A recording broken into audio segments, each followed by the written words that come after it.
Lord of the Mysteries React by Iasenasan 1713. Welcome to Fanfic Audiobook, your go-to place for immersive audiobooks. If you enjoy the content, don't forget to like the video and subscribe to our channel for more amazing stories. And those who want to support me, I have a Patreon channel. Get early access to video on Patreon. Above the gray fog, the members of the Tarot Club were helped by the gods to enter the Fool's dream. Audrey traveled to the deepest part of the Fool's mind and looked around her. She seemed to be in a maze. Around her were a lot of colorful spheres. Her intuition told her that it could be the Fool's memories. Suddenly, she felt that she was attracted by something and began to walk in that direction. Soon, she came across a man with dark blue hair like seaweed and a young man with dark brown eyes, short black hair and unremarkable facial features. They seemed to have just arrived. She recognized the first one as Mr. Hanged Man. The two maintained their composure, but the unknown man stealthily looked at their surroundings, surprised. Audrey lifted her skirt and bowed. "Hello, I am Miss Justice." Alger nodded and introduced himself as well, then they both turned to the young man next to them. He understood and greeted them as well. "Hello, my name is Zhou Mingrui. I just woke up and found myself here. Do you know where we are?" Zhou Mingrui only remembered having done a transshipment ceremony before going to sleep. Nothing happened at the time, but maybe he was here because of it. As you may have guessed already, our sleeping fool temporarily lost his memory. Audrey and Alger were surprised. They didn't know how a stranger could have entered the Fool's dream. Many guesses crossed their minds, but Audrey eventually broke the silence. "We came here to wake up the Honorable Mr. Fool." She turned to Alger. "Maybe saying what we know about Mr. Fool could help us to find him in this maze. The gods told us that knowing more about him would make him wake up faster." Zhou Mingrui, who didn't understand what they talking about, could just politely smile. Gods. Were these people a cult? But Audrey believed that, since Zhou Mingrui was here, he should be related to the Fool. Alger agreed and Audrey continued. "Then, why don't we begin by the mirror we saw before we came here? It was behind that door of light, next to Mr. Fool. Did you know it?" She stopped herself from recalling the sleeping Mr. Fool enveloped by fog. Alger thought and said, "It should be a Rhodes, a grade 1 sealed artifact. It was originally grade 2, but it suddenly began to have problems." "Problems? What kind of problems?" "No, focus, Audrey." She recalled something. "From what church did it come from?" Alger answered. "It came from the Church of the God of Steam and Machinery, but it was transferred to the Church of the Evernight Goddess afterwards and disappeared." Zhou Mingrui just continued to smile. "Who am I? Where am I? What am I doing here? No, the God of Steam and Machinery. The Evernight Goddess. Are they talking about a video game?" Audrey raised a guess. Weren't the Fool and the Evernight Goddess allies? Maybe she gave it to him. As they talked, many spheres lit up one by one. Alger nodded. "Maybe we can talk about Mr. Fool's allies. The Orthodox gods seemed to have agreed to him becoming an Orthodox god." Audrey added. "We also didn't know much about his blessed. We only know that there was the world and he had many angels under his seat." Alger was thoughtful. "Since we don't know much about him, maybe we should begin about those around him. There was the Angel of Death." He began to list the different angels under the seat of the Fool. "Zhou Mingrui, what is happening? Was I kidnapped?" As they were talking, they had realized that they did not know much about the Fool, even after all of these tarot meetings. Finally, some colorful spheres exploded and memories appeared in front of their eyes. Mr. Fool was in the gray fog, sitting at the head of the long mottled table and seemingly thinking about something. Then, he wrote, "Allies, the Evernight Goddess, Lord of Storms, Eternal Blazing Sun, and the God of Knowledge and Wisdom. Foes, Visionary Adam, True Creator, and Mr. Error Amen. Neutral with tendencies to support me, Earth Mother, Dark Side of the Universe, and Chained God. Neutral with tendencies to support Amen, Hidden Sage. Neutral and ambiguous attitudes, Primordial Demoness, God of Steam and Machinery." Zhou Mingrui, "Okay, they're definitely talking about a video game." Audrey and Alger were surprised, then they calmed down and analyzed what they saw. Audrey thought that it should have happened not much time before Mr. Fool fell asleep. So at that time, the Orthodox gods were already on his time. Alger thought that it should have been a battle between gods, and more particularly between Mr. Fool and Amen. But for what reason? In the picture, Mr. Fool continued to think, then went down the gray fog. However, he looked like Gairman Sparrow. Alger's eyes widened while Audrey tried to maintain her composure. Did Mr. Fool sometimes go down with the appearance of Gairman Sparrow? Alger recalled something and told his speculations. Now that I think about it, the world had said that Mr. Fool used his body to play a game with Amen in the abandoned land of the gods. Maybe the world is not simply a blessed but the fool's divine container. Audrey glanced at Zhou Mingrui to see what he thought about it. The latter's lips were twitching. Zhou Mingrui, Gairman Sparrow. Did he hunt pirates? Why does it look like my naming style? Audrey asked him. Did you notice something? Surprised that someone talked to him, Zhou Mingrui answered. The name, Gairman Sparrow, is obviously a pseudonym. Did he hunt pirates or something? Alger's eyes widened. Gairman Sparrow was not his real name. Well, it also made sense since they couldn't find anything about his past. But how did that stranger know that? Audrey pried. How did you know that it was not his real name? Or that he hunted pirates? Zhou Mingrui. What? He really did it. While thinking that they must have been foreigners to not know that, he explained. Gairman is a boss in a video game. He is a hunter. Sparrow is the surname or the famous pirate captain Jack Sparrow. Famous. Video game. Jack Sparrow. What is it? Who is it? Why is it obvious? The two didn't understand and couldn't help but raise other guesses about the man's origins. Meanwhile, the memory continued. Gairman Sparrow arrived at the dawn and Queen Mystic didn't seem surprised to see him. He didn't stand on ceremony and said directly, I wish to borrow the magic wishing lamp for a day. Bernadette nodded gently and raised her hand to pick up the magic wishing lamp beside her. Her invisible servant immediately held the unique lamp and brought it to Gairman. Gairman took it and said in a deep voice, Thank you. Bernadette didn't make any requests and, in the next second, Gairman Sparrow vanished from the dawn and returned to Saphira Castle. When he placed the magic wishing lamp on the table in front of him, the candlewick immediately lit up, emitting a sticky light that formed a distorted, blurry golden figure. You haven't fulfilled your promise yet, so I won't fulfill your wishes according to your will again. The genie said with a majestic and dignified voice. You should know that the current owner of this lamp is Rusel's daughter. The first wish you made was to place her accumulated wishes that could allow her to suffer a backlash at the level above the sequences on you. And this time, I won't permit you to transfer her wishes onto yourself. Closing square bracket. Rusel's daughter. Above the sequences. There is something above the true God level. He already used the lamp. He transmitted the wishes to him and received backlash above the true God level. Audrey and Alger tried to digest the information as it continued. The fool smiled at Genie. You should be no stranger to tampering and reassembly. With your level and current state as this lamp, I can now rely on Saphira Castle to graft its ownership from Bernadette onto me. Or perhaps, we can use a different method and directly use theft. Genie's blurry golden figure fell silent. After a few seconds, he said, Although you aren't as cunning as him, you're just as shameless. However, this is of no use. After you accumulate your wishes and die, the ownership of this lamp will still return to Rusel's daughter. And I will distort the rules and place your wish count onto her. Also, I said earlier that before you fulfill your promise, I won't fulfill your wish normally again. Closing square bracket. Him. Who is the genie talking about? Maybe the person in the fog is the world. Can the world go in and out of the gray fog as he wants? Gairman maintained his smile. I once heard a story regarding investors. When a company is in trouble, the ones who are more willing to provide aid will definitely be the original investors. Although they have already paid a lot, if they don't continue investing, they might not be able to recoup their investment and end up losing all their money. Of course, if they could use other means to retrieve their own share, or exchange their investment for greater benefits, it would be another story. Which type do you think you are? Genie stared at Gairman, who was sitting in the fool's seat, and laughed. After you gain a deeper grasp of Saphira Castle, you also seem to have obtained the eloquence of a swindler. However, unless you help me remove the seal now, it will be difficult for me to affect matters at the level of Sequence 0. At most, you will encounter a backlash from above the sequence's laws and die again. However, this won't be of any help to what you wish to do now. Death means failure. Furthermore, you should know very well that losing control during your advancement will affect all your avatars. It's not something that can be avoided by cutting off all connections. Klein smiled and nodded. Indeed, I haven't thought of a wish yet. I'm just making preparations. With that said, he looked at the magic wishing lamp. Die again. Avatars. Audrey and Alger just stopped thinking. Actually, this lamp has another use that can affect matters at Sequence 0. I heard that a true god once attempted to destroy this lamp, but failed in the end.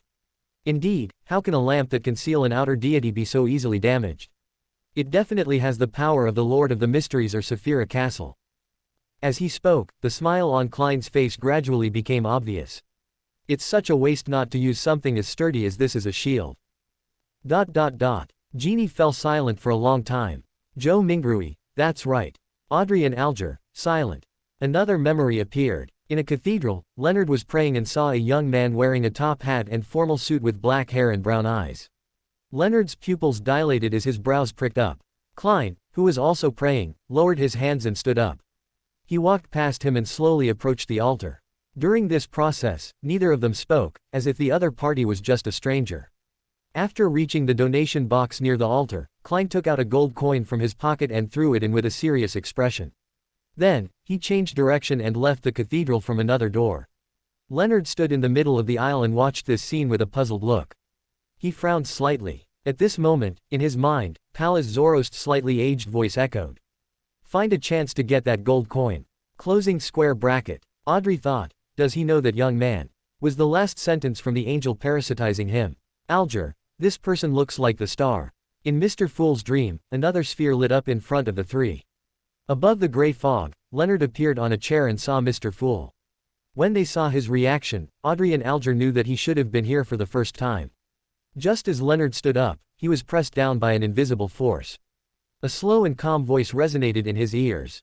There's no need for such trouble. You can call me Mr. Fool.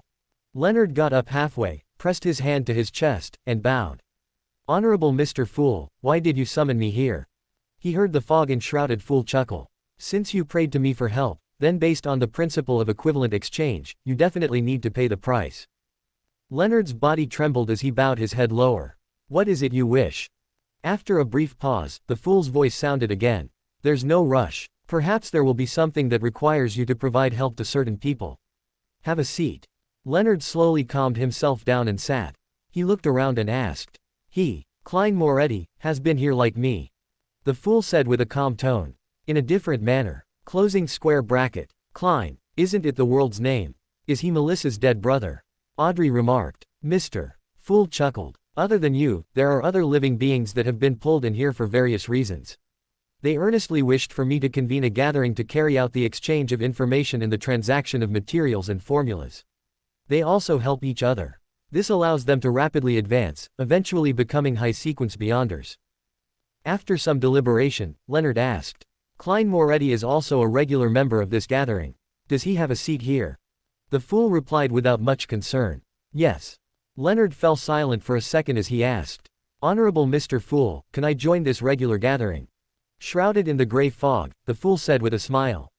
Sure, but when you return, remember to mention this to Palace Zoroast about it. Do not attempt to hide it from him. He hesitated for a moment and said. Why must I tell Palace Zoroast? He then heard Mr. Fool reply with a smile. Many a time, striking fear is a lot more useful than conflict.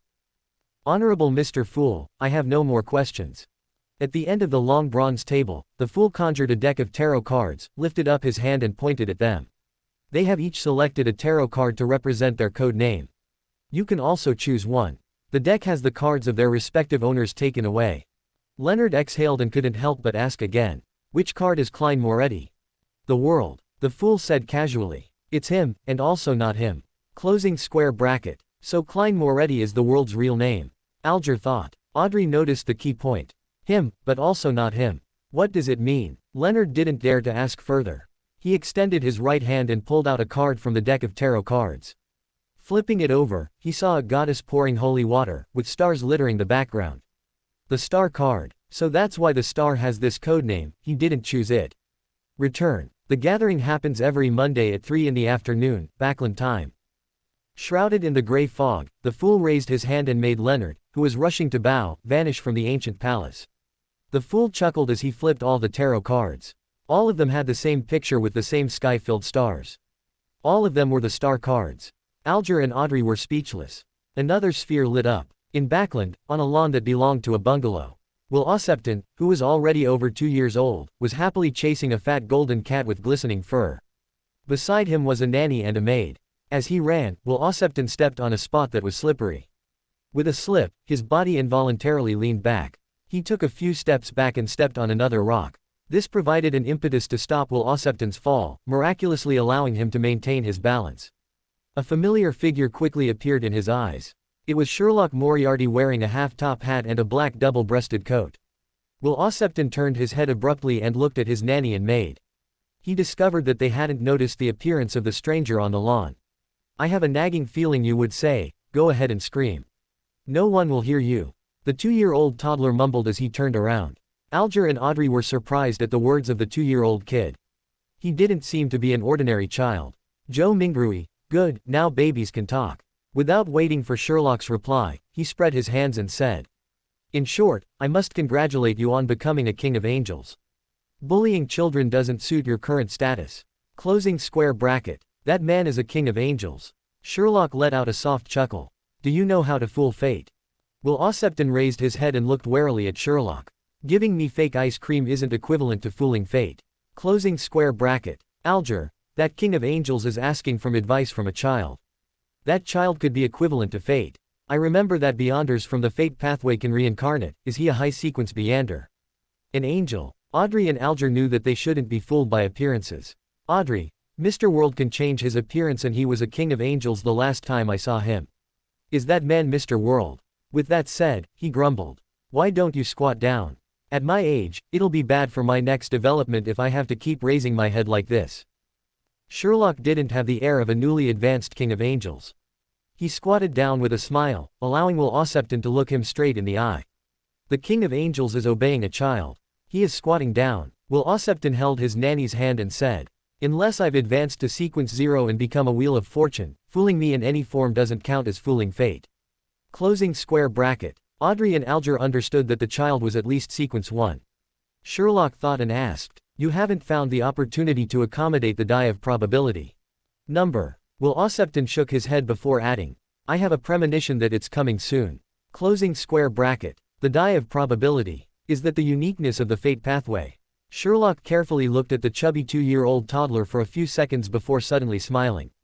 If I were to give you and the die of probability to Ouroboros, would he quickly advance to sequence 0?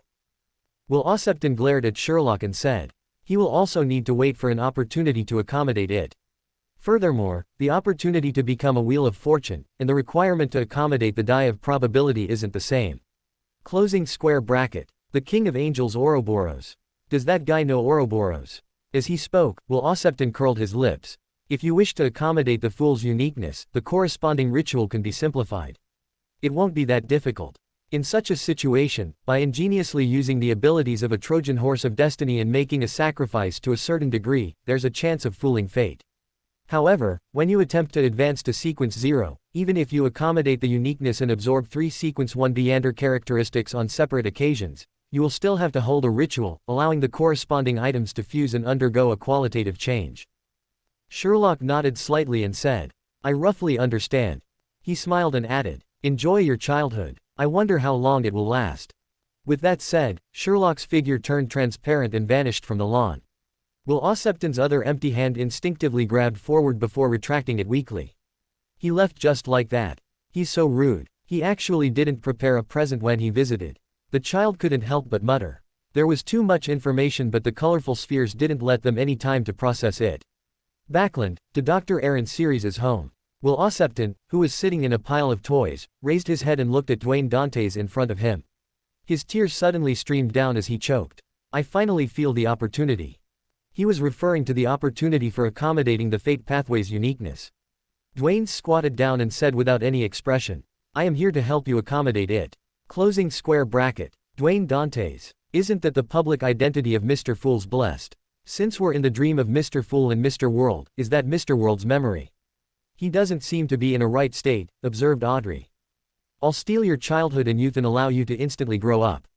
Then, by relying on a level of above the sequences but below that of a great old one, I'll forcefully help you to accommodate the die of probability. Of course, that alone won't be enough. It will require an additional, fooling, and use of a bug. The tears that Will Ossepton dripped down suddenly stopped. He muttered in astonishment. So the two choices are actually the same. Closing square bracket. Above the sequences. Great old one. What is it? Is it really something we can know? Alger and Audrey restrained their thoughts and watched. Zhou Mingrui. It looks like an action movie. Will there be someone ascending to a god after that? Zhou Mingrui. Even while sleeping, your spiritual intuition is very sharp. The chubby child, Will Ossepton, cried even harder. He felt as though he had been deceived by fate. Let the life school of thought's demigod send over the die of probability. Normally, with your luck, the die of probability should be by your side. Dwayne ignored Will's crying. Let's begin as soon as possible. I don't have much time left. Closing square bracket. Audrey saw that Dwayne was in a wrong state. The world wasn't such a cold person. Was it another of the fools blessed? Or was it another person? Alger, on the contrary, knew the world as a cold person, but he didn't know that the world was a king of angels. He thought that it could be one of the fool's angels. They talked about a level above the sequences before, it could even be the fool himself. No, stop it. That's blasphemous. Will stopped and looked at Dwayne for a moment before he said, slightly choking. Forget it, let's wait for the next opportunity. Given your current state, it would be a huge burden for you to forcibly help me accommodate it. Perhaps you would lose control on the spot. I don't want to face the Lord of the Mysteries. Okay, next time. I have a premonition. With that said, Will looked into Dwayne's eyes and said, I have a feeling that the next opportunity will be better. Dwayne maintained his reverie-like expression as he said in a low voice. Is this a prophecy? Will Ossepton's tears flowed again? No, it's a blessing. Dwayne nodded slightly, stood up, and took a step back. During this process, his figure gradually faded away and soon disappeared. Was it the fool before going to sleep? Audrey and Alger stayed silent. One of the abilities of the fool pathway was to change their appearance. Zhou Mingrui, I was wrong. It's not an action movie, it's a drama. In a house, Moretti sat at a long table and skillfully played cards with his zombies. Suddenly, Sherlock Moriarty appeared on an empty chair. He put down his hat and took the covered cards from a zombie without any hesitation. Moretti looked up at him. His lips moved, but he didn't open them in the end. He let the zombie in charge of croupier duties continue to hand out the cards. Just like that, Klein joined them. He played a few rounds, winning and losing at times. In the corner, Sharon, who was wearing a black regal dress and a small and delicate bonnet, appeared at some point in time. She held her face with one hand and quietly watched the game. After playing for about 2 hours, Klein stood up and formally bowed to Miss Sharon and Moretti. Then, he chuckled, put on his hat, walked towards the door, and disappeared. Audrey, Alger and Zhou Mingrui had already seen Sherlock in one of the memories, but the spheres didn't give them any time to think and continued. Gehrman sacrificed his suitcase, wallet, and most of his cash to the mysterious space above the gray fog at daybreak. Wait, can he really use Mr. Fool's divine kingdom as a warehouse? Or is it because he's a blessed? Alger thought that if it was the Lord of Storms, Gehrman would have hit by lightning. Praise the fool. After clearing up his tracks, he went to the front desk to check out. He rode a carriage to the borders of Byam, left the city, and climbed the mountain as though he was heading for a cemetery prepared for locals. Midway through his journey, he suddenly took a detour into the woods. The 3 spectators realized that Gehrman seemed to be escaping from something. The birds chirped and the insects buzzed in the woods as critters would occasionally scuttle by.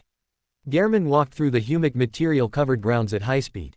Along the way, he saw mushrooms growing after the rain, torn cloth, and rubbish which the Byam residences had left behind after a picnic.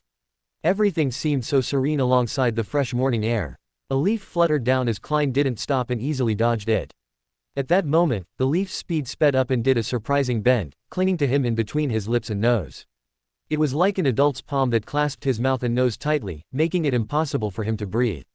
Sue, Sue, Sue. The surrounding trees had their branches fall off as they shot at Klein like sharp arrows. And the rubbish left from the picnic received a life of their own. They formed an airtight net as they came looming over.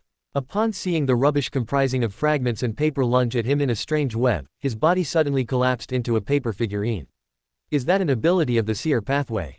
Audrey watched with interest but was worried for the world. Sue, Sue, Sue. The arrow-like branches impaled the paper figurines and landed into the distance. As for the strange net, it immediately enveloped everything within into a ball as it gently squirmed. Gehrman's body appeared to the side about 8 meters away. He didn't make any observations or show any hesitation. Raising his right palm, he reached into his pocket and pulled out the adventurer's harmonica. At this moment, the paper figurines in his pocket suddenly flew out as they plastered over his face, one after another, layer after layer. At the same time, Klein's sleeves automatically tightened as they bound both his arms, preventing his palms from reaching down. His Taraba shirt and brown jacket were tightening like a bear giving him a hug. In seconds, he was bound on the spot by his clothes, trousers, and shoes. His face was covered with paper figurines, as his ribs were on the brink of fracturing. He found it abnormally difficult to breathe. Everything, even his clothes, were trying to kill him. This Beander ability is really terrible. Gehrman didn't panic. His right thumb and middle finger, which weren't affected, touched each other as he snapped his fingers. At his ham, scarlet flames immediately soared up, burning the tightly bound trousers clean before spreading upwards and downwards. Seizing this opportunity, Klein bent his knees and jumped up with great difficulty, like a cannonball that weakly fell to the ground moments after being launched, as he lunged to his right. In midair, he snapped his fingers again. This time, the sleeve by the right arm joint was ignited. As for the spot where he was originally standing, the greenweed suddenly withered as the blackened ground suddenly turned white as if it had been weathered by the elements. Zhou Mingrui, superpowers sure are wonderful. So is it an action movie or a drama? With a smacking sound, 2 spots around Klein's sleeves ignited. His right palm finally had the freedom to move as he reached into his pocket and grabbed the adventurer's harmonica. The 3 watched the battle scene as a spirit with 4 blonde, red-eyed heads in hand appeared, until even an angel arrived. Everyone was numb. The entire forest was withering as though an entity that was bringing about destruction to everything was about to descend. Just as the arm was about to fully extend, a thick bolt of silver lightning smote down from nowhere, illuminating the entire mountain. The sizzling sounds chained together as a cage only spoken in myths enclosed around the black sticky arm. Dark clouds quickly converged together in the sky, forming brows and a mouth, as though a face was hidden within. Reinette Tinaker's figure was forced out of the void, but her complicated black dress didn't seem crumpled at all. She raised her left hand as 2 of the blonde, red-eyed heads flew back and landed on her severed neck. The remaining 2 continued engaging in combat with the black, swollen, and wrinkled infant. When the cut at her neck began to wriggle, 2 corresponding cuts were connected. Her figure instantly burgeoned to the size of a Gothic castle. Patterns, vines, and accessories appeared on the surface, interweaving into a mysterious, sinister sight that couldn't be looked at. Gehrman closed his eyes tight as he placed Grossel's travels in front of his face, injecting his spirituality into it, but he was unable to eliminate all the effects inflicted upon him. His body kept quivering as granules kept protruding from his body. Gehrman desperately closed his eyes as tears kept rolling down his cheeks. The world is crying. No, calm down. It should be a side effect from a sealed artifact. Audrey saw that he seemed to be afraid. Afraid of the dark, maybe. Gehrman took out Grossel's travels, stuffed Death Knell inside, and made a few rolls before arriving next to the iron cigar case. He stabbed it with his finger, removing the wall of spirituality and opening the case, and he threw tinder, which was corrupted by the true creator, into the air, towards the source of the danger. Right on the heels of that, Klein used Grossel's travels to shield the top of his head, opened his eyes, and took out a whistle. Does the world like to use hard things as shields so much? He already wanted to use the lamp as a shield the last time. Zhou Mingrui agreed that it was a good strategy. He quickly put the copper whistle to his mouth and blew into it. Then, he activated his spirit vision without daring to look up. A skull with 3 lifeless eyes emerged. Around it were black appendage-like tentacles. Without any hesitation, Gehrman handed over a white feather left behind by the resurrected numinous episcopate member to the messenger. He didn't wait for the messenger to disappear as he immediately bulged his muscles, swung his arm, and threw the copper whistle into the air where the source of danger was. With that done, he put away the iron cigar case, did another roll, and bounced up as he rushed straight for the cliff. During this process, he kept his head down and kept changing location. He didn't dare to look at the scene happening above him, nor did he dare to stay any longer. Then another dangerous person appeared, chaos clashed with chaos and caused even more chaos, and Gehrman successfully escaped. That's how an entire mountain was suddenly destroyed. Is the life of the world usually that dangerous? Audrey was worried and Zhou Mingrui gave a thumbs up while thinking that he wanted popcorn. Alger finally knew how Gehrman destroyed that mountain and had complicated feelings. Another memory began. Gehrman took out the historical projection of the adventurer's harmonica and blew it. With 4 blonde, red-eyed heads and dressed in a dark and complicated long dress, Reinette Tinaker immediately walked out of the void. It the messenger that they say in the last memory. Without waiting for Miss Messenger to speak, Gehrman asked. The various churches are preparing to besiege the Rose School of Thought and plan on joining forces with you. Is there anything I can help you with? Reinette Tinaker's 4 blonde, red-eyed heads said, there's nothing. For now. Talk. After. Locking on. Target. Gehrman thought for a moment and said. If there are items directly related to them, using them as a medium I can lock onto the corresponding target. Closing square bracket. Alger only noticed just now that Gehrman didn't act as cold as when he met him to go to the unknown island. Alright. Reinette Tinaker's 4 beautiful heads bobbed up and down at the same time. Gehrman seemed to want to say something but he fell silent. A few seconds later, he took out a gold coin from Saphira Castle. The payment this time. Klein handed over the gold coin with a smile. No need. This time. After Rynette Tinaker's two blonde, red-eyed heads said that, the remaining two didn't say anything. In the next second, one of the two blonde, red-eyed heads that didn't open its mouth rose up and bit the gold coin at Klein's fingertip. All right. Klein retracted his hand and said with a smile. Then, he casually asked. Is Miss Sharon and Marich still in Backland? Yes. Miss Messenger informed Gehrman about her student's address. Audrey was thoughtful. That's not the first time we see a coin in a memory. Maybe it has a special meaning. Alger agreed and came up with a few conjectures, but in the end they couldn't decide on its real meaning. Zhou Mingrui, can't you see that the importance of these coins is all about the power of money? In a room of an abandoned castle, sunlight shone through the gaps in the thick curtains, illuminating a pitch-black coffin. Suddenly, the lid of the coffin creaked and slowly moved to the side. With a thud, it fell to the ground. A few seconds later, Isaac Eggers sat up, looking rather lost. At that moment, he was wearing loose pajamas that had been popular in Loan years ago. He resembled a noble who had woken up in his manor. After a while, Isaac narrowed his eyes slightly. He looked around in confusion as though he didn't know who he was. He then saw the brilliant sunlight that penetrated through the cracks and saw the dust dancing in the sunlight. He saw letters scattered on the table, ground, and coffin lid around him. They were like giant snowflakes that blanketed half the area. Isaac got out of the coffin. With a puzzled expression, he bent down to pick up a letter and began reading. As he read, the confusion on his face disappeared a little, as if he had remembered many things from the past. Isaac immediately found a chair and sat down, allowing all the letters to fly in front of him to stack up like a mountain. He opened the letters one by one, reading them one after another. There would be pauses in between as he fell deep in thought, as if he was seriously recalling something. The sunlight that passed through the gap in the curtains gradually dimmed. After a long time, it shone inside again. At that moment, Isaac finally finished reading all the letters and completed the long contemplations that resembled cogitation. He looked at the letters that had been stacked on the table and slowly let out a long sigh. Following that, he took out a piece of paper, a fountain pen, and some ink that he could still use. He wrote with a warm expression. I've already woken up and received all your letters. They made me recall who I am and who you are. I also remember many memories of the past. Your experiences, no matter how complicated and exciting, have exceeded my imagination. It also makes me understand some of the problems that previously plagued me. I can feel your joy, your exhaustion, your faith in life, and the heavy responsibility that you have borne from your letters. I can roughly guess why you ultimately made that choice. If it were me, I might not even be able to make such a decision. Closing square bracket. What choice? Who is he talking to? From the beginning, you've been a guardian. You mimicked others until you were mimicked by others. Next, I will begin a journey to pursue the past and witness the changes in this world. You seem to still be asleep, but it doesn't matter. I'll write to tell you about the interesting things that I've encountered, the interesting traditions, and interesting people. I think I should be able to send these letters to you via sacrifice. The tip of the golden pen reflected the sunlight as it rustled on the white piece of paper, continuously penning down more content. Asleep. Sacrifice. Is he talking to the fool? Is he an angel under the fool? Alger and Audrey pondered on the content of the letter while Zhou Mingrui was strangely moved. In another part of the maze, Furs looked around her and saw Zhou unconscious on the floor. She shook her shoulders to wake her up. What is it?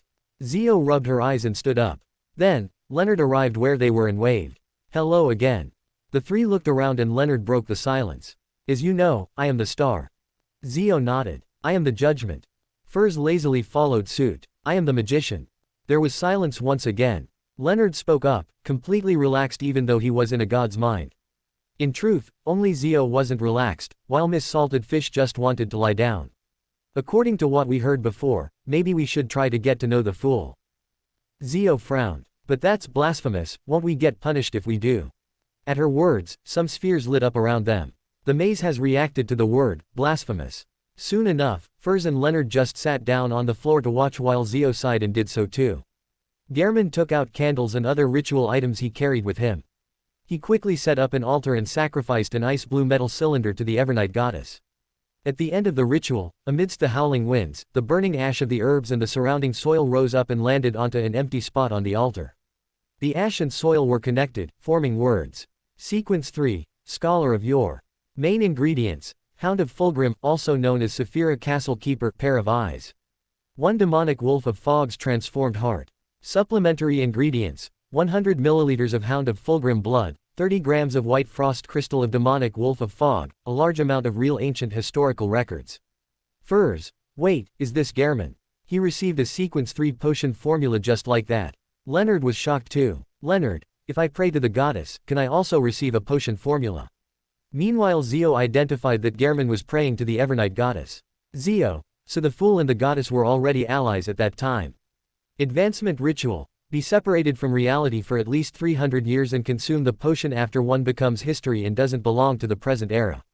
Furs. Creating another love story in her mind. Zhou, but wasn't Gehrman sequence 3? Leonard, then how did Gehrman advance to sequence 3? He even became an angel. And with Klein's suspiciously rapid advancement before, Leonard almost suspected that Klein was still hiding things. Gehrman couldn't help but blink, wondering if he had seen the wrong description. After an unknown amount of time, he ended the ritual and put away the corresponding items. End of the memory. The maze is automatic, it has a problem identifying keywords and only shows misleading things. This is reasonable. The moment he saw the red angel evil spirit, Dwayne's pupils dilated. The human-skinned glove on his left hand suddenly turned transparent. Dwayne's heart skipped a beat. He didn't rashly teleport. Upon seeing this, the red angel evil spirit chuckled. What are you afraid of? Zeratul. Upon hearing this, Dwayne subconsciously looked around, but he didn't discover anything unusual. Zeratul. Did Gehrman Klein know Zeratul? And who is the other man? Furs. No, it can't be Gehrman. Gehrman seemed afraid just now. No, Gehrman can't be afraid, I must have seen wrong. Leonard recognized Medici as the gatekeeper in the fight against Zangwil. The red angel evil spirit maintained that annoying smile and pointed to the sofa opposite the reclining chair. If I had already informed him that Dwayne Dantes is Gehrman Sparrow, and that you will return to 160 Bachland Street in the morning, then the person waiting in the wine cellar wouldn't be a living person. Instead, it would be your hung-up butler and servants, looking as though they were ham left to dry age. Of course, they would similarly welcome you warmly. Sit. Under such circumstances, listening to my thoughts and intentions first isn't a bad thing. Perhaps it's because you just learned of this information from Patrick Bryan, and you haven't even informed Zeratul yet. Dwayne retorted through his marionette. The red angel evil spirit's gaze swept across the valet and his master before smiling. I'll be able to get something I want to know in 15 minutes from a fool like Patrick Bryan. Furthermore, an entire night and a morning has passed since the ritual. And so, the red angel evil spirit gently rocked the reclining chair it was in. I'm not sure if you've heard of such a saying. When you choose a meander pathway, your corresponding friends and enemies will be determined. As for us, we aren't friends, but we aren't enemies either. Of course, you did have some conflicts with me, but no one suffered any great losses. The matter has passed. To me, your growth will bring great trouble to a few people I hate, so I don't want to kill you in advance. I'm happy to see you continue your advancement. Dwayne asked. Blasphemer Amen. Not that ignorant and not that stupid either. The red angel evil spirit laughed and stroked his chin. Be it his words or actions, he gave people the urge to hit him. After some thought, Dwayne calmly pointed out a question. Then you can definitely choose Zeratul. If he can rise up because of this, he will similarly bring about extreme trouble for Blasphemer Amen. Compared to him, I'm still too weak. I'll still need a long time to grow. There are too many possible accidents from this point forth. The red angel evil spirit nodded seriously. Indeed, that's what I thought in the beginning as well. A fellow like you, who isn't much stronger than a wild dog, what are you going to use to compete with the already sequence 1 Zeratul? Die faster than anyone else. At this point, the red angel evil spirit changed the topic and sighed. However, if one can choose the most ideal proposal in this world, that would be too wonderful. Before he could finish his sentence, a bloody gash appeared on his left bloody cheek. The wound opened up in a wide manner, opening and closing like a mouth, and revealed 2 rows of illusory white teeth. I've investigated. The collapse of the Sauron family was caused by Zeratul and Russell. Dwayne asked. Then why did you come to me? Just to say those words. The red angel evil spirit raised its hand to rub his left cheek, causing the mouth that appeared to slowly disappear. Furs took mental notes of Medici's character to use in her story while Zhou seriously listened. Leonard, Klein, you've dealt with more high-level stuff than expected. At the same time, he smiled and said, aren't you investigating the Lowen royal family? It seems to involve a high-ranking demoness named Katerina. If you have any tracks from her, inform me before you carry out any operation. Closing square bracket. The three silently listened to the conversation and heard Medici's honorific name that looked like a god's until it arrived to George III's matter. Dwayne nodded thoughtfully and probed. What do you know about the secret ruins of Blood Emperor Alistair Tudor? Upon hearing this name, the Red Angel's facial muscles twitched slightly before sneering. Are you asking what the secret of the Lowen royal family is? You might not know this, but you might be familiar with the Blood Emperor's secret ruins. Klein said deliberately. The Red Angel evil spirit suddenly laughed out loud and slapped the armrest of the reclining chair. Your tricks are so childish that they look like a 3-year-old's. Haha, the secret hidden by the Lowen royal family is very simple. I could guess it just by reading the newspapers. Tisk, you only have a smart-looking face. Your brain is filled with squirming worms. You can guess it just by reading the newspapers. Klein frowned and asked. The Red Angel evil spirit finished laughing and curled his lips. Of course, it needs some basic knowledge. I believe you should have it. How about this? I'll ask you a few questions, and you'll understand how simple the answer is. Is that Blood Emperor secret ruins the kind known by the churches? Number. Klein shook his head firmly. The Red Angel evil spirit smiled and continued asking. Do you know which sequence the Blood Emperor, Alistair Tudor, was in before he advanced to sequence 0? The Black Emperor pathway, sequence 1 Prince of Abolition. Klein calmly replied. The Red Angel evil spirit nodded slightly. Did you know that before Alistair Truncest became Blood Emperor, he was one of the 2 consuls of the Tudor Truncest United Empire and that the ones supporting him were 6 of the 7 present deities, including Evernight and Storm? Klein nodded and gave an affirmative answer. The half-slumped Red Angel evil spirit crossed one leg over the other. Then do you know that, after Alistair became Blood Emperor, he had truly gone mad and even died during the Battle of the Gods? Kind of. The Red Angel evil spirit chuckled and said. Then do you think that Alistair Tudor would have the rationality and opportunity to leave behind secret ruins after he became Blood Emperor? Number. Klein slowly shook his head. The Red Angel evil spirit spread its hands and said. Since it's a ruin left behind by Alistair before he became Blood Emperor, and if the 6 deities who supported him aren't aware of it, what could it be? If you had a choice, would you take a path destined to go mad? Is that ruin related to the Black Emperor? Klein asked in a deep voice. Furs, Zhou and Leonard, I don't know anything, I don't understand anything. As expected of Mr. Fool's Blessed. Leonard, does he know so much because he's historian? The Red Angel evil spirit rubbed his chin and chuckled. You seem to know the Black Emperor's ritual. Isn't that simple? What has the King of Lowen been doing in the past 2 to 3 years? The Grain Act was abolished, there's the Civil Servant Unified Examination, a restructuring of the military, the House of Lords and Nobles are struck down a notch, strengthening the authority of the House of Commons. Isn't this something that was published in the newspapers? Besides, isn't it common knowledge that the Justiciar pathway can be switched to the Black Emperor pathway? Closing square bracket. Common knowledge. How is it common knowledge? They just gave up thinking even if only Zhou had not given by now. Dwayne looked at the tall, thin, young gatekeeper who didn't look rosy. He said after some deliberation. George III wishes to directly become Black Emperor. Closing square bracket. Leonard, how did you even arrive to this conclusion? But he isn't even at sequence 4. The Red Angel evil spirit scoffed when he heard that. How do you know that George III is only sequence 5? How are you so sure that the George III under investigation is the real George III? Could it be that he was imagined into existence, or could it be a faceless at the angel level? These are truly very difficult things to accomplish, but to a certain zealot, these are all within the scope of one's ability and the resources in one's grasp. I suspect that George III is an official member of the secret organization that was created to mimic our Rose redemption. His true level might already be at the angel level. Haha, I wouldn't be surprised if he is already at sequence 1.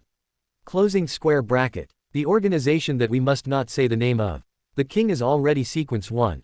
Zhou asked. Are we really allowed to watch this? Leonard, if it's not the case then we'll be killed when we go out. You seem to be able to see through the truth of this matter easily, but why hasn't the Church of Evernight, Storm, and Steam realized this problem? Their understanding of the Black Emperor is no less than yours. The Red Angel evil spirit wore an amused expression again as he sized up Dwayne Dantes and his valet. How old are you? Why are you still so naive and childish? The 6 deities and the 6 churches are not necessarily equivalent at times. The things the 6 deities know might not be told to the angels and saints beneath them.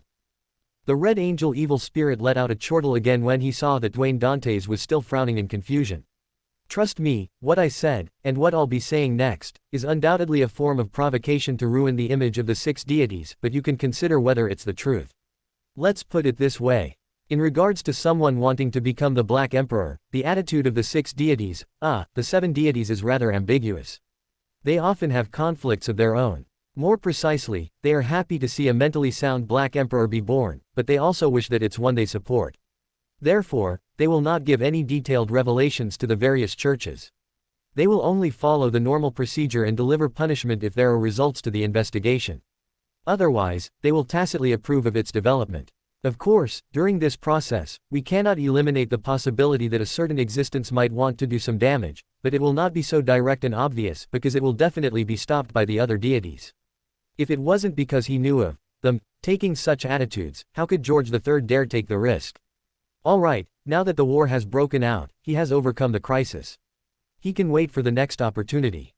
After a moment of silence, Dwayne hesitantly asked.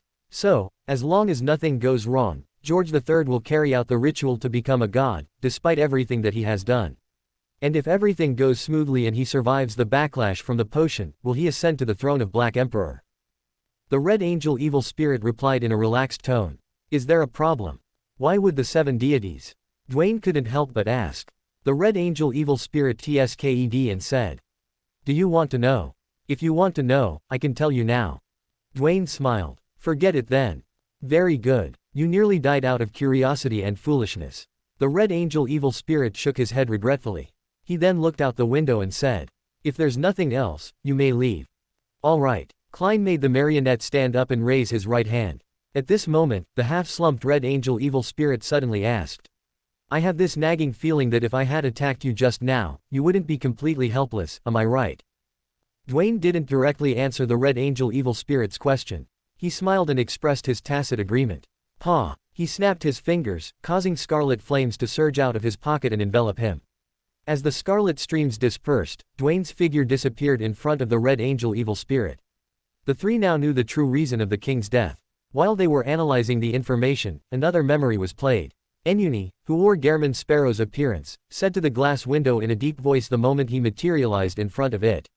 I have already fulfilled my promise. Closing square bracket. It's Gairman Sparrow now. And the unknown man again. Leonard. It's Klein again. Are these his memories? A figure suddenly appeared on the glass window. He was wearing a long black robe with red stripes. He casually wore a hood, revealing a soft outline. His skin was brown, and he had a pale face. He was the gatekeeper who had been possessed by Sauron Einhorn Medici. Well done. The young man walked down from the window and said with a smile. Upon hearing this, Klein took out something from his pocket. The corners of his mouth curled up as he happily replied. You did well too. As he spoke, he blew at the monocle in his hand and wore it on his left eye. Sauron Einhorn Medici's smile froze. The 3 froze too. Is this a horror movie? The Red Angel Evil Spirit sized up Klein and smiled as if nothing had happened. I'll say it again. You have talent in being a provoker. Back when Zeratul digested the Bizarro Sorcerer potion, even he didn't dare to pretend to be Emlyn in front of me. There wasn't a hint of anger in his tone. He didn't mention why Zeratul didn't dare to do so, but with his gaze sweeping across Klein, it was as if he had fallen deep inside a glacier, his body freezing in the process. The 3 were speechless. At that moment, what were seemingly thoughts resounded. If it wasn't for the fact that the Bizarro Sorcerer potion had been digested to a certain extent, I would have thought that your willpower was as strong as steel and that your strength has returned to the level of at least a sequence 1. And now, I can basically confirm that, under your calm demeanor, you're hiding a strong fear towards Emlyn. This also means that your current level is at most at sequence 2. Besides, I was already mentally prepared to lose a marionette. In order to quickly digest the potion, I had to take the risk. Furs, Zhou, Leonard. In front of Furs, Zhou and Leonard, another memory appeared. In the span of 3 or 2 seconds, there was only Derrick and the Silver Knight marionette by his side. The city of Silver Chief, who was wearing silver armor, had disappeared. What just happened? Gairman asked with a warm smile. Derrick looked at him in shock, confusion, and panic. Didn't you see it? Closing square bracket. When he saw the translucent worms under Klein's skin, Leonard frowned. There was something wrong with Klein's state. Furs. Gairman smiled warmly. No, I must have seen it wrong. The moment he finished speaking, the shadow under Derrick suddenly came alive. It rapidly extended upwards and enveloped him in the sunlight he emitted. After the shadow completely covered Derrick, it fused with the surrounding darkness, no longer separable. Gehrman had originally raised his black staff to prevent an anomaly from happening, but in the end, he didn't do anything. All he did was watch with a smile. After a few seconds, he noticed that his body had turned black and dull, as though he was being melted by the environment. Similarly, Gehrman didn't try to save himself. The corners of his mouth curled up as he watched with a slightly shaking head. After his figure completely disappeared, his vision changed. The darkness was gone. The grayish-white stone bricks, the surrounding walls, and the huge pillars appeared clearly. They were covered in a layer of faint shadows. Outside the window, there was no sun, no moon, and no stars. However, a faint light shone through the window, making the entire palace appear sinister, dark, and cold. In the deepest part of the palace stood a very faint shadow, resembling curtains. Luvia, Colin Iliad, and Derrick stood at a distance not far away from him. They carefully observed their surroundings as though they had come to another world. Unfortunately, my marionette can't enter. Gehrman waved the staff of the stars in his hand and smiled at Derrick and company. His indifferent attitude and the chief's calm and composed manner made Derrick quickly calm down. He no longer allowed his fear and panic to grip him. Colin Iliad nodded slightly. Just as he was about to share his speculations, he suddenly felt something and turned to look at the deepest part of the palace. Gehrman, Derrick, and Luvia did similar actions. In the deepest depths of the palace, that faint shadow dissipated, revealing a flight of steps meant for giants and an iron-black throne at the top of it. Sitting on a throne was a man with black, slightly curly hair that reached his shoulders. His eyes were covered in shadows, and his actual appearance was extremely blurry, preventing others from seeing him clearly. Layers and layers of black wings fell down from behind him, covering most of his body.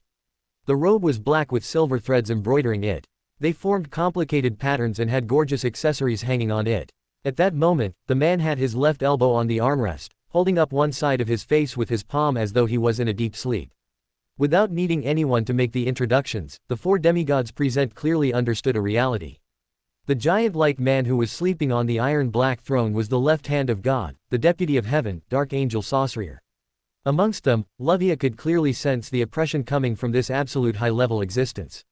It was like the response when praying to the true Creator.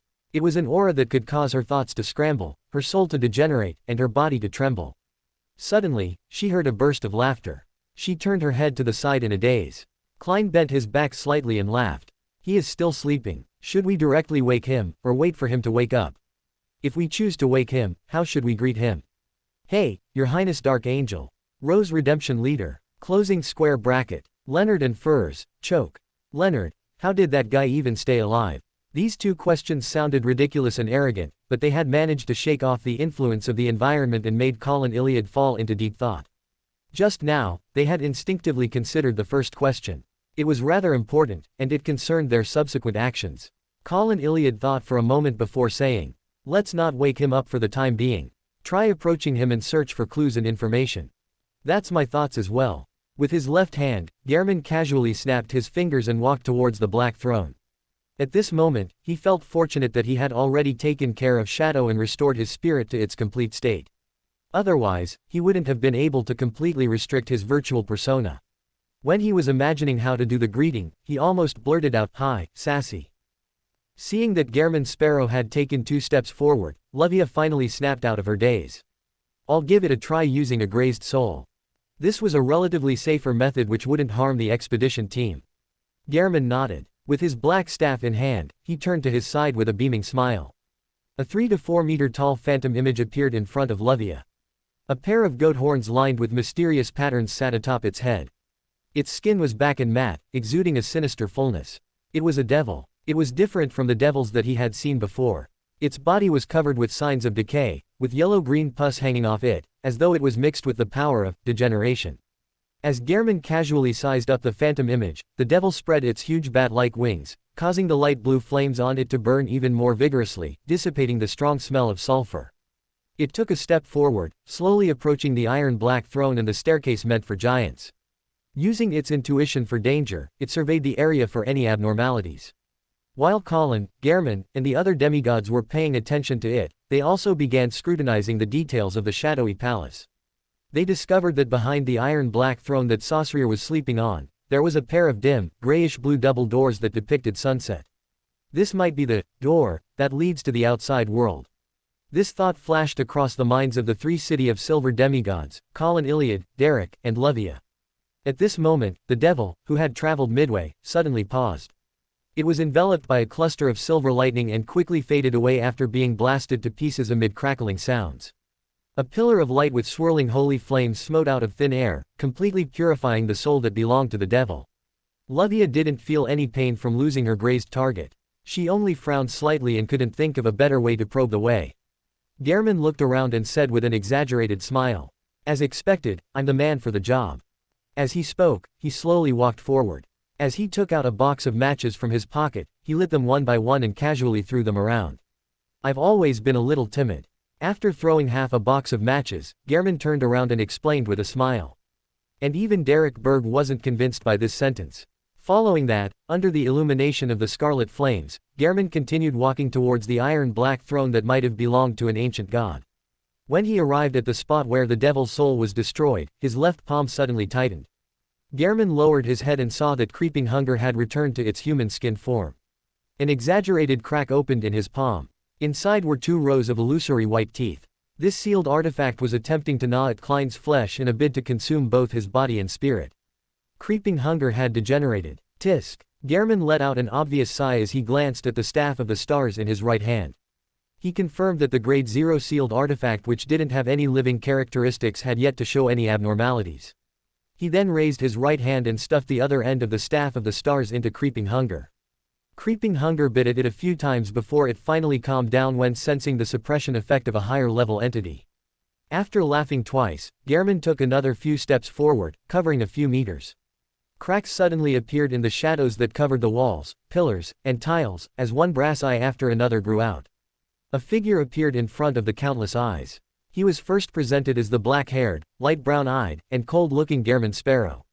Following that, he warped into the black-haired, brown-eyed, scholarly-looking Klein Moretti with ordinary looks. Then, he degenerated into a blurry image, and a grayish-white fog emanated from him. At this moment, these figures that seemed to expose all of Klein's secrets came to a halt. Boom! He exploded, transforming into countless illusory fragments that fell to the ground and disappeared.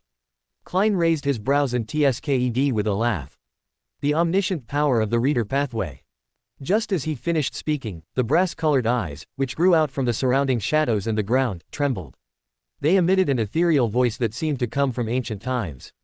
The aura of Saphira Castle. Closing square bracket. Saphira Castle. Is it because he is the blessed of the fool?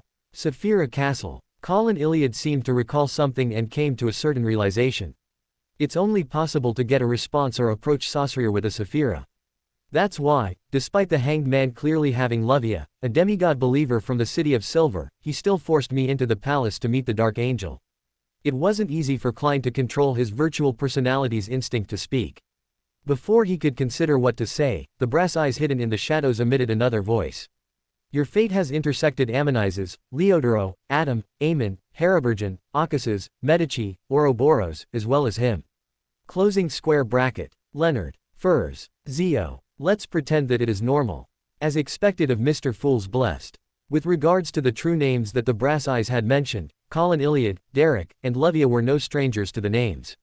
They knew that the first was the Evernight Goddess, followed by 7 of the 8 Kings of Angels. Furthermore, there was no lack of Sequence 0 true deities in the present day. This left them somewhat stunned. They couldn't believe that Gehrman Sparrow would have crossed fates with so many high-level existences who exceeded Sequence 1.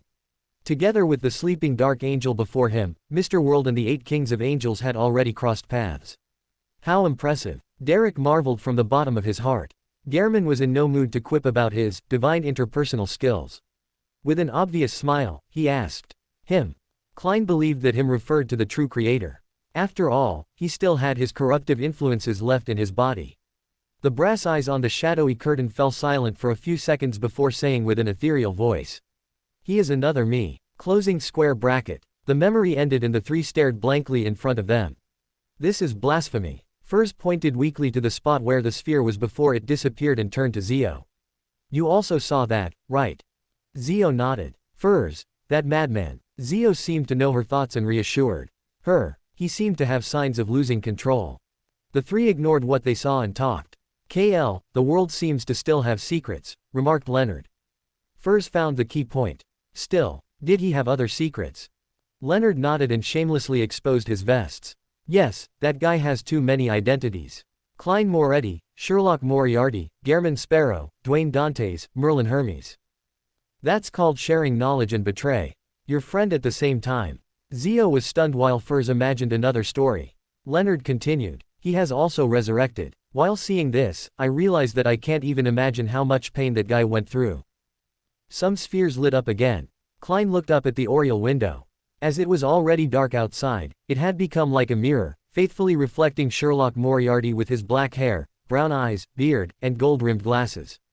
Klein nodded thoughtfully. I've been through so much in the last 5 months that sometimes I even think I'm Klein Moretti. Leonard heard his friend's thoughts and frowned. What? Amidst the silence, many thoughts flashed through Klein's mind, giving him a lot of insight. However, I'm still Zhou Mingrui, who's donning the skin of Klein Moretti. Someone who has never given up the idea of returning. He slowly closed his eyes. When he opened them again, the figure reflected on the oriel window had already changed. It was a young man with dark brown eyes and short black hair. His facial features were unremarkable, and he appeared refined, but he had obvious eye bags with an inkling of a double chin. This was Zhou Mingrui from Earth. The three had different thoughts when they at the man with elves, facial features. Zhou, Klein Moretti. Didn't the star say that it was one of the identities of the world? Leonard, that guy had another identity. Who am I? Where am I? What am I doing here? Doubting life.jpg. Furs, that would make a nice story. I have to write the story of the world anyway. Long time no see. Klein sighed, raised his hands and rubbed his face. By the time he lowered his arms, he was back as Sherlock Moriarty. Backland East Borough, inside a 2-bedroom rental apartment. After receiving Mr. Fool's response, Furs couldn't help but laugh out loud. As a best-selling author, she had a rich imagination. Before Mr. Fool responded, she had already come up with one terrifying story after another. Mr. Fool had exchanged his death for George III's failure. Mr. Fool's ploy was discovered by the deities and was besieged. Mr. Fool's old injuries relapsed and he fell into a deep sleep. Without his blessings, the world Gehrman Sparrow was being pursued by his enemies. These stories didn't develop in the same way, but the end was very similar. Furs would once again succumb to the full moon's ravings, eventually losing control and becoming a monster. Phew. Furs exhaled and said to Zhou with a beaming smile. I just realized today that Mr. Fool is the most important man in my heart. Him. Closing square bracket. When they saw this, the two turned to Furs and looked at her in silence. Furs was embarrassed. Amidst the flickering dim yellow light, Gehrman reached his right hand out into the air and dragged out another projection of himself. It was another version of him from the historical void, one who was also holding onto a lantern. Gehrman entered the grayish-white fog 1 second later, allowing his projection's consciousness to awaken. The projection was surrounded by a group of monsters. Amidst the endless darkness, it opened its mouth, planning to recite the name, Ammonizes. ... He didn't manage to make a single sound, as though the words he wanted to say had been concealed. Indeed, it's as I expected. Wearing a silk half-top hat and a black trench coat, Gehrman slowly took a deep breath. Looking at the lantern that emitted faint yellow light, he suddenly chanted in Jotun. Leodoro. Before he could finish his sentence, more than 100 lightning bolts warped as if they were responding to being summoned. They instantly blanketed the area. There was no time for him to dodge. Even if he had switched places with a marionette, he would still be within the attack range. Amidst the brightening of silvery white light, he collapsed to the ground. His body was charred as he convulsed violently, as though he had become a gigantic piece of coal. Then, his figure rapidly dissipated as the illusion vanished. Wearing a real top hat, clothed in an Intis-styled windbreaker and carrying a simple lantern, Klein immediately returned to reality and continued proceeding forward as if nothing had happened. After walking for a while, his figure suddenly turned blurry and clear. Following that, Klein opened his mouth again and read out a name in Jotun. Oh. Just as he produced the first syllable, a transparent flame burst out from his body, instantly reducing him to ashes, not giving him a chance to switch places with his marionette. Klein's figure appeared once again. He pressed his hat and walked calmly on the hill filled with strange plants. Hariburgen. Badhail. Ombella. Closing square bracket. No comment. Leonard held his forehead. Klein, what the hell did you do? As another memory began, he was a little apprehensive to look at it. The gigantic silver snake looked down at Audrey and opened its blood-red mouth. The Sequence 1 potion that Zeratul, the leader of the secret order, consumed came from an attendant of mysteries. In other words, he possesses an extra miracle invoker characteristic. Similarly, it was the same for the ancestor of the Antigonus family back then. Of course, if they were interested in something, or if they had a candidate who had won the favor of the family to the point of them being willing to nurture them, then an angel with sufficiently high status can separate the extra miracle invoker Beander characteristic to the other party. The third miracle invoker's Beander characteristic had combined with a characteristic of mysterious origins. It has become sealed artifact 005, also known as the magic wishing lamp. A true deity once attempted to destroy this item, to separate the characteristics and allow them to converge automatically, but eventually failed.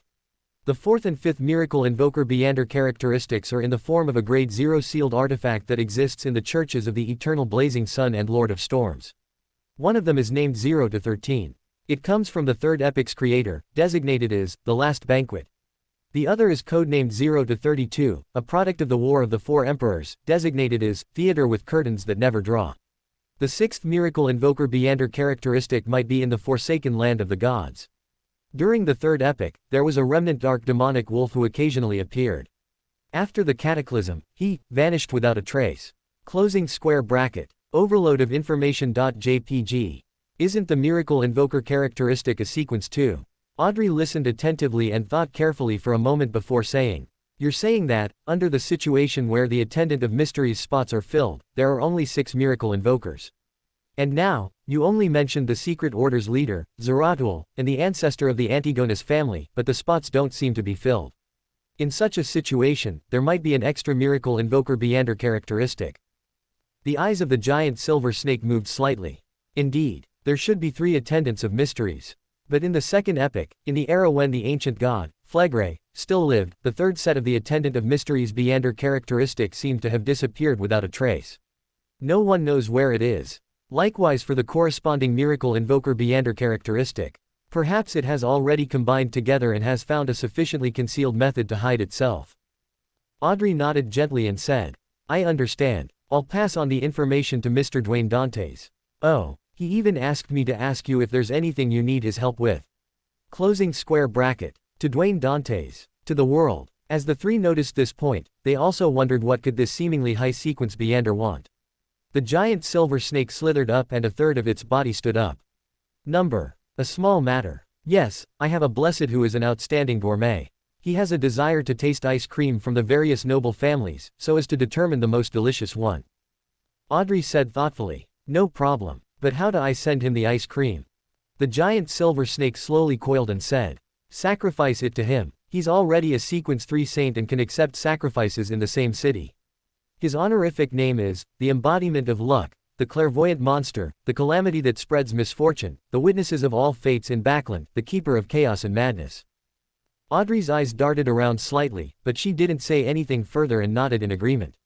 With their knowledge of mysticism, Leonard and Zhou noticed that there was a difference between this honorific name and a normal sequence 3's. There was no name at the end. The memory suddenly switched to the gray fog. Keeper of Chaos and Madness. Will's last honorific name is quite interesting.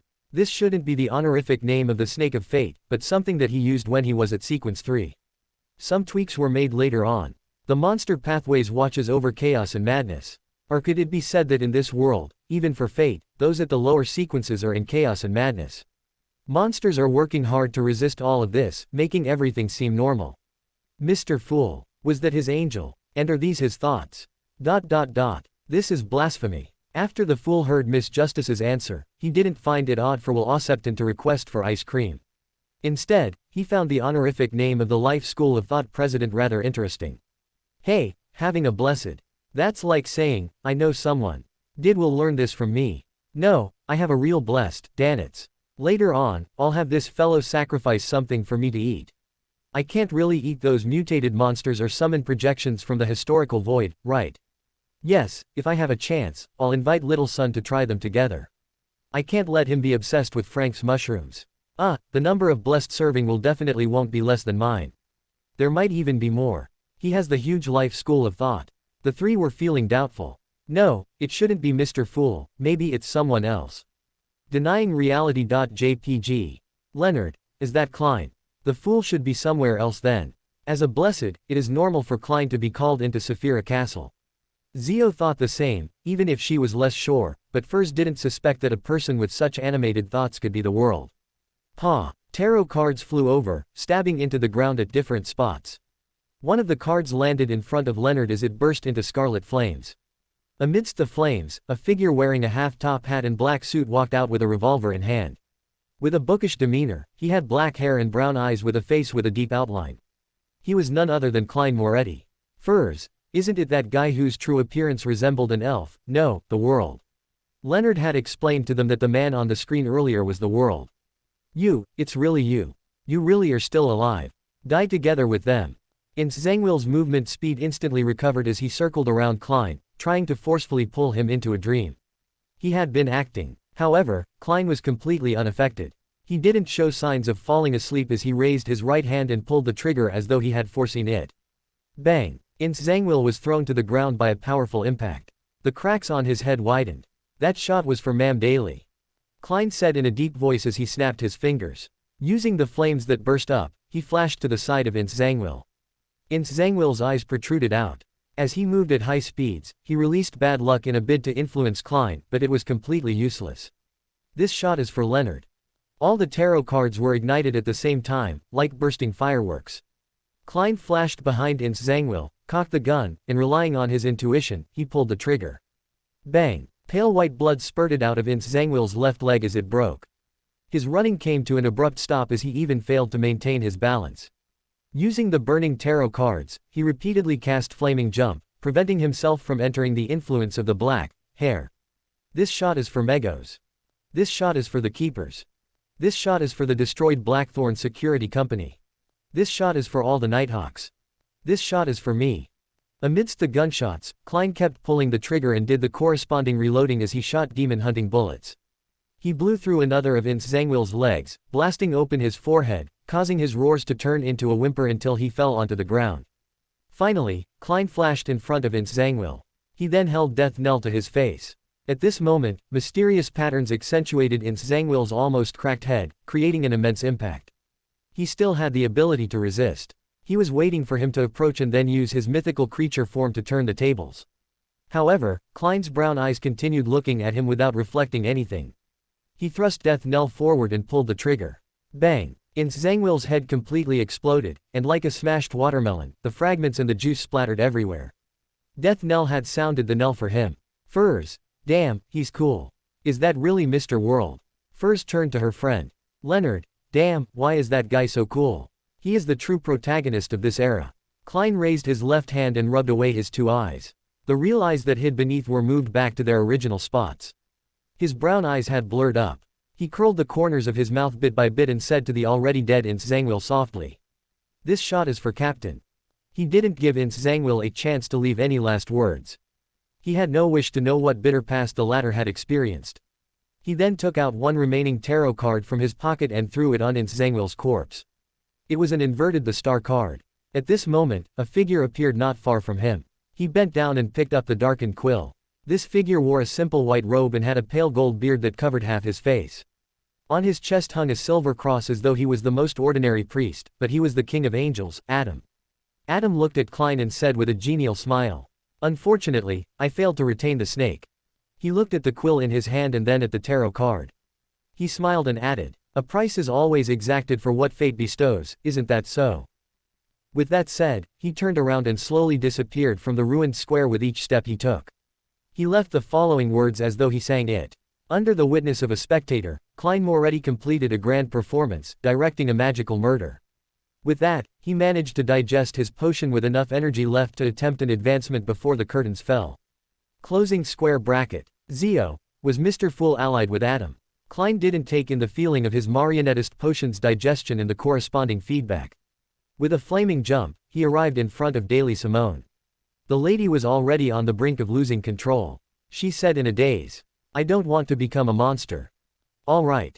Klein looked at her with a sorrowful gaze as he quickly thought of the means to rescue a rampager. He had considered getting her to chant the fool's honorific name before pulling her spirit body above the gray fog, but with her body already mutating, it was apparently useless. The only way was for Daly to choose to remain there forever. As for the flower of blood, it was also unable to resolve such problems. Daly smiled with great difficulty as she resisted the white feathers and pitch-black scales that kept growing out of her. So it's you. Didn't you ask me why I didn't take the initiative to confess to Dunn, to throw him in bed? She gasped for air and said with a bitter smile. I had indulged myself too much in the past. He was a conservative man. I felt inferior. She couldn't hold out much longer, with the outcome of her becoming a monster happening at any moment. At this moment, she heard Klein Moretti reply. Captain actually liked you too, very much. Because you were too outstanding and young, he felt inferior as well. Daly smiled as her blurry gaze saw a man in a black trench coat with a receding hairline. He had dark gray eyes. She watched as he pressed his hand to his chest, bent down, and reached out his palm to invite her to a dance. She reached out her hand as her thoughts turned sluggish. The gray-eyed man in a black trench coat pulled up Daly, whose mutation was slowly fading away. Under Leonard's watch, they danced a brisk dance in the destroyed square with the fountain spewing water everywhere. One material after another flew out. There were golden grapevines and a rather ugly rubber mask. Under the guidance of spirituality, they slowly mixed together and entered a small metal bottle. Amidst the beautiful dance, Daly leaned forward gently, resting herself in Dunn's embrace. Klein held the potion bottle, brought it to his mouth, and downed it. Leonard felt sad. Furs. Was the world in fact kind? Furs's worldview was changed once again. Klein surveyed the area and said, take Ma'am Daly back with you to East Balam. Make it known that she died due to Ince Zangwill's attack and had made exceptional contributions in causing Ince Zangwill's death. Don't worry, no one will investigate you. Of course, you can take this opportunity to leave the red gloves. I'm used to the church. Leonard said heavily. Klein took off his hat and bade farewell with a bow.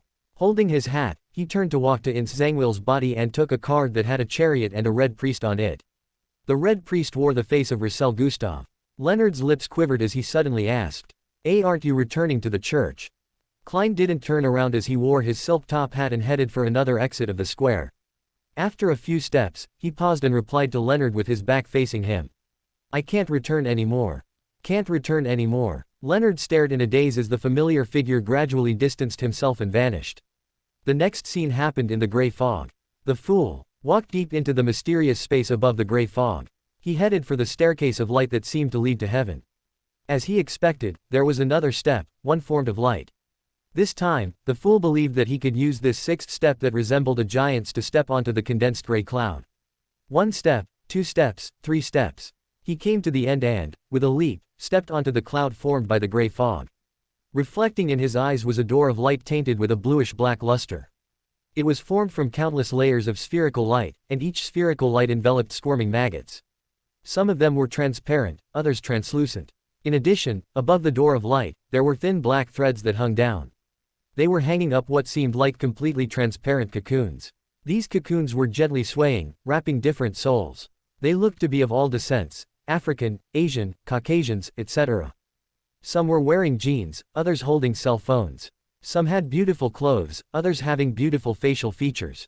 All of them had the aura as though they were living, but their eyes were tightly closed. Then, he noticed that 3 cocoons had opened. They were empty and were swaying with the wind. Raising his head, the fool took in this sight as he observed in silence. The 3 didn't know what to think of this memory and just ignored it. The next one also happened in the gray fog. In the rather spacious dark room, Audrey leaned against the wall that obviously had another person behind it. Her body slowly slid down as she knelt down with her legs placed diagonally.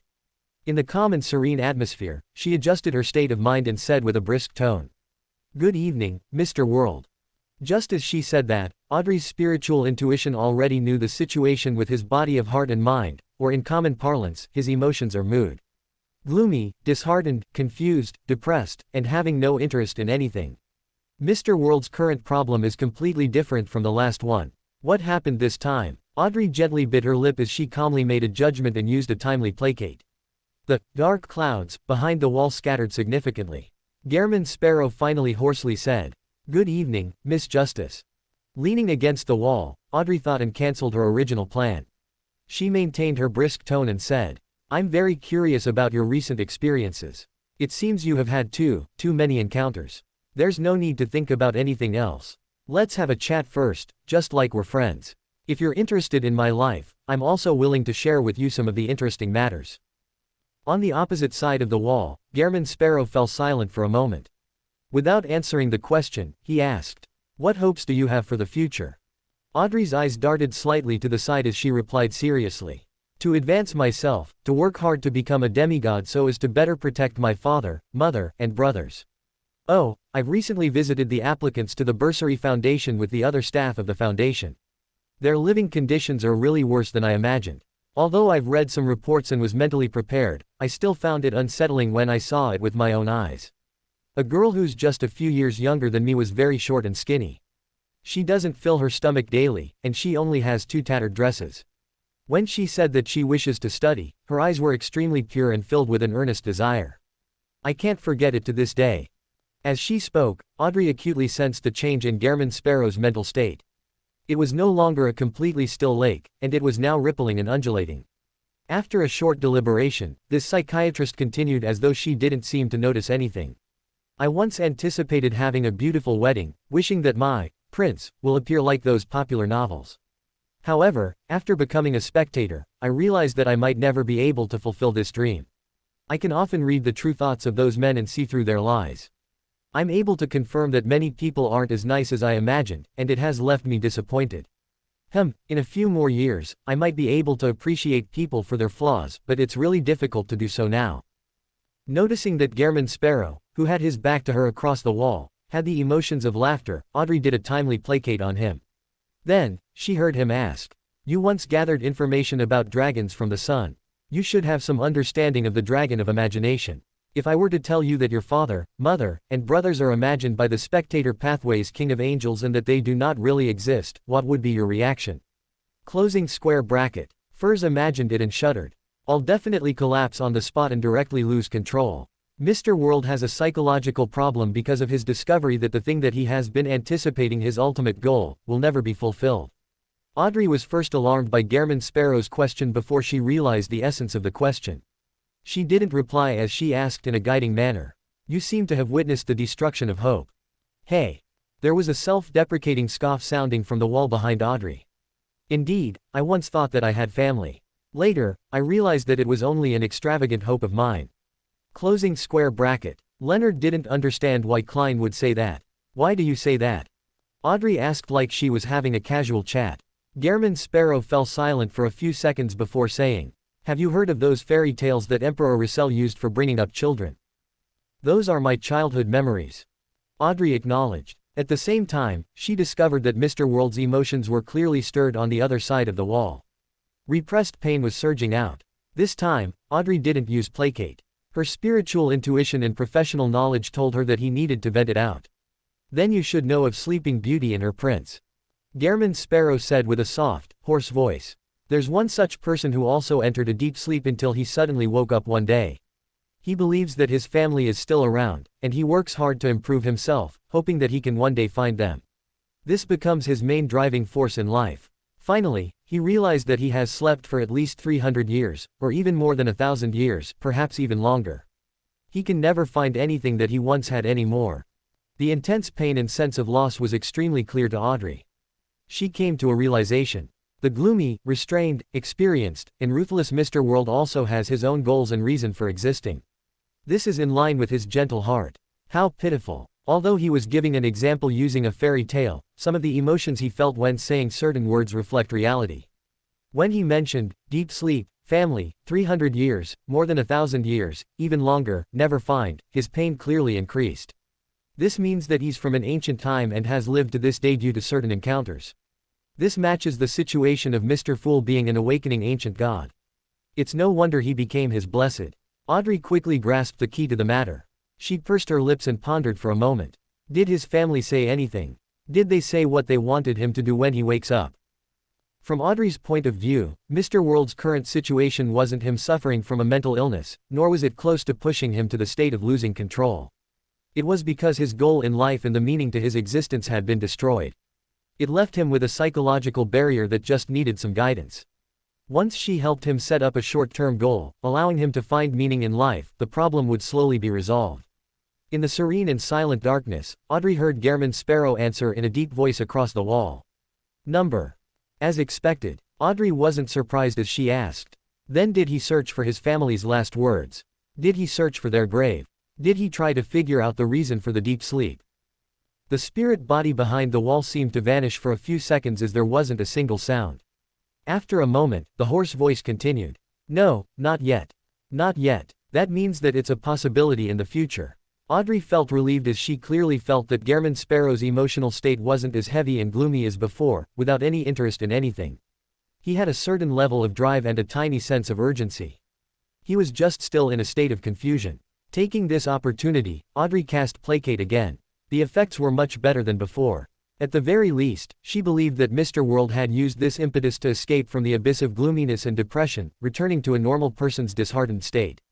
Following that, Audrey didn't press on regarding how he could find clues or investigate, because this could bring about some resistance. She nodded in the dark room in a natural manner and said, "Yes, there are many things to do, and many things that need amending. Perhaps you will have the chance of meeting someone from the same bloodline. Perhaps a family member of his hasn't died from age, or had ended up living to this day due to some reason.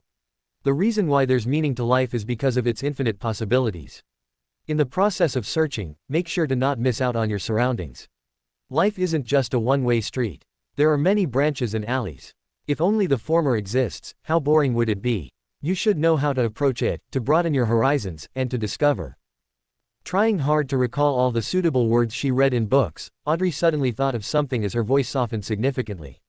"Also, don't wear the thick mask. The thinner and transparent ones don't matter because everyone wears a mask when interacting with others. No one likes to directly express one's relatively private secrets to others. It's both a way to protect oneself and also a way to respect others. When Mr. World has a certain number of friends, a new meaning in life will naturally be formed." Audrey added inwardly, but she ultimately didn't say it out loud. She believed that it might even backfire. Unsurprisingly, Gehrman Sparrow fell silent again, seemingly still in confusion. After a few seconds, a voice that wasn't that hoarse sounded again. "Thank you for straightening me out, and for your treatment. No, this is all a result of the strength inside you." Audrey replied seriously. She cast a final placate to confirm that Mr. World's mental state was back to normal and that it wouldn't relapse. She then heard Gehrman Sparrow say, "Let's end it here for today, okay?" Audrey adjusted her tone and briskly replied, "Of course. It's not a serious problem. I can do another follow-up whenever you're free next week. Also, if it's possible, make some medicine to stabilize your mental state. Take it for 7 consecutive days. The ingredients are 10 grams of chamomile powder, 5 grams of rosemary powder, 10 milliliters of lemon balm extract. During this period, don't reduce your consumption of desserts, and try to relax yourself in an appropriate manner." In the dark and silent room, she propped herself against the wall with her hands and slowly stood up. At this moment, Gehrman Sparrow's voice passed through the wall. "What's the consultation fee?" Audrey held one hand to the wall and turned her head in thought. "Wait till I get the potion formula for sequence 5 of the spectator pathway. I might need you to help me find the ingredients. If the psychology alchemists provides me with the ingredients, She curled the ends of her lips and said, "When you return from the southern continent to Backland, remember to bring me some of the local produce as a gift." Closing square bracket. Furs. Is the world a revived old monster? Leonard. Was the Dwayne Dantes I saw. Pulling out the gold-shelled pocket watch, and glanced at it, Klein smiled and turned to the door of Jurgen, opening the door with the key he gave. At this time, the black cat Brody has quietly squatted behind the door, looking at the visitors with a pair of green eyes, the darkness in the house, lonely and lonely. Sherlock squatted and tried to touch Brody's head. As a result, the other side moved agilely and opened his hand in disgust. He shook his head and laughed, got up and opened the valve, lit the gas lamp, and found the prepared ingredients in the cabinet according to the description of Jurgen. Then he entered the kitchen, ignited the water, and prepared to give Brody the boiled chicken breast that he loved. And the black cat followed in, agile jumped on the flow desk, kneeling beside, not waiting to see Klein busy. Klein glanced at it and previewed how to tear the chicken breast in his mind, chatting to the black cat Brody. "You must miss Mrs. Doris very much. Are you very worried about her condition? Jurgen lawyer didn't go home today. Isn't it a very lonely one? You are very uncomfortable, feel that you have no sense of belonging, feel tired and tired." As he spoke, Sherlock's voice was getting lower and gradually disappeared. The black cat Brody is still there, watching him quietly, no trouble, no call. Feeling the heavy atmosphere, the three thought that the world really needed another therapy. Another memory began once again in front of Leonard, Furs and Zio. Klein was left dumbfounded when he heard Roseanne's question. He recalled in his daze. "I previously visited old Neil's place just last month. I saw a piano in the living room and he told me that his deceased wife loved music. As he spoke, Klein suddenly became alarmed as he began having unpleasant thoughts.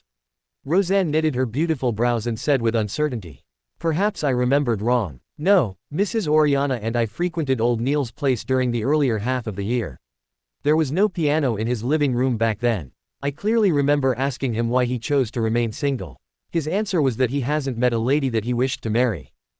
There was no piano during the earlier half of the year, and he answered the question of why he chose to remain single. Klein tightened up and asked in a deep voice. Roseanne, how long has it been since you visited old Neil's place? Not ever since Kenley became a nighthawk, and Viola chose to resign as a clerk. I've been either burning the midnight oil or catching up on sleep, so how could I have the time to visit him? It's been, since the beginning of June. Roseanne became a little lost upon receiving the question, so all she did was answer honestly. Klein's heart sank, as if he sensed something was wrong. He fished out a halfpence from his pocket and held it between his thumb and middle finger. He took a deep breath and quickly decided on a divination statement. There's something wrong with old Neil's current situation. There's something wrong with old Neil's current situation. ... His pupils quickly darkened as he recited the statement silently and entered cogitation.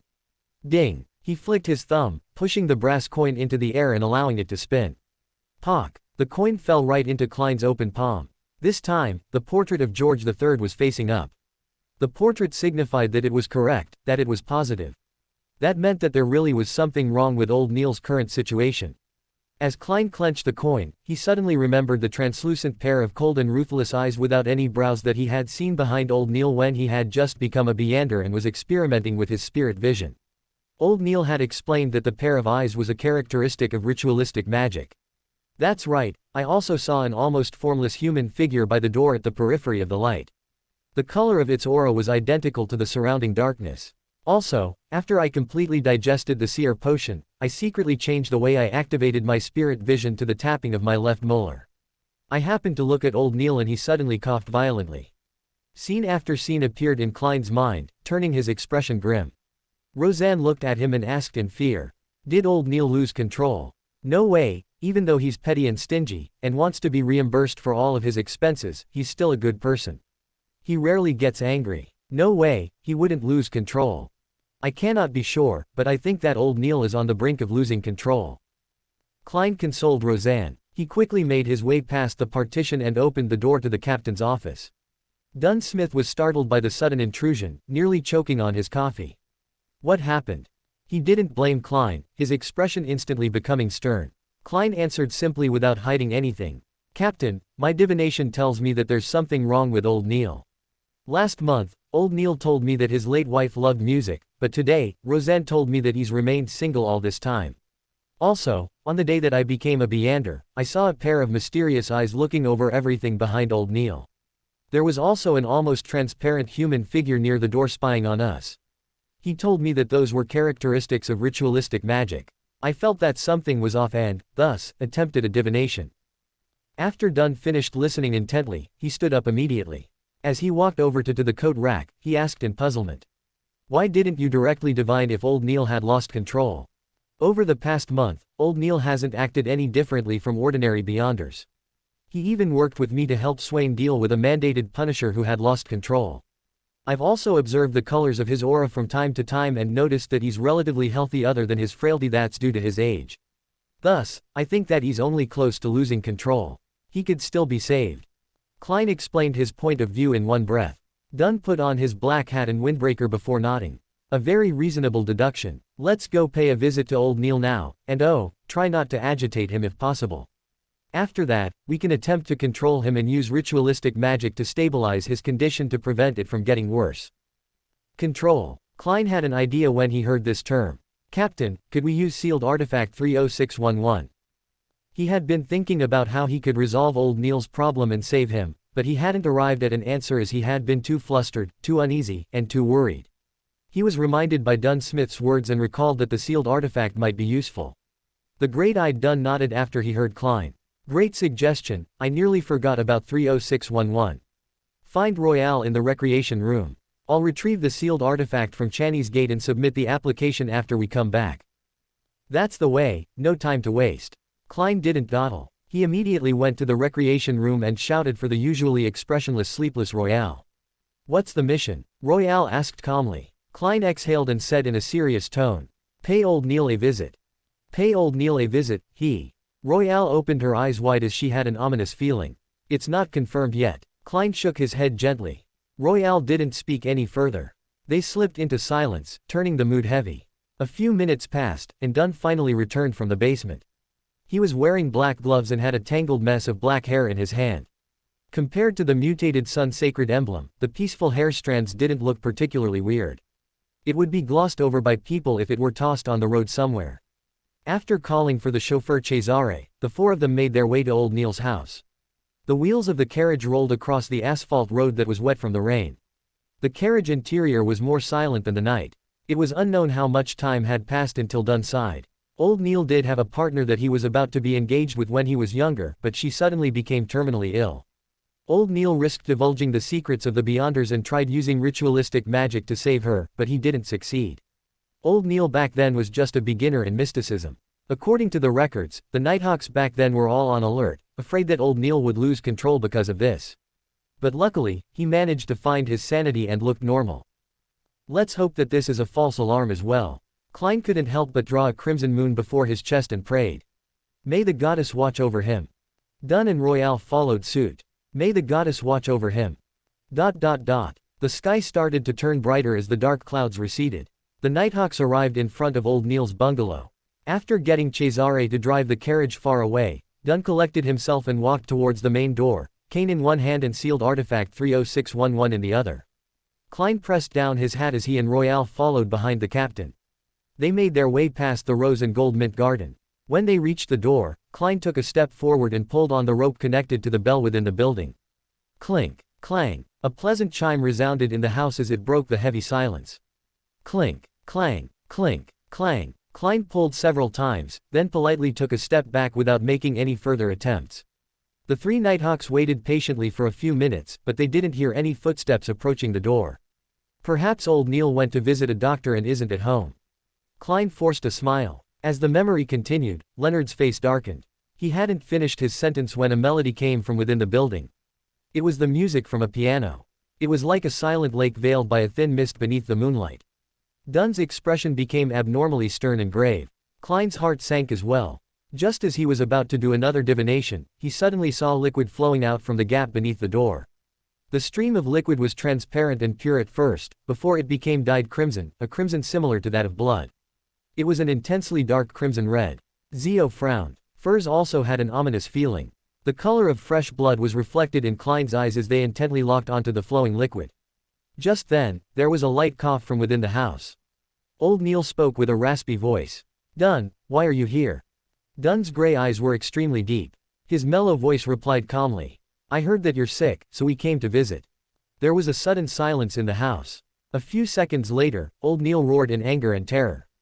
"No, you're lying." Without waiting for Klein and company to say a word, his tone suddenly became weak. "Yes, I know my condition isn't quite right." Old Neil. Klein closed his eyes, but the bloody liquid that was seeping through the gap of the door didn't cease.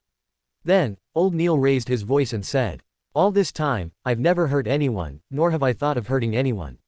I never betrayed the secrets of the Nighthawks, even one. At the most, I've made claims for undeserving expenses. I really haven't committed any evil." "Klein," he suddenly shouted like he usually did. "I told you about the maxim of the mystery priors, do as you wish, but do no harm. I still live by this saying. I'd rather be patient, I'd rather endure than do things that will harm others." With that said, he pleaded sincerely, in fear. "Dunn, Royale, Klein, go back. Go back. Wait till tomorrow, by tomorrow, I'll be back to normal. I swear to the goddess, I wouldn't harm anyone." "Really?" Dunn closed his eyes and asked extremely gently. "What do you plan on doing? What have you been trying to do all this while?" "Me?" Old Neil was confused at first before he described with a tone filled with hope. "I'm trying to resurrect Celeste. Dunn, I found a way, I'm on the right track. You should have heard about it. Back then, I made a mistake during the ritualistic magic to treat her illness, so I failed.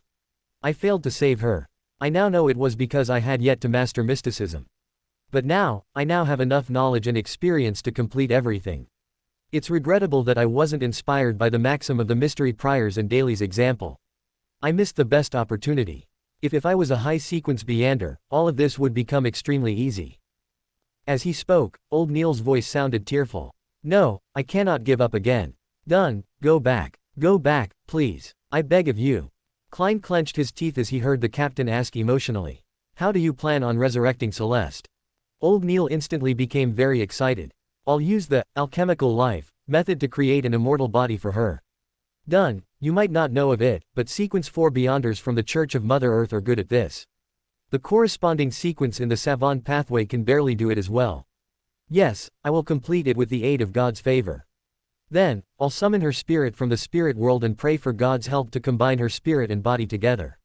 Isn't it a great idea? Dunn lifted the corner of his lips forcefully and said, yes, it's a great idea. Old Neil, let us in. Perhaps we can help you. Dunn, are you still not willing to let me off the hook? Old Neil pleaded. Go back, just go back. I'll return to normal tomorrow, really. Dunn, I swear I'll never steal your coffee beans again. Klein, Royale, I swear I won't make you help me with my undeserved claims. Really?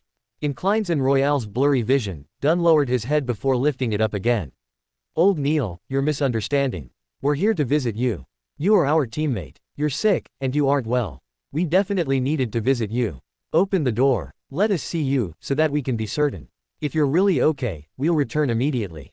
As you know, there are especially many missions recently. We have to monitor the asylum while we take care of various other sudden incidents. Old Neil hesitated for a moment before saying, there's really nothing serious about my condition, really. I'll recover by tomorrow. The bloody water that flowed out through the gap under the door went down the stairs, towards the stone path, and onto the garden's soil.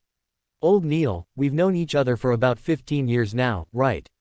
We've worked on countless missions together. I'm really concerned and worried for you. I have to see you with my own eyes before I'll be at ease. Dunn said gently.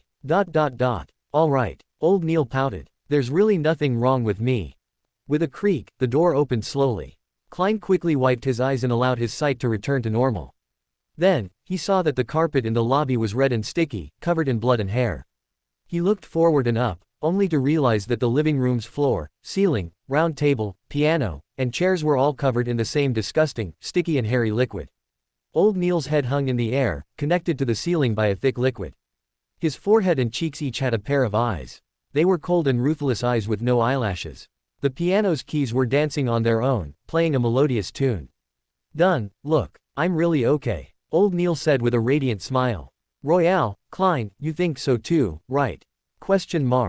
The moment he opened his mouth, Klein saw the same thick, hairy, and bloody liquid flowing inside it. Dunn's gray eyes shimmered as he chatted like everything was normal. Old Neil, where did you learn the alchemical life and resurrection ritual from? Old Neil replied excitedly. I heard it. I tried the first part, and confirmed its authenticity. It's a gift from God. He kept describing it in my ears. He kept describing, he is. Old Neil's voice came to a halt. More than 10 seconds later, he continued in fear and in apparent loss. He is the hidden sage. Klein's heart stirred as many thoughts came to him. Upon mentioning the hidden sage, Old Neil seemed to finally awaken. He looked around vacantly and observed everything. In the indescribable silence, his 6 eyes looked towards Dunn, and he said with a bitter smile. So it turns out that I've already become a monster. Without waiting for Dunn and the others to reply, Old Neil suddenly revealed a smile, one of groveling, fear, and cowardice. Let me go. I'll go deep into the mountains and won't appear again. I'll never harm anyone. I'll only attempt my ritual quietly, really. Let me go, please. I beg of you. Just then, Klein felt something illusory shatter before his eyes. Then, Old Neil's 4 cold-looking lashless eyes flashed with a dark glow and locked onto Dunn. His expression suddenly turned cold. You're pulling me into a dream. No, it's useless. My eyes can see through all of that. The sticky blood that covered the ceiling, floor, and walls started squirming, like a giant opening its mouth to swallow Klein and company. Old Neil's head grew blurry like overlapping afterimages. Klein didn't fumble for his revolver, instead, he extended his hand into his pocket and planned to use his slumber charm. Suddenly, everything calmed down before him. The sticky, bloody liquid suddenly turned placid like a still lake. Old Neil lost his coldness, hatred, desire, and all other expressions. He became quiet and peaceful. It was unknown when Dunn had thrown sealed artifact 30611 into the blood. The 4 lashless eyes on old Neil's forehead and cheeks slowly closed, seemingly having lost the desire to keep them open. Any living creature that came into contact with the peaceful hair strands would turn peaceful and lose all motivation until the end of their life. Dunn, Klein, and Royale drew their guns at the same time and aimed at old Neil's head. Then, old Neil revealed a look of extreme fear. He was struggling, his strong desire to live fought against the effects of sealed artifact 30611. The 4 extra eyes disappeared. The wrinkles at the corners of his eyes and mouth were still deep, his hair was still white, his crimson eyes were still turbid, just like when Klein had first met him. Dunn, do you remember the time I saved you? Royale, do you remember when I helped you redeem your family's lives? Klein, do you remember how I taught you mysticism every day? Do you remember when we talked about how to make claims? Do you remember how I made you hand-ground coffee? Do you remember when we fought against a mandated Punisher rampager? The illusory pleading echoed in Klein's ears, and his right hand that was holding the revolver trembled. He found it difficult to pull the trigger. Bang, bang, the 2 silver demon-hunting bullets flew out and penetrated old Neil's head one after another. Klein watched as the familiar, abnormal face revealed a hopeless expression. He saw the man's skull tear open, the red and white within spurting in all directions. The sticky blood that coated their surroundings started shrinking as it flowed back into old Neil's broken head that had fallen to the ground. Dunn and Royale lowered their guns simultaneously, and all was silent. Klein looked at everything before him. Old Neil's corpse was becoming a ball of rotten flesh. He saw that there was a pair of eyes, crimson and crystal clear, yet incredibly pained amidst the blood and flesh. He felt like everything that had happened was just a dream and found it impossible to bring himself into believing the sequence of events and how it had ended. He stood dumbfounded as he saw Dunn take 2 steps forward, his figure stooped. Dunn looked at old Neil's corpse, and muttered heavily. We are guardians, but also a bunch of miserable wretches that are constantly fighting against threats and madness. Closing square bracket. Leonard kept his head low. Nobody said anything. Furs. So Mr. World also had times like that too. The 3 were in their own thoughts until another colorful sphere exploded. Lenevis took 2 steps back and leaned against a wall. Zhou recognized Lenevis. That intense pain finally allowed him to extricate himself from the slumbering effects, but the fine iron-colored goosebumps on his body were all gone. After Klein's punch landed, he reached into his pocket with his left hand and pulled out 2 cards. Sue. The 2 cards each stabbed into an eye as scarlet liquid gushed out. Lenevis surprisingly endured the pain without letting out a tragic cry. Instead, he abruptly threw himself forward in a bid to make his last stand. Klein didn't take advantage of the situation to attack. Having long expected this, he turned his body to the side and took a step back. Right on the heels of that, while seizing the moment when Lenevis's fell forward, he took 2 steps and arrived behind him. He reached out with his arms and grabbed his enemy's neck. Gotcha. Klein's arms exerted force, and he suddenly turned around, twisting Lenevis's neck. After doing all of this, he took 2 steps back and looked at his enemy. With the card embedded in him, Lenevis looked ahead weakly as he slumped to the ground. At the same time, he was very confused and asked in a staccato manner. Why do you want to kill me? With his clown mask on, Klein stared at his archenemy and replied indifferently. No reason. No. With his eyes wide open, Lenevis collapsed to the ground in the sewers, unable to accept his fate. Finally, his breathing came to a stop.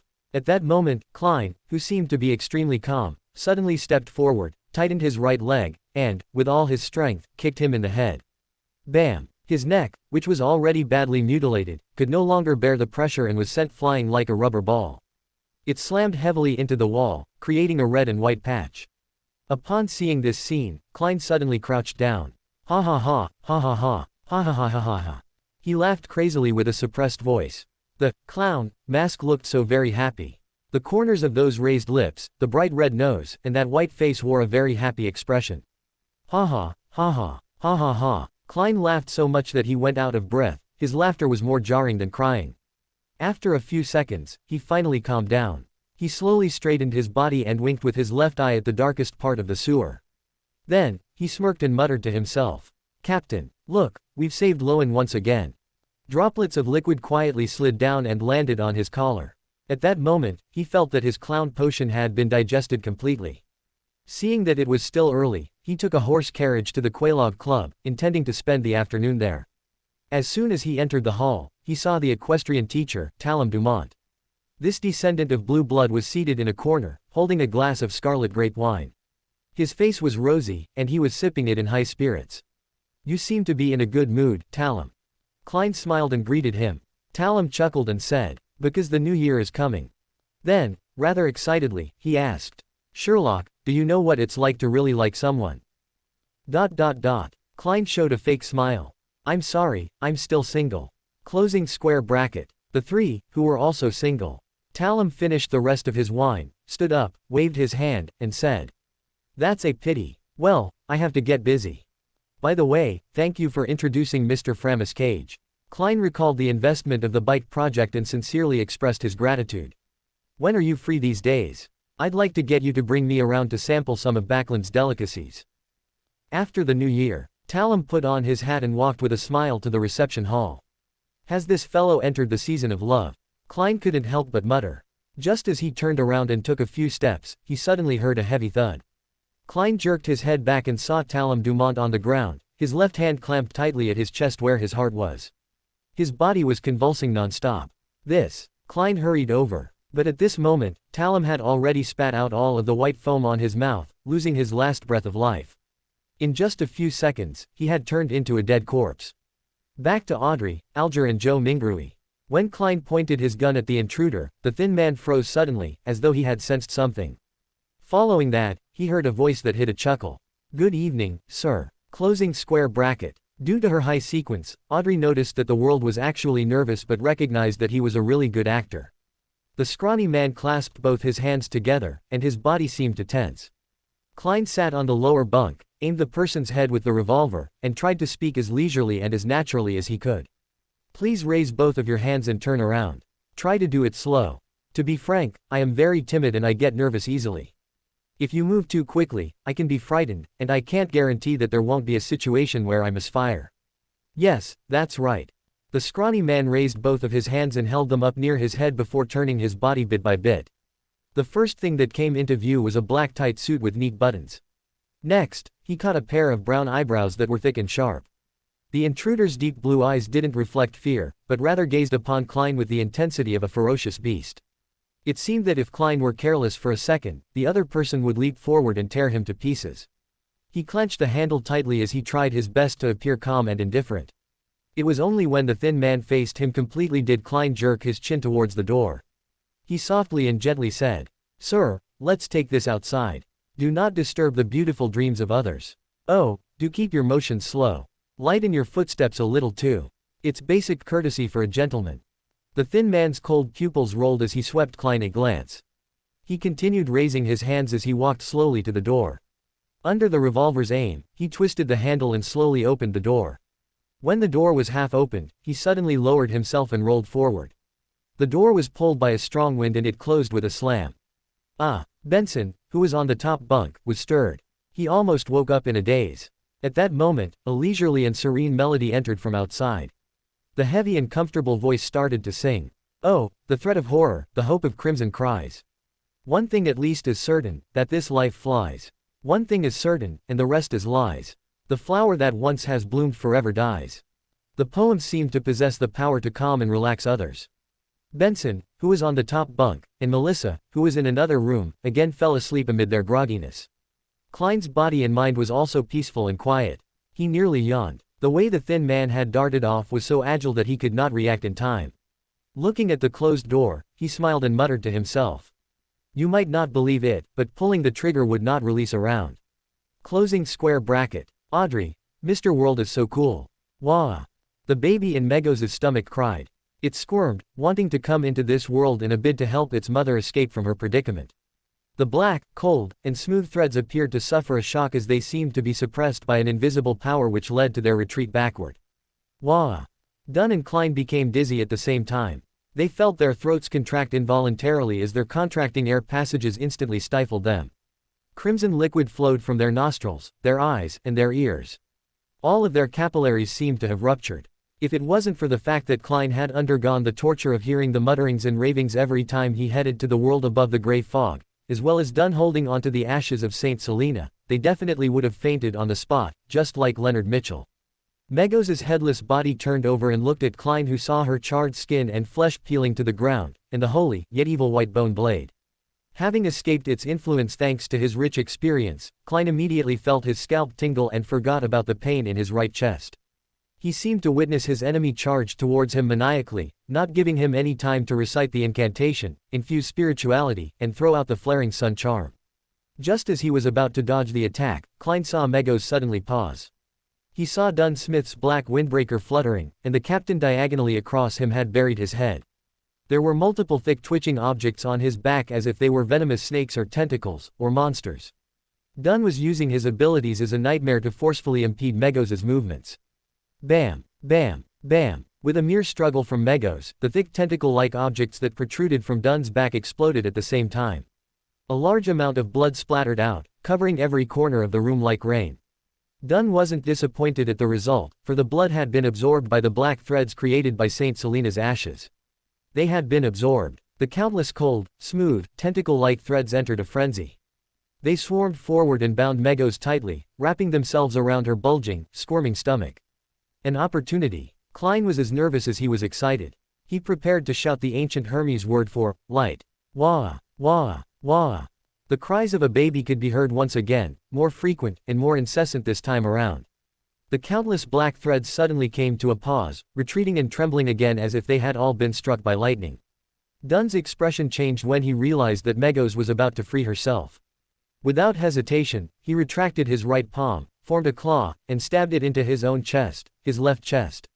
He quickly pulled out his right hand, his fingers holding a bloody heart tightly. It was a still beating heart that brought with it the sereneness of the night and a dream.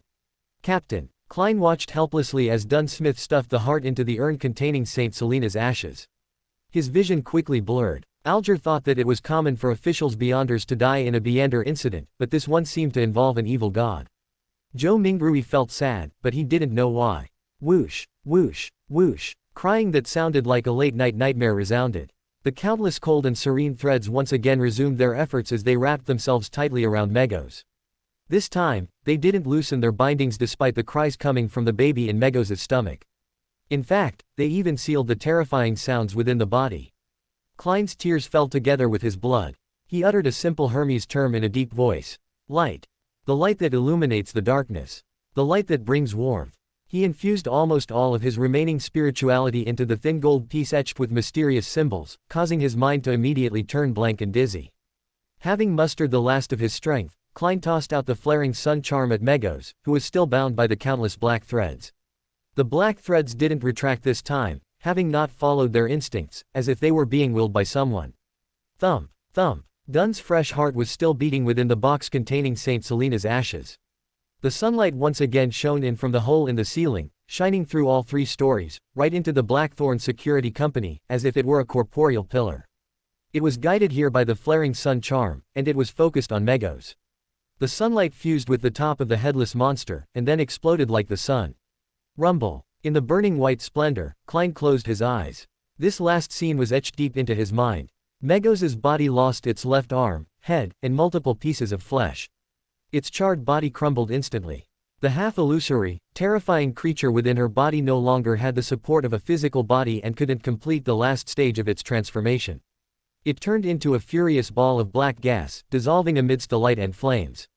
Rumble. The entire building shook violently, but this was only due to the released energy of the flaring sun charm. The charm was different from a normal bomb. Its powers were concentrated, yet restrained. Klein fought to stabilize his body. He opened his eyes and looked ahead a few seconds later. He saw that the walls had crumbled.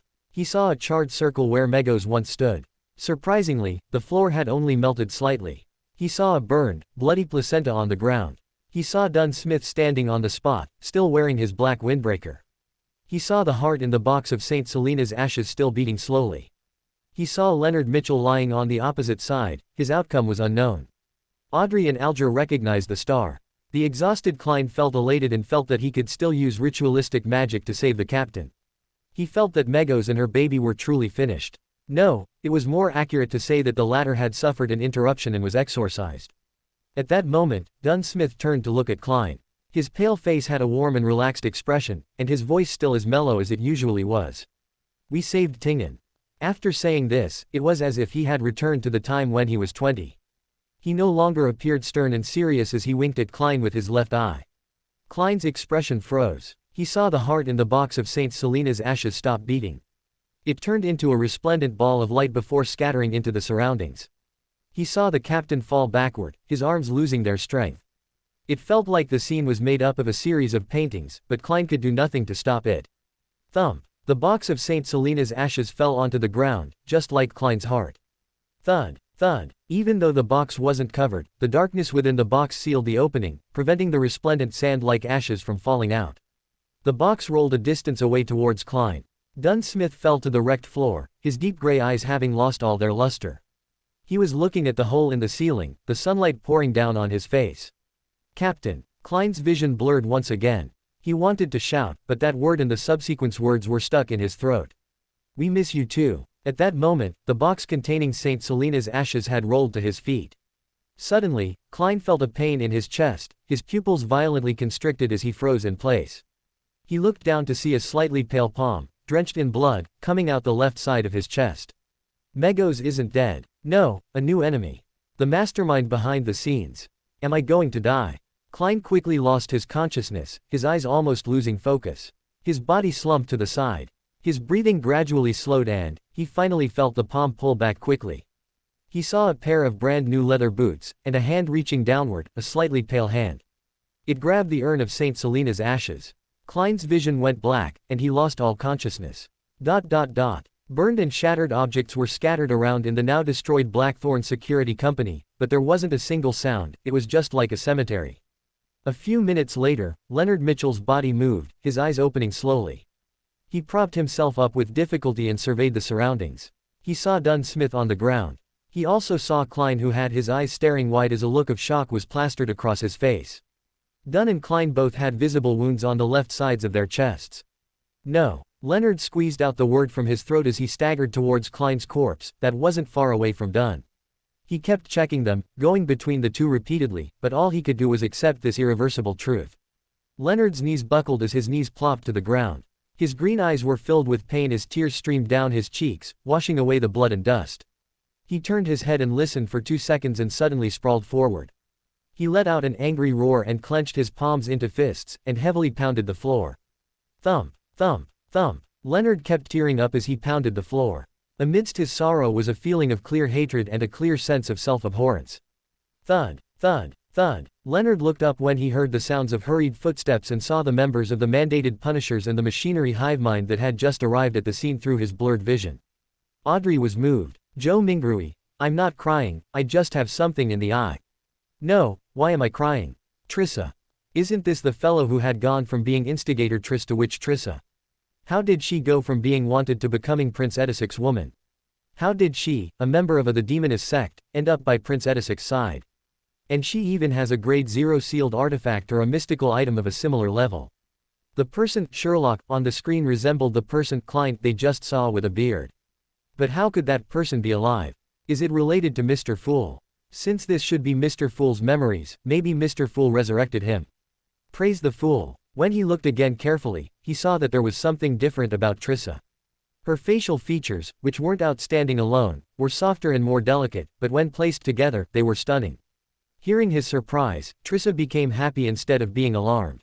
She revealed a sweet smile and said, "You know me. I knew you know me. A detective with Beander powers definitely pays special attention to the wanted posters." She looks very happy. Klein cautiously asked with doubt and caution. What do you want? He clearly remembered that the person before him wasn't a good person.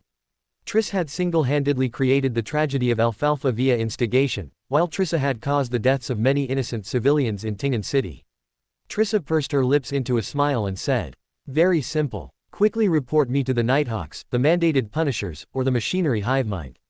Get them to come here and capture me." Closing square bracket. Audrey and Zhou Mingrui were surprised. Why would she ask to be arrested? Alger thought that she must have been trying to escape something and preferred to be arrested. Maybe she was in danger and thought that she'd be safer in a cell. He also realized that she seemed to be from the demonist pathway. Calling the cops on yourself.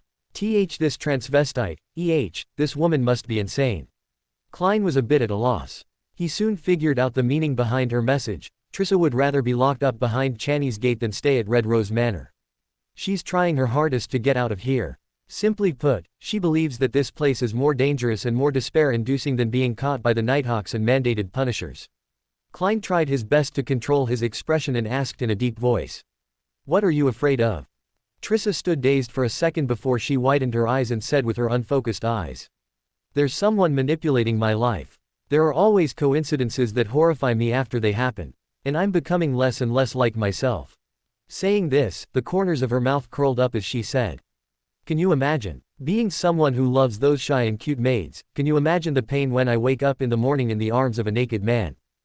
I can't. That's why it's best to stay away from being an assassin or witch.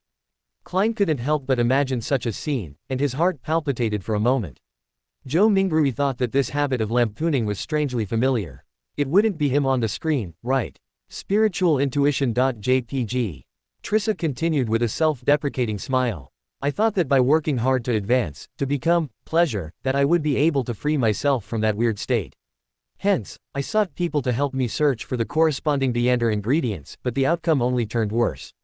Sometimes, I forget a lot of things, but they end up really happening. I endured the disgust, seduced Talum, and tried to get him to help me escape. Who knew that I ended up killing him with a curse without me even realizing it? Do you believe that? Haha, they even changed my name. They wanted me to completely abandon my past self. No, absolutely not. They thought I could only overcome the coincidences for a short period of time and that I would soon get back on track. Humph, it was just an impression I deliberately created for them, so I have managed to meet you, Mr. Detective. Klein took a breath, his thoughts in a jumble. As he was organizing his thoughts, he asked casually. What did they change your name to? Trissa furrowed her beautiful brows as she answered with a somewhat blank look in her eyes. Trissa cheek. Closing square bracket. At that moment, Audrey and Alger's blood turned cold. With their knowledge of mysticism, they recognized the name of the primordial demoness. Audrey. Wait, is that person Mr. World? Trissa cheek. Cheek. Klein suddenly raised his head, his whole body turning numb once again, as stiff as a marble statue. The goosebumps on Klein's skin surfaced uncontrollably as he looked at the beautiful young lady with her misty eyes and furrowed eyebrows. The goosebumps were distinct and were accompanied with cold sweat. At this moment, he felt as if he had returned to Tingen, back to the Blackthorn Security Company, and was about to activate his spirit vision to observe Megos and the baby in her womb. The fear that resulted from his instinct was so clear that it felt like a giant hand tightly gripping onto his heart. He finally understood that the thing interfering with the gray fog and his divinations wasn't a grade 0 sealed artifact or a mystical item of the same level. There was something even more terrifying hidden within Trissa's body. The symbol of the apocalypse, the primordial demoness. No, she isn't the primordial demoness yet. Otherwise, I would have already lost control just by being together with her, turning into a pile of squirming rotten meat. She's in a very strange state. Trissa's brows eased as her eyes regained their focus. As she looked at Klein, who didn't dare to move at all, she gently lifted her right hand, allowing her slender white finger to slowly slide down from the side of her body. With a bit of grievance, seduction, and malice, she laughed and said, if you can inform the Nighthawks, the mandated punishers, and the machinery hivemind about this matter, and I happen to meet you before they arrest me, I don't mind letting you know what true pleasure is. Klein's gaze subconsciously followed the movement of her fingers, and all sorts of mind-blowing details surfaced in his mind. They aren't considered big, but they are very firm. What am I thinking? What am I looking at? Is this the seductive powers of a demoness of pleasure? Ignoring the fact that you were once a man, even if you were a true lady, without having committed many heinous crimes in the past to lessen the psychological rejection I have, I wouldn't dare to. If you were to suddenly awaken as the primordial demoness, even the fool can't handle that. Klein silently sighed, raised his head, looked at the carriage's wooden roof, and said, do you think that I, an ordinary low or mid-sequence Beander, would have the ability to escape the pursuit of the royal family? I think they've already discovered that something is wrong, and they're about to take action. Trissa felt somewhat smug that Klein didn't dare to look straight at her. She chuckled softly and said, I'll try to escape and divert the main pursuing force. Although the remaining ones are still very powerful, it's not impossible to deal with them. I believe that you will fight with all your might for the sake of your own life. You have great hope. With that, her figure quickly disappeared, as if someone had wiped it away with a rag. This was different from Sharon, as it wasn't a return to a normal wraith state, but a direct form of invisibility. Bam! The carriage door opened and then closed. The sweet fragrance that remained drilled into his nose, and Klein retracted his gaze, his face sinking. Even now, his arms were still trembling slightly, as if he had contracted some disease. Then he left the carriage and, soon after, encountered a meteorite. Audrey, Alger and Zhou Mingrui. Will that guy die again? However, the memory stopped there. Zhou Mingrui, what a bad cliffhanger. If a movie ended like this, it would get bad reviews. Gehrman took off his hat and pressed it to his chest. He bowed slightly before casually pulling out a chair and sitting down. With a sweep of her blue eyes that resembled the deep blue sea, Bernadette's gentle and calm voice rang out. Why did you contact me so urgently this time? Aren't you a clairvoyant? Didn't you receive a hint of a revelation? Gehrman subconsciously replied in his mind before he felt that he was being too arrogant. This should be the aftereffects of interacting with the Red Angel evil spirit for too long. With his level, it would naturally affect the people around him. If he was willing, this effect would definitely turn into a form of corruption. Klein quickly did a self-analysis and made a judgment. He pondered for a moment before asking, have you attained what you wanted to achieve in Backland? Bernadette slowly shook her head. Number. You can even say that I failed. Oh. Klein used a tone to express his surprise and puzzlement. Bernadette glanced at him and said unhurriedly. There's a strange name for the Sequence 2 potion of the Mystery Prior Pathway. It's called, the Sage. To advance to this level, one has to prevent a disaster that involves a higher level of power. Sage. So that's where, Sage, of the Hidden Sage comes from. Klein was momentarily enlightened. Just as he was about to ask, he heard Queen Mystic continue. I anticipated such an opportunity in Backland, so I came here a few years in advance to make preparations. I've recently been waiting for it for a long time. Unfortunately, I predicted that it would happen in the second half of this year. Last year, I wasn't in Backland at the end of the year, so I wasn't able to stop the Great Smog. And in this war, I tried my best to do something, and I achieved something. But to my surprise, Faceac directly attacked Backland with an air raid, and the disaster ultimately erupted. That's why you said you failed. Klein nodded indiscernibly and said with a sigh. I didn't expect the ones to start the war to be the Phasacians either. As he spoke, he sighed inwardly. The difficulty of Queen Mystic's advancement ritual was controversial. It all depended on one's luck. One had to know that before he became a demigod, Klein had already stopped the true creator from descending. He had saved Tingen and Backland, which were feats that could definitely satisfy the ritual requirements of becoming a sage. But under normal circumstances, there weren't as many disasters like these, and they weren't things that could easily be stopped. Just like the present situation, Amon's brother had planned for 1 to 2,000 years. Even if something went awry with King George III, war would erupt as he had expected. This was because the root cause of the uniqueness of the death pathway hadn't been resolved. This made him suspect that Mr. Azek's life in the northern continent had always been under the arrangement of Amon's brother. If not, how did he, who had lost his memories, escape from the sites of the various major churches without a shape-shifting mask?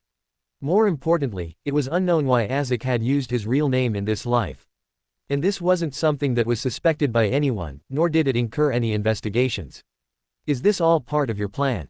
Amon's brother. Upon thinking of this, Klein felt a certain trauma, a result of post-traumatic stress disorder. His body nearly trembled. He silently took a deep breath and looked at Queen Mystic and added. This war involves the son of the Creator, King of Angels, and the true deities. It's not something you can stop. With Bernadette's knowledge and experience, she still had some changes to her facial expression when she heard the sentence. She repeated a few keywords in a low voice. The son of the Creator. King of Angels. Deities. She wasn't too surprised by this, as if she had already made a prediction. However, even if she was a clairvoyant, she wasn't able to pry into the script composed by Amon's brother. After repeating it again, Bernadette fell silent for 2 to 3 seconds before sighing to herself. So that's the reason. Klein adjusted his posture and thought. Actually, to you, this war is also an opportunity. Next, there will be many disasters, including the clashing of powers at the angel level. I believe that you should at least be in control of a Grade 0 sealed artifact. You can stop certain matters from happening at the critical moment. Of course, you have to choose a good time and method. Bernadette nodded gently and agreed with what he said. She also tacitly acknowledged that she possessed at least one Grade 0 sealed artifact. Of course, as the daughter of the protagonist of the previous era, as the child Emperor Russell doted on the most, it would be unbelievable if her father didn't leave her 1 or 2 Grade 0 sealed artifacts. What was more important was that Bernadette was already preparing the ritual needed to advance to Sage. This meant that she definitely had the corresponding sequence 2 Beander characteristic in her hands. To a certain extent, it was equivalent to a grade 0 sealed artifact. After tacitly agreeing, Queen Mystic Bernadette's gentle but emotionless voice changed slightly. However, I still don't like war, even though it will give me a chance. I once hated him and couldn't understand him. That's why I didn't call him father for many years. It's because he did too many things against the trend of the times and hurt the innocent. I couldn't accept my heroic father turning into a crazy tyrant. And now, through the answers from the entity behind you and my own investigations, I somewhat understand his situation. I understand that he was suffering from despair, pain, and loneliness. I understand him as a drowning person, only struggling on instinct. When Klein heard that, he sighed and felt his emotions in turmoil. In this world, the only people who understood Huang Dao, Roussel Gustave, the most were probably the two people sitting here. Of course, this feeling didn't stop him from sensing that Queen Mystic Bernadette's condition was a little different today. In the past few times they had met, this king's daughter had never said so much, nor had she opened her heart so directly. At most, she would play the tune of music, subtly expressing her sadness. After some thought, Klein pretended not to notice, and he asked, "When did he start changing? Do you think there was any prior warning, or something worth paying attention to?" Queen Mystic Bernadette's deep blue eyes moved slightly, as though she had sunken into her trove of memories. After a while, she slowly said, "Not long ago, he proudly said to me, 'Haven't you always wanted to know what's surrounding our moon and other planets? In the future, our journey might be towards the Sea of Stars.'" The Sea of Stars. What's on the moon and other planets? As Klein pondered over Queen Mystic's words, he suddenly recalled a key phrase and something. Under Queen Mystic Bernadette's gaze, he deliberated and said, "At your level, you should more or less know that there's corruption coming from the cosmos." Bernadette nodded and didn't pursue the matter. It was as though she knew that Gehrman Sparrow wasn't sure either. She knew that only an angel-level demigod could detect and resist the corruption. After more than 10 seconds of silence, the topic was directed towards Klein's reason for being here. One of the reasons for this war is because the Loan King, George III, discovered the 9 secret mausoleums left behind by the Blood Emperor, doing so with the intention of switching to the Black Emperor pathway and becoming a Sequence 0. As such, he abolished the Grain Act. Klein didn't care if Queen Mystic knew anything about these matters. He followed his own pace and roughly told her everything without missing out any key matters. Finally, he said, "The Black Emperor does have the ability to revive, but once a new Black Emperor appears, the original entity would perish completely." The original entity here referred to Emperor Roussel, who might have succeeded before being assassinated. Sometimes, Klein even suspected that Roussel had intentionally given others a chance, which resulted in him perishing on the spot. This way, when he revived from the astral world and regained his uniqueness and absorbed the 3 Sequence 1 characteristics, he would no longer absorb the characteristics of Knowledge Emperor, Arcane Scholar, and the characteristics of another pathway. He could make himself pure, thus, free from madness. This was a way to live through death, but the prerequisite was that Roussel's ritual had succeeded. He had died during or after the ritual, and not before the ritual. Queen Mystic Bernadette took it all in before slowly saying, "You want to stop George III?" "Yes." Klein nodded frankly. "Why?" Bernadette pressed in an unperturbed tone. The corners of Klein's mouth curled up as he smiled. "Some ridiculous reasons that aren't worth mentioning." Bernadette's gaze landed on his face for a moment before she said, "That's enough. I'm also doing such things for something that has slim chances, one that's almost impossible to happen. We can cooperate on stopping George III. We're all ridiculous people." Klein sighed and said, "I'll give you the method to summon my messenger." "All right." Bernadette reached out her right hand and lightly tapped the table. The fountain pen that was originally placed diagonally in front of her suddenly jumped up, as if it was held by an invisible elf before writing fluidly on the paper. "This is the method needed for summoning my messenger," said Bernadette calmly. "Queen Mystic's powers are all very fantastical, no, fairytale-like." Klein glanced at the fountain pen that was writing on its own. He took out a pen and paper from his pocket and wrote the incantation to summon his messenger. He also indicated that each letter delivery needed the payment of a gold coin. Right on the heels of that, he handed the piece of paper to Bernadette and took the other party's piece of paper. He quickly scanned through it. An invisible creature that roams the upper realms, a strange spiritual body that is friendly to humans, a messenger that belongs solely to Bernadette Gustave. There's a certain difference between this and a standard incantation, but it's essentially the same.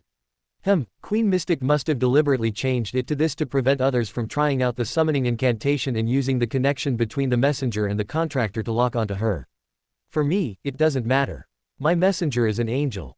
Only she can threaten others, and no one can threaten her.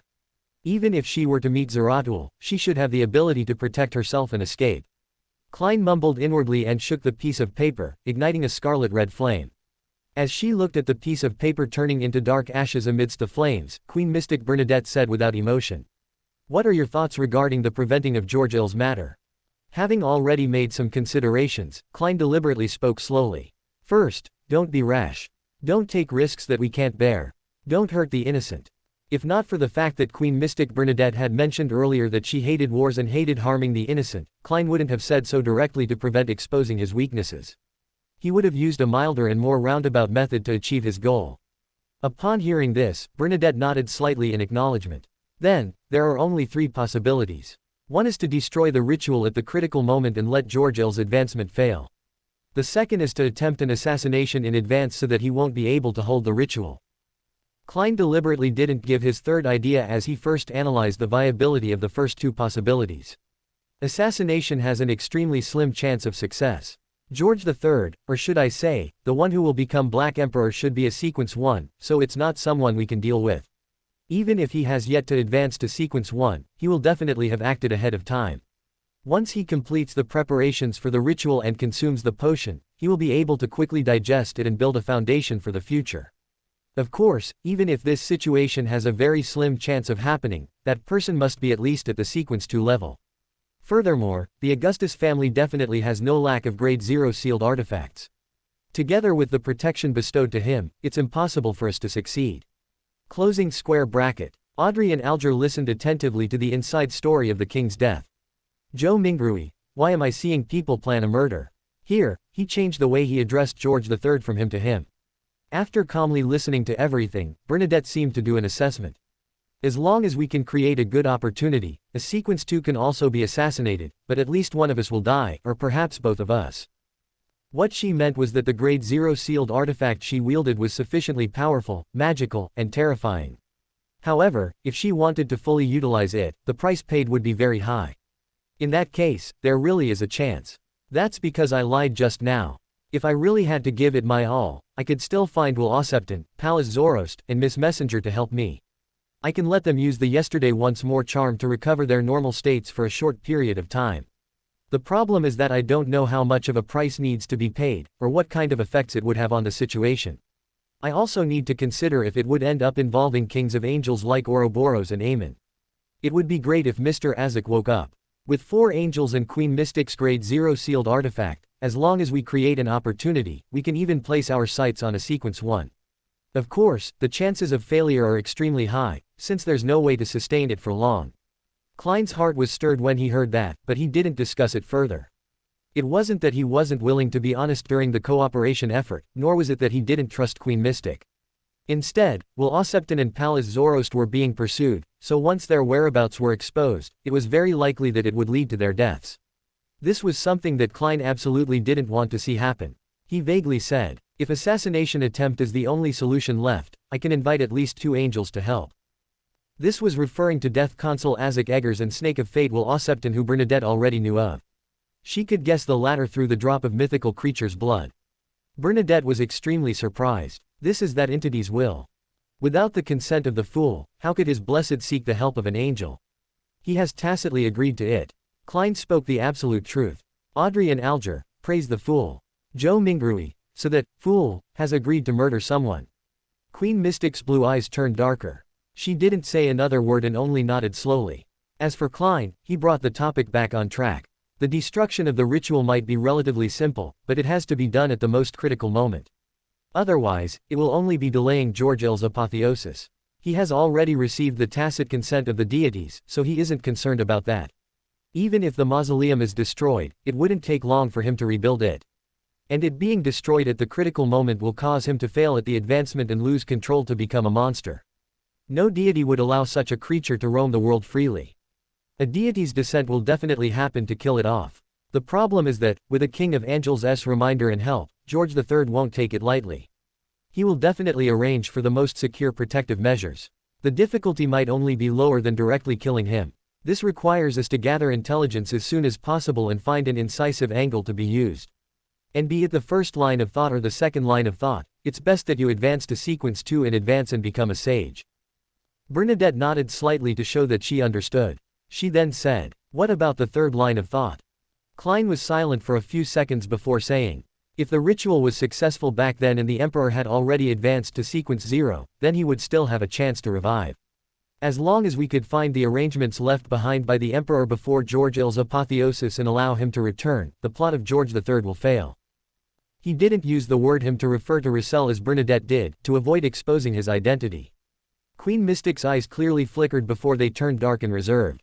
She opened her mouth slightly and said, "I'll hand over selected diary entries to Cattleya." Klein didn't discuss the matter deeply. Instead, he smiled and said, "Actually, there's still a fourth line of thought." Bernadette's eyebrows twitched as she expressed her doubts. "That's to do nothing. Let George III hold the ritual and attempt to become a god while we wait for him to fail." Klein gave a self-deprecating laugh. The higher the sequence is, the greater the chance of failure. This was actually the truth. Even if there was the script, written by Amon's brother with the road to success completely paved, and even if George III had perfectly digested the previous potions, the odds of him successfully advancing to become a god didn't exceed 50%. Of course, what Klein said was just a self-deprecating remark. Queen Mystic didn't immediately respond. She looked seriously at Gehrman Sparrow for a few seconds before saying, "The feeling you give off to me now is different from the previous few meetings." Closing square bracket. Alger agreed with this. "I'm taking advice from my psychiatrist." Klein smiled, describing himself as a very serious mental patient. Audrey felt proud, the world was a good patient. Without another word, Bernadette retracted her gaze and looked at the fountain pen lying on the table. "Then, let's gather the corresponding information and maintain communication through letters." At this point, she paused for a moment before speaking again. Her gaze remained unchanged. "Actually, I'm wondering if he might have already been resurrected. It's just that he's still finding his past self. I'm not sure what details the Black Emperor's resurrection entails.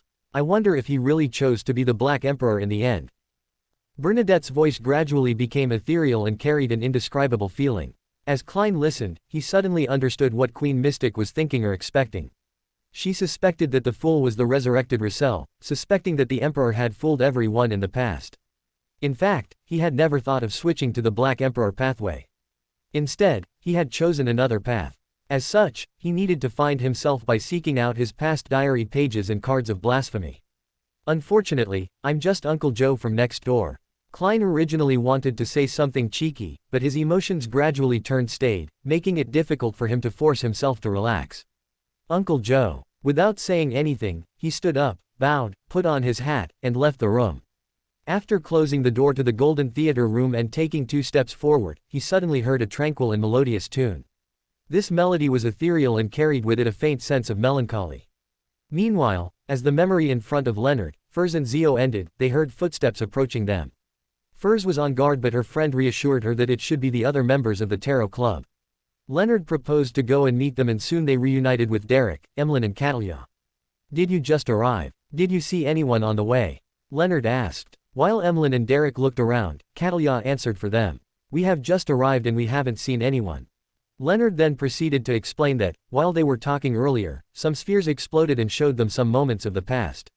With a strange look on her face, Cattleya said, "So we have to speak of the fool and look at what may be his memories."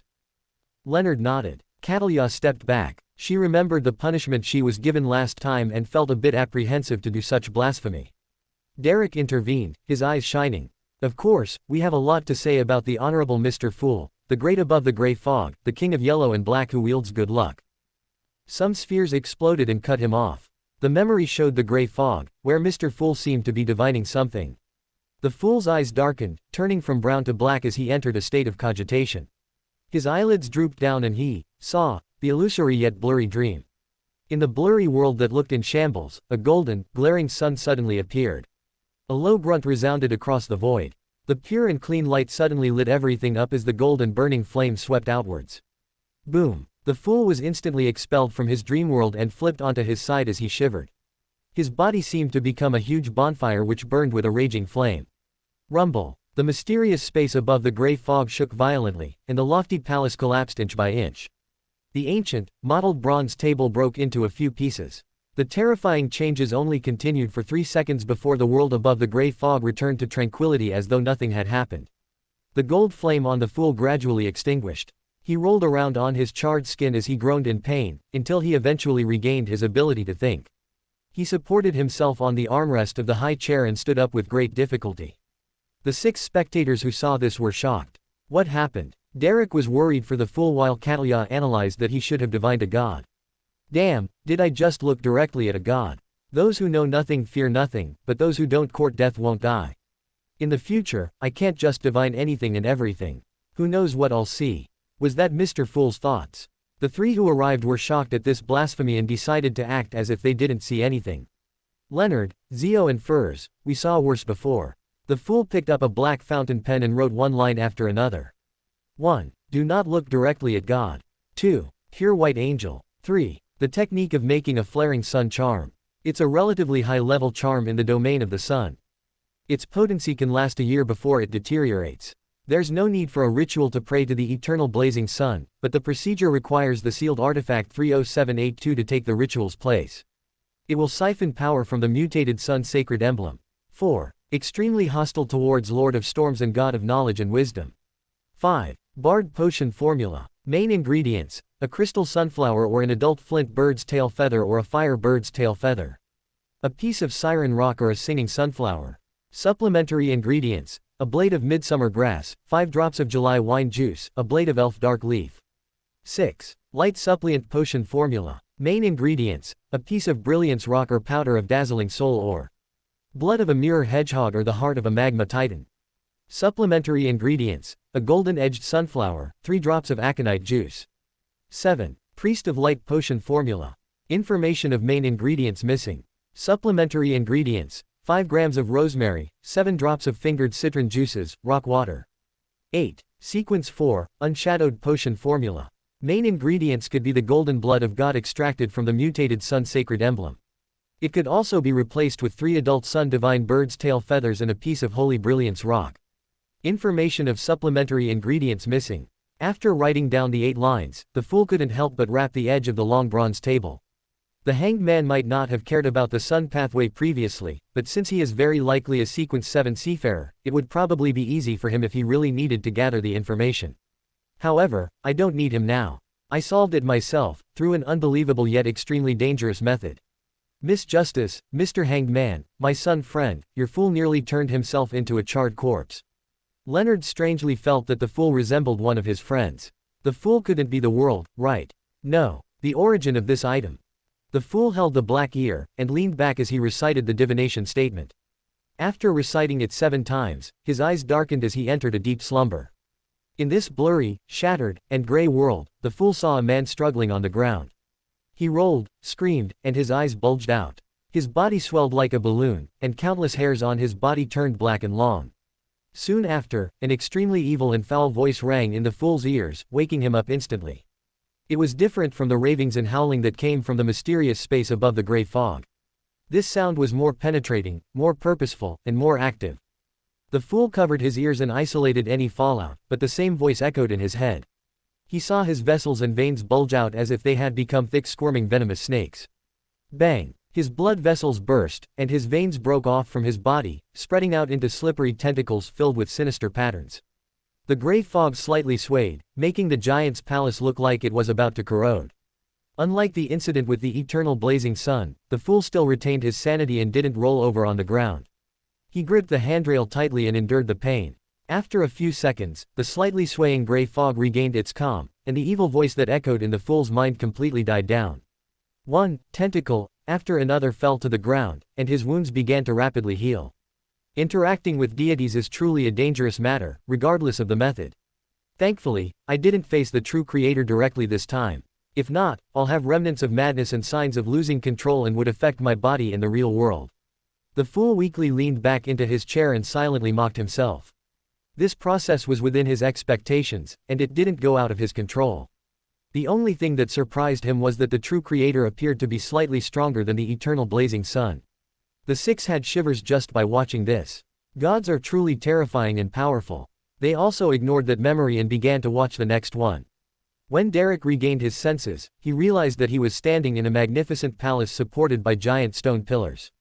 In front of him was a long ancient table, and on the other side of the table was a human figure obscured by a thick fog. Other than that, there was nothing around him. It was empty and ethereal.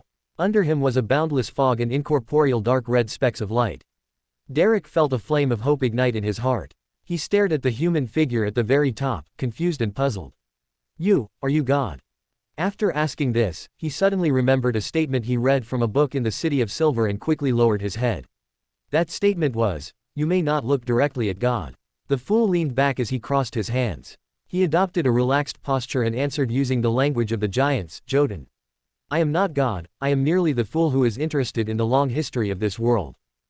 The fool. Derrick ruminated over the term and, after a long silence, said with difficulty, "I don't care if you're God or the fool, my prayers will not change. I hope that the people of the City of Silver will be freed from the curse of their destinies. I hope that the sun and sky described in the books will appear in our skies.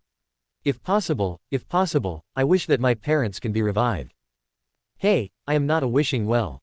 The fool put down his hands and laughed. "Why should I help you?" Derrick froze. He thought for some time before saying, "I will offer my soul to you. I will use my blood to please you. I have no interest in the soul and blood of a mortal." Klein smiled and shook his head. He saw the color of the youth's feelings turn into the color of despair bit by bit. Without waiting for the youth to speak, Klein nonchalantly said, "But I can give you a chance. I am a fool that likes a fair and equal exchange. You can use what you can attain to exchange with me, or people like you, to exchange for things you want. But remember, they must be equal in value. This can make you powerful. Perhaps one day, you can rely on your own strength to free the City of Silver from its curse and make the sun appear in your sky once again." Closing square bracket. Praise the fool. Derrick listened quietly. He lowered his head in silence and replied after a while, "I want to become the sun. I wish to obtain the formula of the corresponding starting sequence potion from you." Sequence, potion, the sun. The sequence pathway that the Church of the Eternal Blazing Sun possesses. From the looks of it, we exist in the same world. The term, sequence, was born from the revelation of the first blasphemy slate, which happened at the end of the second epoch, the Dark Epoch. In other words, if the City of Silver is really the forsaken land of the gods, this means that it was split apart from the southern and northern continents at the end of the second epoch. Could this be related to the cataclysm of the third epoch? According to the legends, the Evernight goddess, Mother Earth, and the god of combat descended upon this world and protected humans from the cataclysm along with the Lord of Storms, Eternal Blazing Sun, and the god of knowledge and wisdom. The fool maintained his posture. He replied with a calm tone, "We can discuss this transaction in the future. Do not go out for the next 2 days. Try your best to not be in the same room as anyone else." "All right, I'll follow your instructions." Derrick replied with his head lowered. He didn't have any objections. The fool heaved a sigh of relief. He tapped his fingers on the side of the table and said, "Before I send you back, let me first complete our equal exchange. I gave you a chance to be strong, and you have to give me something equal in return. I have said that I am the fool who is interested in the long history of this world. What I ask in return is the history of the City of Silver, everything that you know." Derrick thought for a moment before replying softly, "I will describe it faithfully. The City of Silver has existed ever since the omnipotent and omniscient God, the Lord that created everything, forsook this land. No, it existed before that, but it was called the Kingdom of Silver. The omnipotent and omniscient God, the Lord that created everything." The fool leaned back and maintained a profound posture while he ruminated over the words that the youth from the City of Silver had said. If the City of Silver was really in the forsaken land of the gods, then the forsaken land of the gods would truly belong to this world. The omnipotent and omniscient God might be the title of the creator that was used by the living in ancient times. The fool looked towards the young man opposite him in thought. He looked at the emotional colors of pain and sorrow. When Derrick felt the fool's gaze, he lowered his head involuntarily. He recalled the legends that his parents had told him. He said slowly and sadly, "When the sun disappeared from the sky, when the clouds were ripped and torn apart, when lightning and thunder became our rulers, and the monsters lurking in the dark suddenly emerged, ones so terrifying beyond one's imagination, they destroyed one city after another in the Kingdom of Silver. Humanity's dark ages had arrived. The remaining experts in the City of Silver then relied on their united power and 2 magical items before they finally warded off the attack of the things of the dark. They gradually eradicated the monsters within a 1-day journey of the city, and they established a city-state that protected the last light of human civilization. A standard textbook description. Klein couldn't help but comment in his head. The young man's description made him feel that the City of Silver was in a different world than the northern continent. Maybe this is the unique characteristic of the forsaken land of the gods, he thought, without revealing his emotions. Derrick calmed his breathing and continued. During the first few decades, plants couldn't grow. The City of Silver had a severe lack of food, and we could only hunt dark creatures or mutated animals to relieve our hunger. The population dropped drastically. Fortunately, we found black-faced grass. It could survive under such circumstances, and it became our only reliable and stable food source. It was said to be the final intervention that the magnificent god left for us. It allowed one generation after another to live on in the City of Silver. It persisted in the Dark Ages for 2,582 years. The passage of time was recorded by a long line of chiefs. For the rest of the people in the City of Silver, we call periods of frequent lightning, day, and when the lightning subsides, we call it, night. It's a rather confusing system, and it makes exact dates difficult to pinpoint.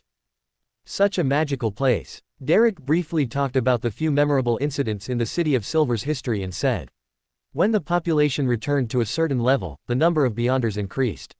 The 6-member council started forming elite troops to explore the dark.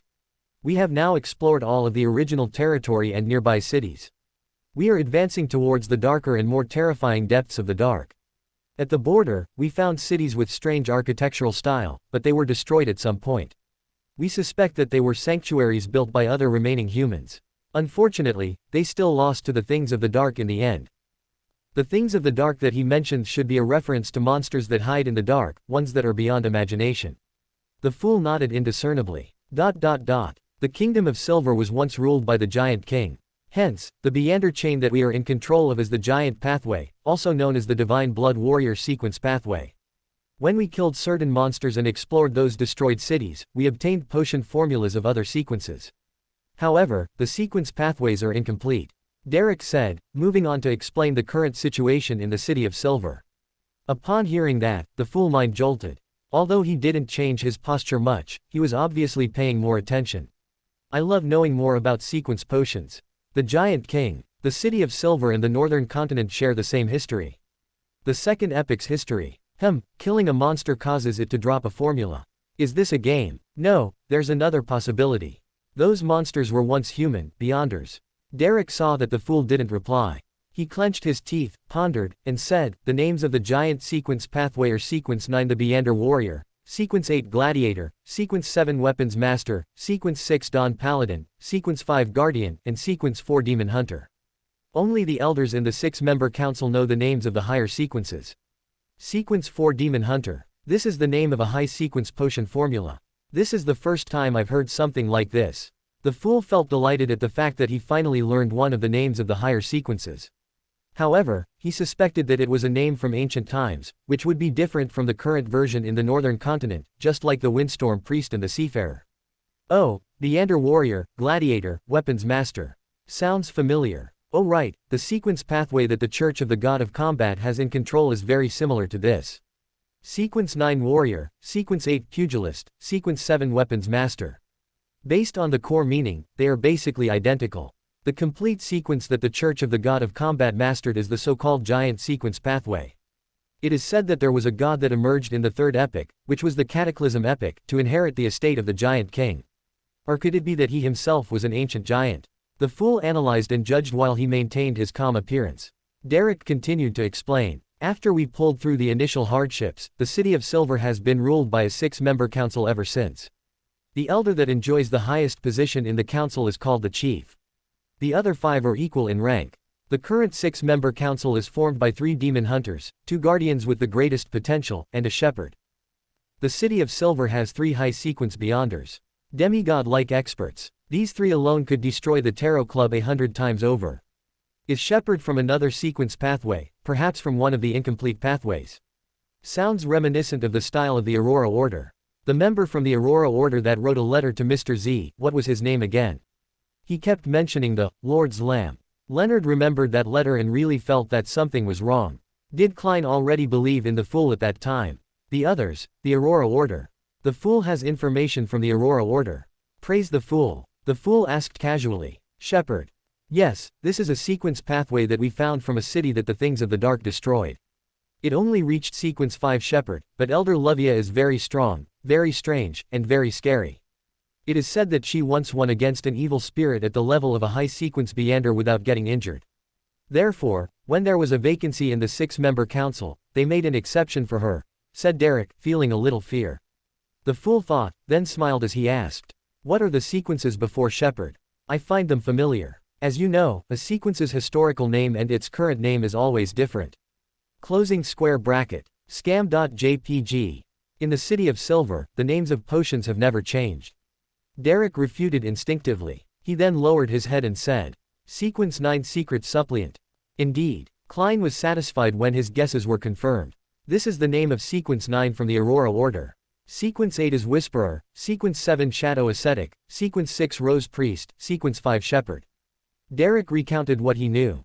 Whisperer, listener, they are about the same. Hey, I know more than the information provided by the Tingan Nighthawks. In a good mood, the fool beckoned for Derrick to continue.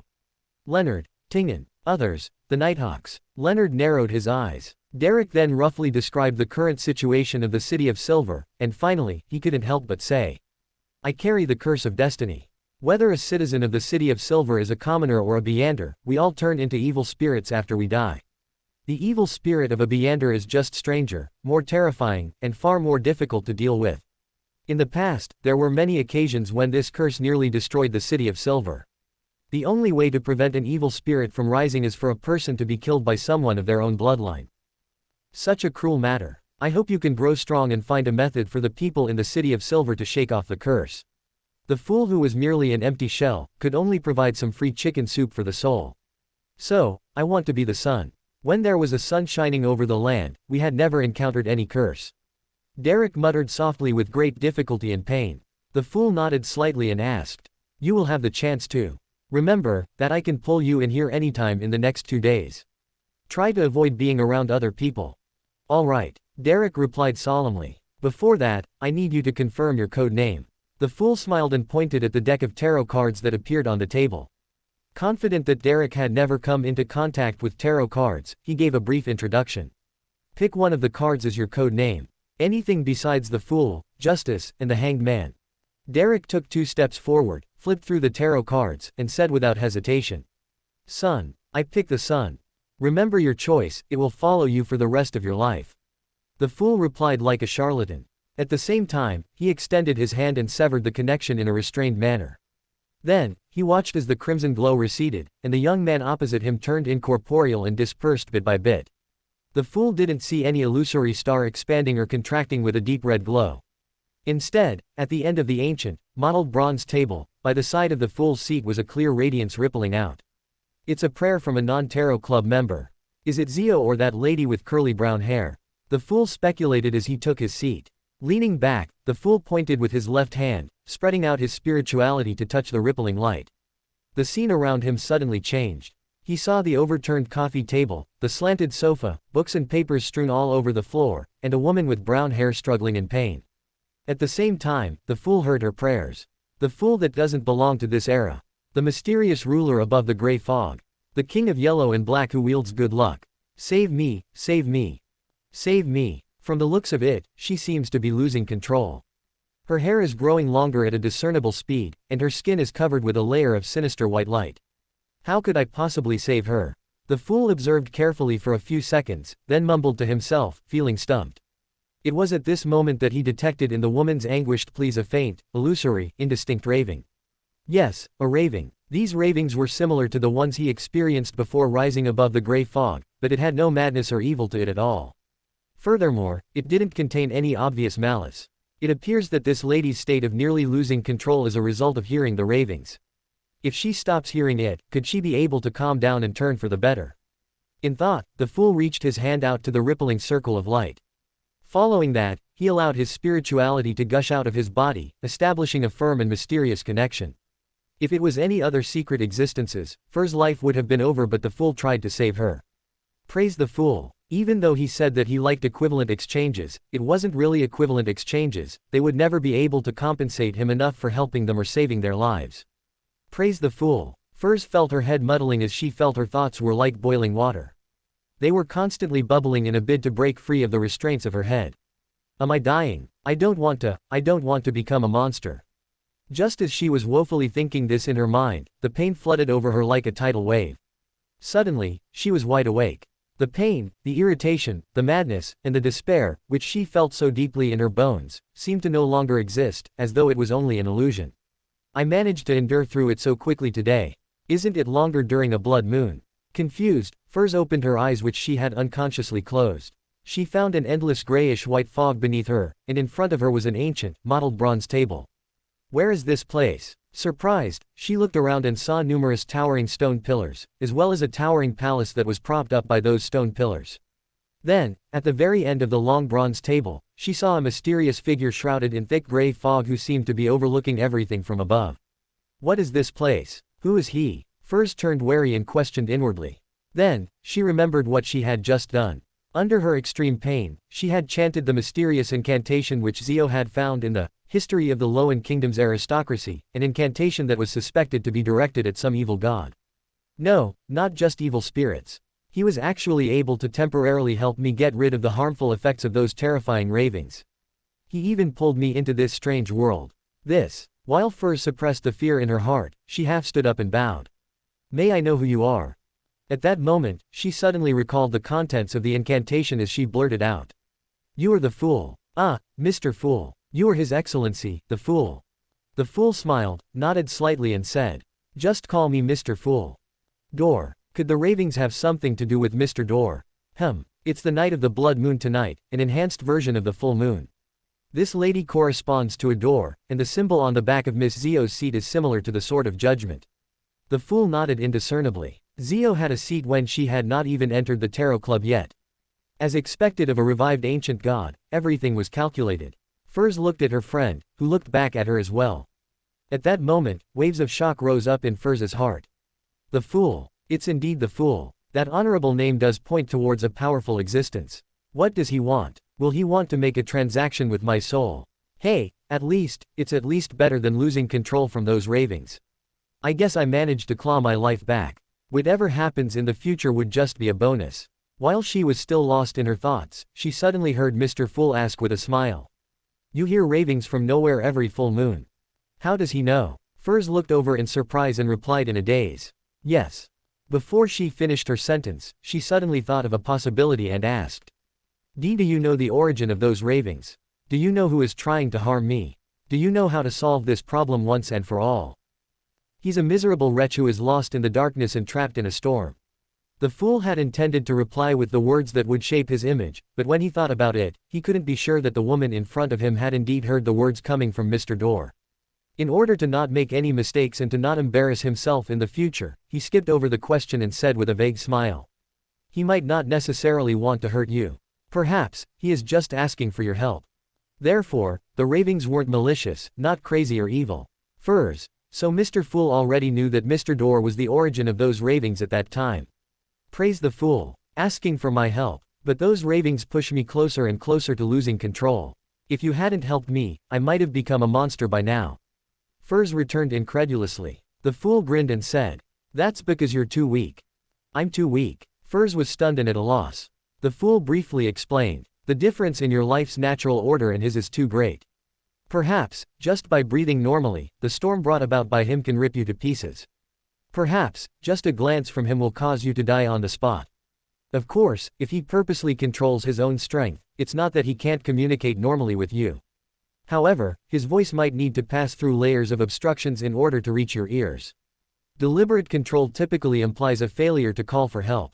Haha, that's if we assume that he's calling for help. The difference in our life's natural order is too great. I would die from just one glance from him. Furs was stunned from what she heard.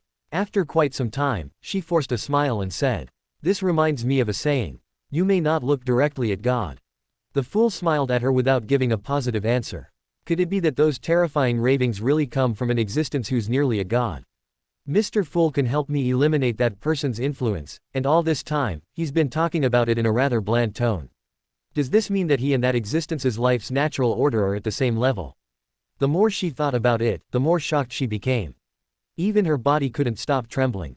The Fool waited a few seconds, then asked. How long does it last every full moon? 3 to 5 minutes. If it's the night of the blood moon, it will exceed 7 minutes. Furs gathered her thoughts and answered honestly. The fool smiled. You can return in a few minutes. There is only one way to solve your problem, and that is to raise your life's natural order. Furs hesitated for a moment before saying, whenever I encounter the full moon, can I recite your name? I will be your devout believer. No, there's no need. The fool smiled and shook his head. But I don't mind helping you along the way. Thank you so much. Although she suspected that she was dealing with an evil god, she no longer wanted to experience the same painful nightmare as before.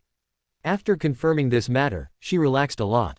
Noticing that there were still many seats around the long bronze table, she asked probingly. Mr. Fool, it seems there are others who come here frequently. No, they might not necessarily be human. Furs added silently. The fool smiled and said with a casual attitude. There are a few people who are similar to you. I pulled them here for various reasons.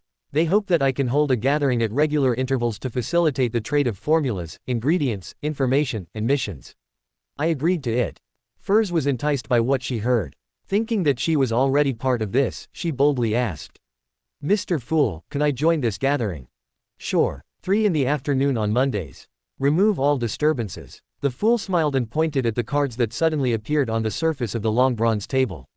They've decided to use the names of the tarot cards as their code names. You can pick one of these, but these already belong to someone and you cannot choose from. Furs nodded her head, shuffling the cards and cutting them with great interest while mumbling. Let fate arrange my title. Soon, she pulled out a card and looked at it. The Magician. Closing square bracket. Cattleya looked at Miss Magician. If the fool had not been as kind as he was, she would have been killed for being so rude. Praise the fool. As the fool's spirituality made contact, the constantly expanding and contracting crimson star presented the images and sounds contained within. A black-haired woman in a classical robe had fallen to the ground, writhing in pain. She held an ordinary-looking celestial globe in one hand, and in the other, she held a short scepter that wasn't even the length of a small arm. Her strong will to survive almost broke through the binding of the crimson stars and directly entered the fool's ears. The Tarot Club members recognized the hermit, except Emlyn. This woman's figure appeared rather blurry, making it difficult to discern her exact appearance, but there were some things the fool could clearly see, such as her facial features, such as her splitting cheek muscles and the flesh inside that was contracting into eyeballs. Other features included her ears stretching outwards like a trumpet, or her fingers which were scratching at the floor to create bright streaks of blood, as well as a pair of cold, lashless eyes that were almost transparent and were situated above her. The black-haired girl's mutation didn't decline. Her body was tenaciously healing itself, causing the flesh and blood which resembled an eyeball to melt away. Her ruptured muscles fused together, and her extended ears shrunk inward. Every detail was in a repetitive seesaw-like struggle between the two states. Hidden Sage. The fool leaned back in his chair, stretched out his hand, and took hold of the sea god scepter that once again flew out of the junk pile. He planned to lend a helping hand and smite those evil eyes with a few bolts of lightning. However, after careful examination, he sharply realized that the black-haired woman's abnormality had stemmed from the crazy ravings that no one else could hear. This was because the source of everything was in her ears, deep within her spirit body, her soul body. It's very similar to the situation when Miss Magician suffers from the ravings of the full moon. Fortunately, I'm experienced, otherwise, I would have given the wrong response. The fool thought for a moment and thought of a way to save her. It was to pull her spirit body above the gray fog and directly block out the crazy ravings.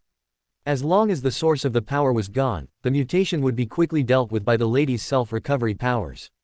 As for whether she was worth saving, or if she harbored malicious intentions, the current him was no longer as troubled as he was in the past. If the black-haired lady had committed a heinous crime to a certain degree and had already established a connection with the mysterious space above the gray fog through the crimson star, the fool could give her a few lightning bolts at any time and let her be thrown back to where she belonged. If she really has any kind of malicious intentions, or if she causes any accidents, I, who possess the sea god scepter, the Dark Emperor card, and am capable of using the gray fog's power to some degree, wouldn't lack the ability to resist. The fool held onto the white bone scepter in his right hand and pointed at the remote star.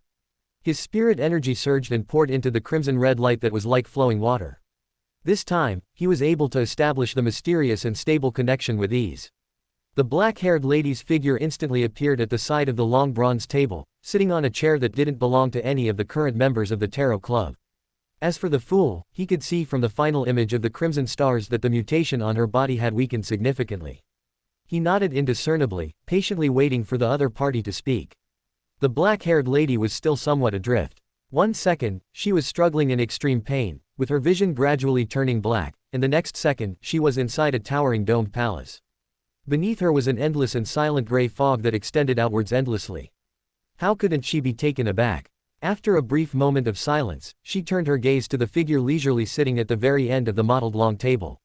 She asked with an ethereal voice, "Is this the underworld?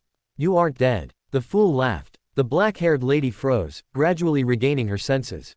Instinctively, she scanned her surroundings before finally casting her gaze at the mysterious man shrouded behind the gray fog. White shirt, tailcoat, no tie, black pants, bright leather boots, seemingly black hair, and a blurry appearance. There's nothing strange about this. He casually holds a milky white scepter that's slightly longer than an arm in his hand, and that scepter. The black-haired lady's pupils contracted as the depths of her eyes reflected, in its entirety, the blue, gemstones, and the aura of a storm from the surroundings that it stirred. Furthermore, there were countless points of light that surrounded it, giving it a holy and majestic feeling. It's a scepter at the demigod level. He's playing with it like it's a toy. He doesn't care about it at all. The lady in black narrowed her eyes and cautiously asked, "How may I address you?" "You may call me Mr. Fool." The fool. The black-haired lady ruminated over the word before asking with deliberation. "I've heard of your honorific name from the Aurora Order's Mr. Z." She waited for his assertion or denial. "You know the Aurora Order's Mr. Z. He can be considered an old friend." The fool laughed but didn't reply. "Leonard, Zhou and Furs. Cattleya. What? He know a member of the Aurora Order. Derrick and Emlyn." Instead, he said, "Do you not plan on introducing yourself? This is the most basic of etiquette." The black-haired lady recalled what had happened to her and fell silent again. After a few seconds, she said in a slightly muffled voice, "My name is Cattleya, and I have the nickname, Admiral of Stars." "Mr. Fool, were you the one who saved me?" "Admiral of Stars. The Admiral of Stars, one of the 7 pirate admirals, someone with a bounty of 37,000 pounds. I've saved a treasure trove, no, a person of high status." The fool shifted in his seat slightly, half surprised, half amused. Leonard was reminded of Klein. Emlyn. Why is her bounty his first thought? Cattleya. Cattleya discovered how the fool saw her all along. He chuckled and replied, "Wasn't that obvious?" Admiral of Stars Cattleya immediately stood up and said, "Thank you for your assistance. If you have anything you need me to do, you can directly instruct me, as long as it is within my capabilities and doesn't violate my principles." "That's nice of you. Very seasoned and experienced. She's indeed worthy of being the well-known Admiral of Stars." The fool couldn't help but sigh. "That fellow, Emlyn, is smart, but if he were to, meet Triss, no, demoness Trissa, he would be tricked by her into selling his dolls." The fool secretly teased the vampire which could be considered a friend in the real world. Emlyn, who heard Mr. Fool's thoughts, was speechless. Meanwhile, the others were speechless for other reasons. Dolls. Leonard. Why is he acting so familiar with that vampire? Is he really? He looked at Admiral of Stars and didn't directly respond to the matter of her repaying him for saving her life. Instead, he smiled and asked, "Are you a member of the Moses Ascetic Order?" "Yes." Cattleya didn't believe that this was something she could hide from Mr. Fool. The fool smiled. "What did you just do to provoke that guy?" After a moment of silence, Cattleya said, "No, I didn't provoke him." She paused, then she continued. "The members of the Moses Ascetic Order believe that all objects are numeric, and we pursue knowledge itself. However, Emperor Russell once said that we aren't pursuing knowledge, but that knowledge is pursuing us. The hidden sage is an embodiment of knowledge itself. He is chasing us, every single Moses Ascetic Order member. When too much knowledge is injected into us, without us being able to quickly digest and master it, a situation like before would happen. Either I lower my defenses and open my mind to accept the modifications from the hidden sage, or I would tenaciously resist it or end up losing control.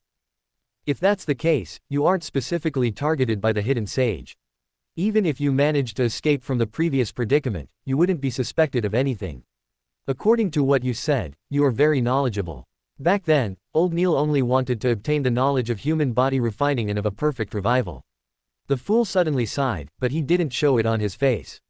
Leonard has even more doubts. JPG. The professional at uncovering vests could very well be the first one to uncover the fool's vest. The reputation of Admiral of Stars isn't too bad. She's the kind of pirate with a code of honor. The fool stopped his thoughts and calmly said, "If something similar happens again, you can recite my name." Closing square bracket. Cattleya, Thankfully, I was an honorable pirate, or else I don't know what would have happened to me. Recite your name. Cattleya's lips quivered, instinctively wanting to refuse. In the end, she didn't say anything as she fell silent for a long time. After repeatedly weighing the pros and cons, she stood up, crossed her arms in front of her chest, and slightly bowed as she said, "How may I be of service?" The fool laughed and said in an indifferent tone, "In the future, provide some assistance to my blessed. By your will." Cattleya sat down again and asked cautiously, "Is the honorific name provided by Mr. Z yours?" She then repeated the honorific name of the fool to him. The fool nodded his head, indicating that she was right. Cattleya looked at the other empty seats and asked after some deliberation, "Honorable Mr. Fool, will there be others here as well?" The fool laughed and replied, "People like yourself. They set up a regular gathering, and I bear witness." After a few seconds of silence, Cattleya asked, "Can I participate?" She thought that since she wasn't connected with the mysterious existence known as the Fool, it was better to know more than to do nothing. "Of course, you have money, knowledge, influence, and needs." The Fool casually leaned against the back of the chair. "Sure. Without my permission, you are not to leak this matter." "All right," Cattleya answered without hesitation. The Fool tapped his left index finger and revealed the rest of the tarot cards on the bronze table. They used tarot cards as their code names. "These are the remaining ones. Pick one." Cattleya scanned the cards and immediately said, "The Hermit." Closing square bracket. Still with Leonard, Furs, Zhou, Derrick, Cattleya and Emlyn. Furs walked over quickly, pressed Zhou on the shoulders and rapidly said, "I have a way to save you, but you need to follow my instructions. Use ancient Hermes to say this, the fool that doesn't belong to this era." Zhou could hardly turn her swollen eyelids. Looking at Furs for 2 seconds, she heavily chanted, "The fool that doesn't belong to this era. The mysterious ruler above the gray fog. The king of yellow and black who wields good luck." Just as she said that, Zhou saw dark red starlight surge out from the void, sweeping over her. Indescribable roars continued for a second before vanishing from Zhou's ears. She then saw herself seated in an ancient and majestic palace. She was sitting beside a mottled, bronze table. At her feet was a boundless grayish-white fog. In front of her was a lofty figure looking down upon her. This scene was both unfamiliar and familiar to her. She had once seen it in a dream, but she hadn't ever had it again after the exorcism ritual. That purification was actually useless. Zhou suddenly had this thought as she stood up in deliberation, bowing at the figure enshrouded in gray fog. "You are the great king of yellow and black?" She didn't appear too surprised or alarmed, as though she had already expected it. "You can call me Mr. Fool. Have a seat." The figure with an epic aura replied calmly. Zhou bowed again and sat down, confirming that she had escaped her unwell state. She looked to her sides and thought before asking, "Honorable Mr. Fool, does Furs Wall have a seat here?" Shrouded in the gray fog, the fool nodded gently and said, "Yes." Zhou fell silent for a second and directly asked, "Can I join just like her?" The fool chuckled. "It's a gathering they organized on their own accord but is convened by me. There's still a seat available at present. You may join. Draw a card." They use one of the major arcana cards as their code name. Zhou didn't ask or speak further. She immediately nodded. "Yes, Mr. Fool." On the bronze table in front of her, a deck of tarot cards immediately appeared. Zhou reached out her right hand and solemnly cut the deck, pulled out one card, and flipped it over. Her card depicted an angel with a trumpet and the sleeping dead awaiting salvation, the judgment card. Furs. So Zhou drew a card. Now that they saw how most members joined this gathering, they could find quite a few similarities and differences. Looking at the judgment card in hand, Zhou was taken aback. "This greatly meets my expectations." Shrouded in the gray fog, the fool nodded and calmly said, "The gathering is held here at 3 in the afternoon on Mondays, Backland time. Be prepared. During the gathering, you can exchange information, ingredients, formulas, and knowledge. You can also pay a certain price to entrust missions to the other members." Zhou recalled for a moment before nodding in enlightenment. "Yes, Mr. Fool." Believing that this was all for the day, she heard the voice coming from the end of the bronze table. "What did you do before being corrupted by that force?" "We really were corrupted." Zhou composed herself and completely recounted her exploration of the ancient castle with Furs. She emphasized the bronze door which had been named the Door of Blackness, as well as the ancient castle's guard that had been reduced to a wraith due to the corruption. Then, she noticed Mr. Fool nod slightly as he said calmly, "Don't enter that ancient castle again before you reach sequence 4. It's time for you to return." Zhou then got up, and following the descriptions in the religious rituals, she bowed and said, Your wish is my wish. Just as she said that, the dark red color surged in front of her. After everything dissipated, she was back in the real world and leaning against a thick tree. Leonard. Misjudgment is so dramatic. Why would she bow? Leonard forgot how terrified he was the first he met Mr. Fool. Suddenly, the relaxed atmosphere changed. After a moment of silence, he leaned forward slightly and used his right hand to support his head, looking straight ahead. On the long, mottled table, a variety of delicacies and exquisite candles appeared. As for the high-backed chairs around it, they became even closer in style to the current times. One figure after another appeared. One of them was an elderly man with a loud voice and silver strands in his black hair. Another was a woman who was nearly 50 years old.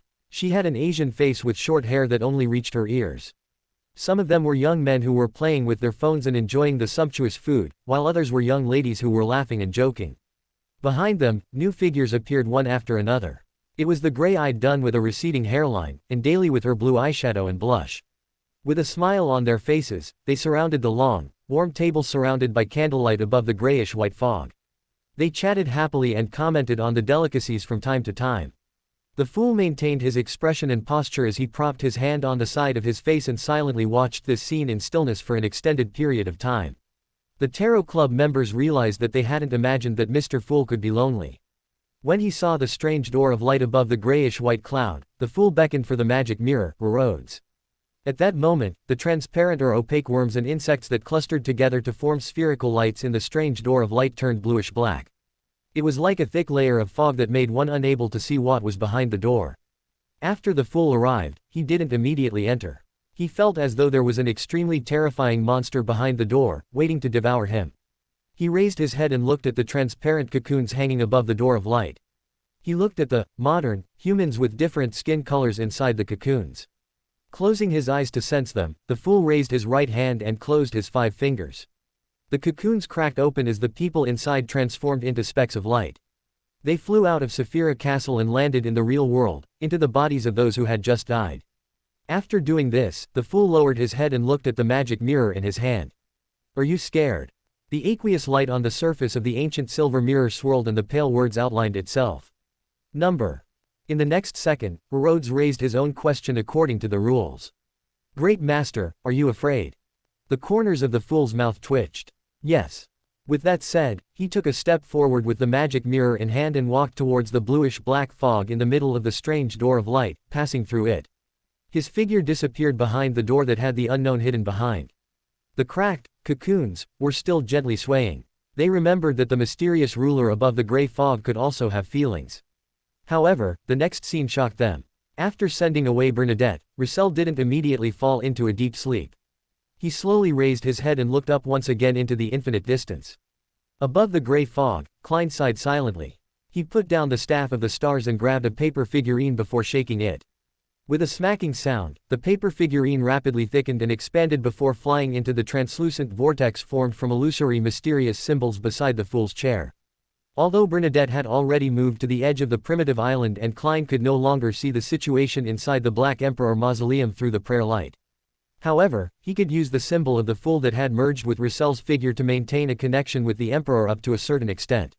After the paper figurine passed through the slowly spinning vortex, it descended into the dim mausoleum which had an unknown light source. It then turned into a human in front of the central platform. This human's black hair and brown eyes were somewhat similar to German Sparrow's, but he didn't have clear-cut features. The lines weren't deep enough, and his bearing wasn't cold enough. There were also certain differences in his facial features. His chin and stomach had a small amount of fat induced by an indulgent society. It was Klein's original appearance as Zhou Mingrui, the Zhou Mingrui who had been hanging inside Saphira Castle for thousands of years beside Roussel Huangdao Gustav. Tarot Club members, is this how the fool looks like? And is this Roussel? He is still alive. Leonard, Zhou and Furs, if this is the fool, then isn't he also the world? 3 people have realized that the fool and the world are the same person. JPG. 3 people are experiencing an existential crisis. 3 other people have not noticed it. Since Roussel was concerned, Cattleya focused on this memory, trying to remember everything she would see. Roussel wasn't surprised by his appearance. With one hand on the armrest, he leaned forward slightly and said, "You're here." "I'm here." Klein nodded indiscernibly. Cattleya. So Roussel and the fool really knew each other. As expected. You shouldn't be here. Russell sighed. I'm already here. Klein very naturally participated in completing the meme populated by a popular Chinese novel by Ji Long. Having completely confirmed the origins of the fellow in front of him, Russell returned to his normal sitting posture, chuckling as he said. I originally planned on asking where you're from to see if there's any need for regional discrimination, but after some thought, there's no need for that. We're all anachronistic miserable wretches without a home. Without waiting for Klein's reply, the Emperor's voice sank as he asked. You know the truth about the apocalypse? Yes. Klein nodded slightly. Russell continued asking, you know that this is Earth? Yes. Klein answered frankly. Apocalypse. Earth. The Tarot Club members looked at each other, they didn't understand. When Russell heard that, he laughed self-deprecatingly. You actually learned about it so early. I only dared to confirm it after I went to the moon and saw the true appearance of this planet from high above. At this point, the Emperor sighed and said, the moon is bizarre. I clearly felt terror, but I didn't even consider the possibility of being corrupted. Then, I became more and more extreme. However, I did occasionally gain a certain level of clarity from the views of people around me, but I didn't dare to write it in the diary in that state. I was afraid of exposing secrets and losing my final chance. I eventually decided to use all the groundwork I did previously to switch to the Black Emperor pathway. Apart from the impending apocalypse with Sequence 0's being the only ones capable of protecting the people they wish to protect, they can hide them in other planets in the vast universe and use the corresponding authorities to rebuild a set of order for humans to survive in desolate lands. I also saw the hope of escaping my corruption, by using the Black Emperor's ability to resurrect. As long as I became a Sequence 0 Black Emperor and was truly killed after turning half crazy, I'd have the chance of resurrecting in the mausoleum or in the astral world. When that happened, what would return to me would be a pure uniqueness and 3 Sequence 1 Beander characteristics. I wouldn't be tainted at all, nor will I contain an uncontrollable madness. Speaking of which, I made use of the eternal blazing sun and the god of steam and machinery to a certain extent back then. But the horror of the great old ones far exceeded my imagination. Accompanying my revival was a new life of corruption. Perhaps only great old ones can resist great old ones. I could only terminate the revival process, and live such an ignoble existence in my final mausoleum to prevent the great old one from using my body to be born in the real world. That would have brought about a devastating disaster. Closing square bracket. The Tarot Club members were terrified by these words. Emlyn imagined it and shivered. Klein had long guessed Emperor Russell's condition based on what he knew and what had just happened. He wasn't surprised at all as he calmly replied. The one who corrupted you is called the Mother Goddess of Depravity. She has bewitched many believers as the embodiment of the primordial moon. The facial features that appeared faintly on Russell's face immediately changed. He fell silent for a few seconds before saying, I know the primordial moon, but I didn't know that her true honorific name is the Mother Goddess of Depravity. Now that I think about it, my discovery of Mr. Door's cry for help might not have been a coincidence. Upon hearing this, Klein was alarmed. He instantly recalled the situations happening off-island. He had some sort of premonition about what Emperor Russell was about to say. Russell laughed and sighed. The biggest problem in the first half of my life was that I was too confident. I always had the feeling that I could reload a save file and redo things. I didn't pay enough attention to the details. Back then, Grimm was corrupted by the strange powers on this island. He returned here after dying and regained new life. Isn't this the influence of the primordial moon? After I finished all sorts of investigations and did the corresponding purifications, I felt that I was fine. But in fact, fate might have undergone a tiny change at that moment. This resulted in me encountering Mr. Door later, and was slowly guided to the moon by him. You can't blame Mr. Door. His condition might be worse than mine. Does the Emperor mean that he has been targeted by the Mother Goddess of Depravity the moment he discovered this primitive island? Klein sighed. At that time, who would have thought that the problem would be so serious? Before Sequence 2, understanding the cosmos and the Great Old Ones led to terrifying corruption. And without understanding it, one wouldn't be able to accurately determine how serious the problem or what kind of patchwork was needed subsequently when faced with certain situations. This made Russell treat this primitive island as his secret base, thus not informing existences that had the right to understand the outer deities, Great Old Ones, and cosmos. That's right. Russell seemed to be very gratified that he had committed a mistake that almost anyone would make. He then said, in that ancient and secretive organization, there was almost no mention of the Great Old Ones or outer deities. At that moment, Russell paused for a moment before saying, you should have read my diary. You should know what the ancient and hidden organization represents. Klein nodded. I know which organization it is referring to. I never expected that you wouldn't dare mention the name of his organization after having the level of a sequence 0. I have a nagging feeling that he isn't simple. He might have an understanding of the outer deities that far exceeds our imagination, so it's better to be more careful. After all, I'm not a complete sequence 0 true god. After Russell said this simple sentence, his brows suddenly furrowed. How much of my diary did you read? If the atmosphere wasn't that heavy and sorrowful, Klein would definitely find it irresistible to reply with, the taste of a demoness ain't bad, as a way to tease his fellow earthling. Finally, he replied calmly. Plenty. After saying the word, he casually added, I even found a few cards of blasphemy. Which ones? Russell blurted out. Klein controlled the paper figurine's expression from above the gray fog and said in a flat tone. Black Emperor, Tyrant, Red Priest, and the Fool. Phew. Russell exhaled as the faint crease on his brows eased. Thankfully, it's not the demoness, the moon, and the mother card. You had to mention it yourself. Klein didn't respond as he looked at the Emperor without a change in expression. After Russell said that, he realized something and hurriedly coughed. Well, we've all watched live streams, so you should know very well how normal it is to cross-dress. Closing square bracket. Everyone watching the sphere with a deadpan expression. As he spoke, he coughed again and sighed. Which pathway are you from? Seer. Klein replied succinctly. Russell immediately fell silent. After a few seconds, he said. Unfortunately, if everything is fine and dandy, you should be responsible for pulling out a large-screen television and a game console from the historical void. We can chat while playing. That's a romantic dream of us men.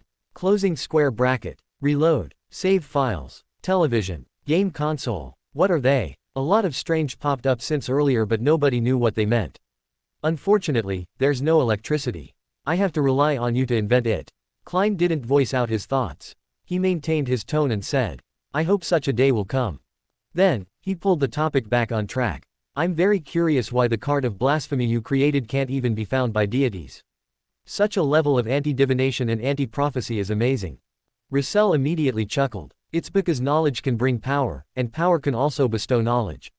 This is the authority of a knowledge emperor. After I infused the potion formula of the 22 pathways with power, they naturally produced the convergence powers between Deander characteristics. They also gained anti-divination and anti-prophecy effects to a certain extent. And then, as he spoke, Russell suddenly paused, as though he had sensed something amiss. After 1 or 2 seconds, he said in an ethereal voice. The creation of the card of blasphemy was a year before I held the Black Emperor ritual. Back then, I had already suffered the corruption of the primordial moon, and I didn't have the corresponding realization most of the time. Why can the 22 cards not be found by deities? Closing square bracket. This question made their scalp tingle. Without waiting for his response from the paper figurine, Russell's voice suddenly raised, bringing with it an indescribable fear. Don't gather the 22 cards. Be careful of the mother card. These 2 sentences echoed in the deep interior of the Black Emperor mausoleum for a long time. At that moment, Russell raised his body slightly. His voice was sometimes low and sometimes high-pitched. Everything has godhood in them. The oldest one is still alive in everyone's bodies. Klein frowned slightly. He didn't know if the one speaking was Russell or the crimson moon in his body. 2 to 3 seconds later, Russell, who had been in a cycle of slumber and the obtaining of new life, sat back on his iron-black throne. He panted and didn't say a word. Klein then controlled the paper figurine to say, which of the words that you have just said should be trusted, and which ones should I be wary of? Russell chortled. Consider the answer yourself. Hey, isn't that how you seers like to speak? He didn't wait for Klein's reply as he continued. When I created the Pale Death Mask, I sensed something. The death of the 4th epic might not have completely perished. He might have left a hidden trump card for being revived. It might involve the River of Eternal Darkness. Haha, death will definitely not die so easily. With that said, Russell looked at Klein, who stood at the foot of the platform. Indeed, only by choosing the Seer, Apprentice, or Marauder pathway can a transmigrator enter Saphira Castle. By the time I figured out this factor, it was already way too late. I don't know if you want to become a great old one or not, nor do I know if this requires a ritual.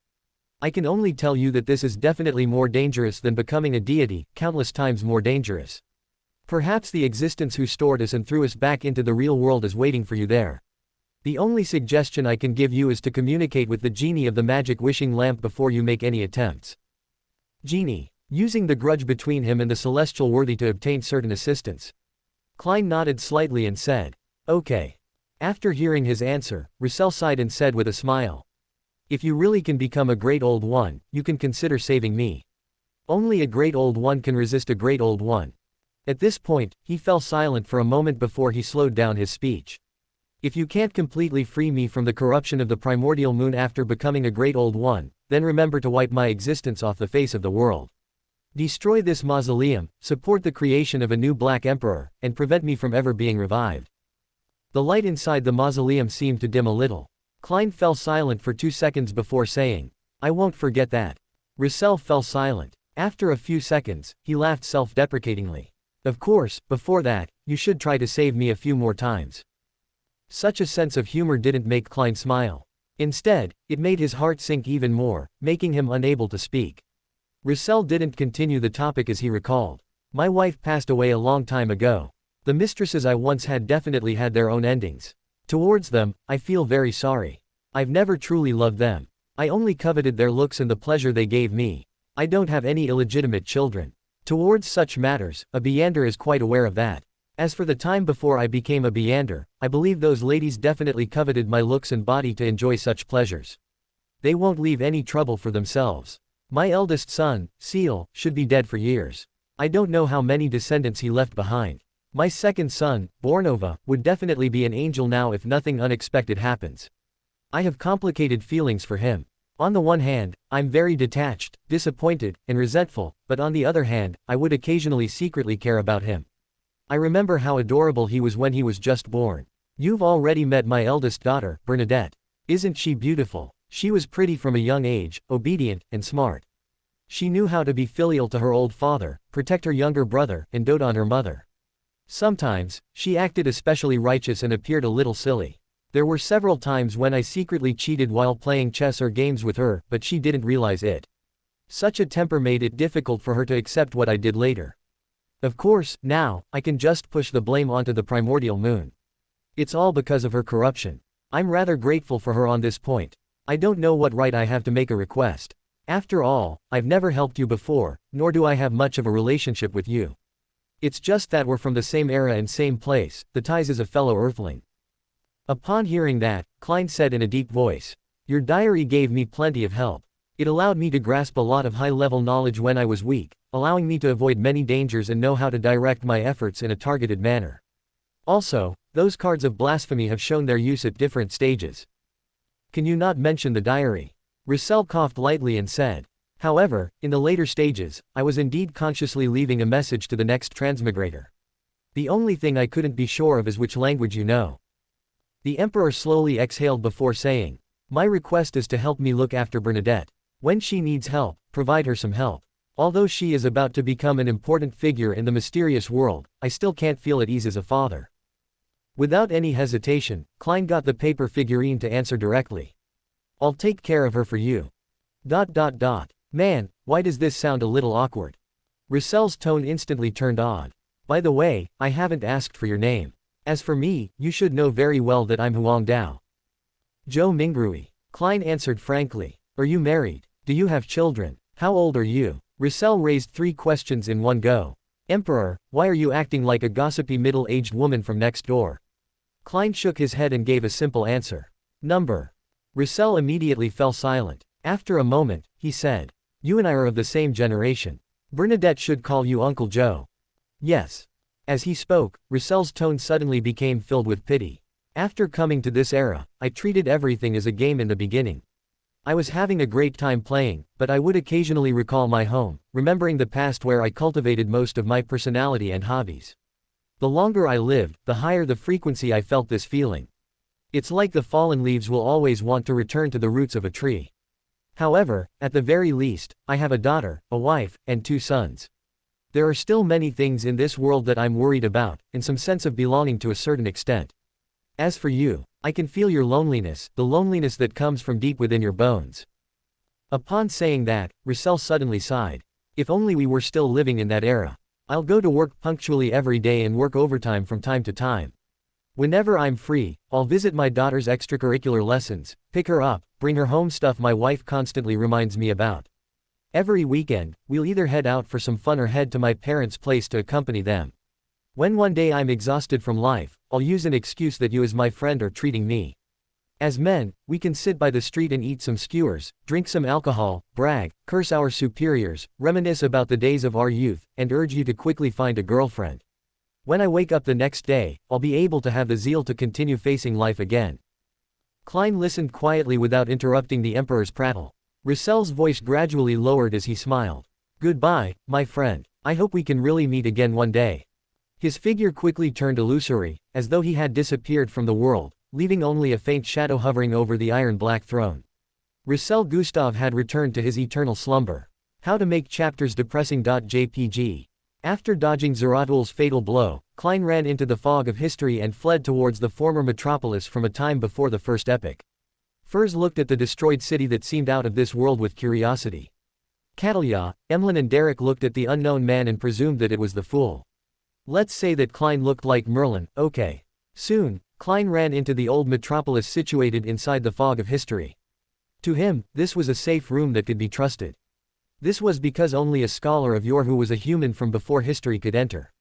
Without any hesitation, Klein habitually surveyed the area and began praying to the Evernight goddess in the stacked city. Oof! A faint sound rang out as an ancient wooden stake with traces of blood penetrated Klein's heart from behind. A figure phased into existence behind him. It was a cold-looking man wearing a half-top hat and a black trench coat. Gehrman Sparrow. Klein's pupils dilated as the crazy adventurer said in a deep voice.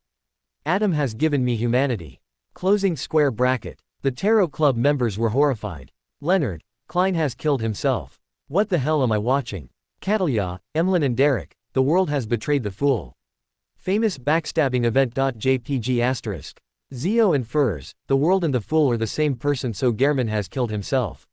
Huh. Zhou, Furs and Leonard understood that Gehrman was probably a secret puppet and Adam gave him life with Beander abilities. Klein turned around and looked at the familiar yet unfamiliar figure. The carved and cold face was reflected in Klein's eyes as he felt a force pushing him away. He immediately fell backward, falling from the layers of ruins of the old metropolis out from the fog of history. During this process, he wanted to control himself, but there was nothing he could do. This was because the wooden stake at his heart had sealed all his Beander powers. With a thought, Klein looked at Gehrman Sparrow and snapped his fingers. Pa! The worms of spirit in Saphira Castle received his will and gave up the marionette's spirit body threads. They also picked up the staff of the stars and prepared to give Klein a fatal blow so as to commit suicide. After his main body completely died, Klein would be able to revive above the gray fog and escape from his predicament. At this moment, a stone square floating in the void appeared beneath Klein's feet. Black stone pillars rose up and propped up a grand and holy cathedral, enveloping Klein inside. The Corpse Cathedral, Adam's Corpse Cathedral, the divine kingdom of a visionary. Boom! Countless bolts of silver lightning smote down from Saphira Castle, penetrating the fog of history and struck the cathedral, but failed to shake it at all. At the same time, in the ancient palace, the figure sitting in the fool's seat suddenly collapsed to the side, forming a vortex formed from transparent maggots. Cattleya, Emlyn and Derrick. The fool lost control. Leonard and Zhou. There seems to be a misunderstanding over there. Cattleya. No, the fool was still alive after that, he can't have lost control. Furs. Making up another love story that she won't write. Asterisk. Klein's feet landed on the ground and stood in the middle of the cathedral. He saw that every arch of each pillar was embedded with the skulls of different races. Most of them were pale white in color as they were packed densely together, staring at the intruder with their hollow eyes. On the walls, windows, and doors of the cathedral, transparent, distorted, and painful faces appeared, separating the interior from the outside world. And in front of the cathedral stood a cross that was more than 100 meters tall. In front of the cross were rows of black pews. Adam, who was wearing a simple white robe and had a pale gold beard, was standing under the cross with a silver cross hanging from his neck. He faced the pews like a priest who was preparing to deliver a sermon. His expression was warm and his eyes were limpid, as though he was only inviting Klein to listen to the scriptures. Klein lowered his head and looked at the cross-shaped wooden stake that was stuck in his chest. He slowly walked to the first pew and sat in the middle. For a true mythical creature formed from many worms of spirit, the wound on its chest wasn't fatal. The main purpose of the ancient bloody cross stake was to seal his Beander powers. I didn't expect you to directly interfere in this matter. If you wanted to deal with me, you didn't have to wait until today. Klein looked at his blood-stained shirt and seriously voiced his doubts. He wasn't afraid at all, as if he was certain that Adam wouldn't kill him. Adam held the silver cross pendant with one hand and calmly said. Before now, you were able to be of quite some use in many ways. He took 2 steps forward and continued with limpid eyes. When Emlyn came to steal the corpse cathedral, I made a deal with him. By helping me obtain the first blasphemy slate, I'll help him capture you. Is that so? Klein was instantly enlightened. Klein nodded slightly and looked at the stained glass that had distorted faces. I also didn't expect Zeratul to cooperate with you. Isn't he afraid of becoming food for Emlyn? Adam's limpid eyes showed sympathy. To him, you becoming a great old one means that he will definitely perish. However, if Emlyn becomes one, as long as he expresses his loyalty, he can still retain his present level and status. A Lord of the Mysteries still requires an attendant of mysteries. Therefore, he chose to cooperate with me. During this process, if he can seize the opportunity and turn you into a marionette before I do, using you to enter Saphira Castle and become the owner of the Saphira, then he has the right to demand an opportunity to face Antigonus at Evernight's place and have an ultimate showdown with Emlyn. On the contrary, he will completely admit defeat and pledge allegiance to Emlyn. On this point, he was very decisive. It doesn't seem like your style to explain so much. Klein replied casually before frowning. You don't need all the sequence 1 Deander characteristics of the corresponding pathway to become a great old one. Closing square bracket. What is a great old one? Adam replied gently. For neighboring pathways, all that's needed is a uniqueness and a sequence 1 Deander characteristic. It's easy to lose control if one forcefully occupies more. Therefore, after Zeratul pledged allegiance to Emlyn, he still has the chance to become a king of angels. And he isn't able to pledge allegiance to you because he can't separate a sequence 2 avatar like those from the Marauder pathway, and then stealing his main body's spirit body, consciousness, and psyche over, turning the avatar into the main body. Closing square bracket. Cattleya, Emlyn and Derrick, can we really listen to this? Leonard, Zhou and Furs, we saw worse. Just as Klein nodded, he suddenly saw Adam turn his body, revealing something beneath the cross. It was a gray stone slab. There were many mottled marks on its surface, making it look rather ancient. This was very similar to the first blasphemy slate, but it didn't have that abnormally ancient feeling to it. It also had words that looked like the source of all languages. They were written with the names of sequences and potion formulas. The second blasphemy slate? Klein asked in surprise. His gaze quickly swept across the stone slab. He didn't read the first few paragraphs, but instead looked at the last few lines.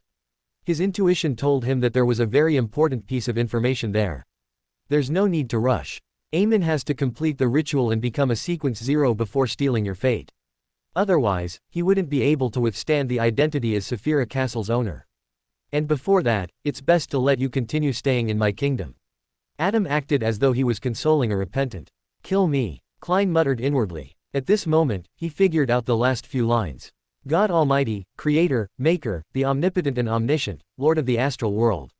Sea of Chaos plus Visionary Uniqueness plus the Sun Uniqueness plus Tyrant Uniqueness plus White Tower Uniqueness plus the Hanged Man Uniqueness plus 1 Author Beander characteristic plus 1 White Angel Beander characteristic plus 1 Thunder God Beander characteristic plus 1 Omniscient Eye Beander characteristic plus 1 Dark Angel Beander characteristic. Lord of the Mysteries, King of Space-Time, Beacon of Destiny, Embodiment of Saphira Castle, Dominator of the Spirit World. Saphira Castle plus the Fool Uniqueness plus Error Uniqueness plus Door Uniqueness plus 1 Attendant of Mysteries Beander characteristic plus 1 Worm of Time Beander characteristic plus 1 Key of Stars Beander characteristic. Upon seeing this, Klein turned his head to look at Adam and asked in puzzlement. Why are you showing me these? Wouldn't it be safer to hypnotize me and put me to sleep until Emlyn becomes a god? Adam's eyes were clear as he said with a warm expression. To be frank, if the other party wasn't Emlyn, then I'd be more willing to help you become the dominator of the spirit world. We have too many things in common. In a sense, we are old friends who have met before. With that said, he smiled and said, we meet again, mysteries. Closing square bracket. The Fool and Adam already knew each other before. Leonard. Is it related to the cocoons we saw before? Zhou. The Fool who doesn't belong to this era. Furs. So the Fool was really a revived ancient god and he just restarted as an ordinary person. We meet again. Mysteries. Adam is equivalent to the ancient sun god. Or is this the resurrection contingency of the ancient sun god? He knows of this, but he still wishes to revive his father, so that's why Medici calls him a zealot. Thoughts flashed through Klein's mind as he gained a brand new understanding of certain matters. Medici. The king of angels. Adam is the ancient sun god. The Fool and the ancient sun god knew each other before. Furs. Adam is a zealot. Zhou. Hits Furs. Furs. I didn't even say anything. Zhou. I don't care, I can see it from your face. After 2 seconds of silence, he looked into Adam's pure eyes and said, "You are the ancient sun god." Adam maintained his warm smile and said in an illuminating tone, "Don't you think I'm the most unique among the 8 kings of angels?" After reading the contents of the second blasphemy slate regarding the Great Old Ones, you should be able to clearly understand this point. Indeed, Klein nodded, indicating that he could tell. Of the 5 kings of angels related to omnipotence and omniscience, you are the only one with a uniqueness. Dressed in a simple white robe and wearing a thick golden beard, Adam walked to Klein's side and turned around. He looked at the blasphemy slate and said, "A visionary has something very special. Normal sequence 0s are made up of the uniqueness and 3 sequence 1 Beander characteristics. Missing any one of them prevents them from being considered a true deity, they can only be considered a king of angels. And after becoming a sequence 0, a visionary is able to split 2 sequence 1 Beander characteristics and replace the corresponding characteristic via envisioning.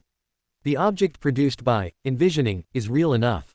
It can work perfectly under the framework of the uniqueness and a sequence 1 Beander characteristic, allowing a visionary's level and strength to not decrease. The 2 real separated sequence 1 Beander characteristics can be combined with one's other identity or a certain life form that's envisioned. It can make them become an author with complete freedom. When necessary, one can use a certain method or some mediums to transform him into the true form.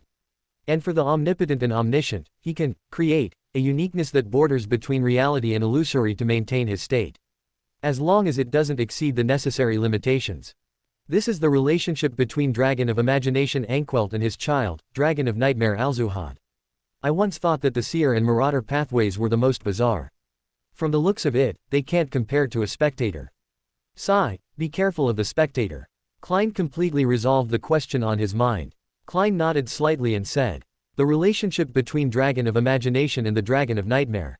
Adam sat down beside Klein. Yes. However, the Dragon of Imagination had been corrupted, and he had characteristics of other pathways, putting him in a poor condition. All he could do was separate an author. Otherwise, he would have directly lost control. Klein ignored Adam beside him and looked at the second blasphemy slate in front of him. What's the difference between this and a marauder's avatar? If Emlyn can become an error, he too can create at least 2 sequence 1 avatars. Adam leaned forward and simply explained. The avatar and the main body are still the same, but they are located in different areas. Does that mean that the sequence 1 that's envisioned is completely separated from the real body and can be considered another person? Only by using some method or using some medium can one awaken. Klein asked thoughtfully. You awakened when you became a visionary. Number. Adam looked straight ahead and replied with a gentle expression. When I perished, and, true, was born. Klein asked in surprise. Was no one suspicious? Closing square bracket. Leonard, it would seem like a tea party if the fool didn't have a cross in his chest. Apart from, true, knowing about this, perhaps only Evernight had, her, suspicions. Adam said, his voice neither fast nor slow. I disguised myself as a zealot wanting my father to awaken in my body. It's not difficult for a king of angels from the visionary pathway to do so. Then, Medici. Klein suddenly felt pity for the Red Angel. Thinking up to this point, he lowered his head to look at the blood-stained wooden stake on his chest. He felt that he deserved more sympathy. Adam said calmly, it was a necessary sacrifice. Why do you think he can remain alive for so many years after becoming an evil spirit without being discovered? Klein fell silent for 2 seconds before asking, are you going to let me wait just like this? You can also choose to leave this corpse cathedral, but Zeratul will be waiting for you at the entrance. In your present state, you can only become his marionette. Adam said without any emotion. Klein fell silent as he read the remaining contents of the second blasphemy slate. The Tarot Club members suddenly recalled the fool's current predicament. Klein's gaze swept past the parts that were related to the Lord of the Mysteries, and he read the subsequent content on the slate. Eternal darkness, singularity of all, space-time in one. River of eternal darkness plus Evernight uniqueness plus death, eternal sleeper uniqueness plus twilight giant uniqueness plus 1 night of misfortune Beander characteristic plus 1 pale emperor Beander characteristic plus 1 hand of God Beander characteristic. Goddess of origins, mother of all, broodhive of filth. Broodhive plus mother uniqueness plus the moon uniqueness plus 1 naturewalker Beander characteristic plus 1 beauty goddess Beander characteristic. The anarchy, shadow of order. Nation of Disorder plus Black Emperor uniqueness plus Justiciar uniqueness plus 1 Prince of Abolition Beander characteristic plus 1 Hand of Order Beander characteristic. Calamity of destruction, origins of disaster. City of calamity plus demoness, chaos demoness, primordial demoness, uniqueness plus red priest, uniqueness plus 1 apocalypse, Beander characteristic plus 1 conqueror, Beander characteristic. Father of devils, lord of deviance, source of curses. Tenebrous world plus abyss, uniqueness plus chained, uniqueness plus 1 filthy monarch plus 1 abomination, Beander characteristic. Demon of knowledge, arcana of madness. Knowledge more plus the hermit, uniqueness plus paragon, uniqueness plus 1 knowledge, emperor, Beander characteristic plus 1 illuminator, Beander characteristic. Key of light, endless disorder, incarnation of fate.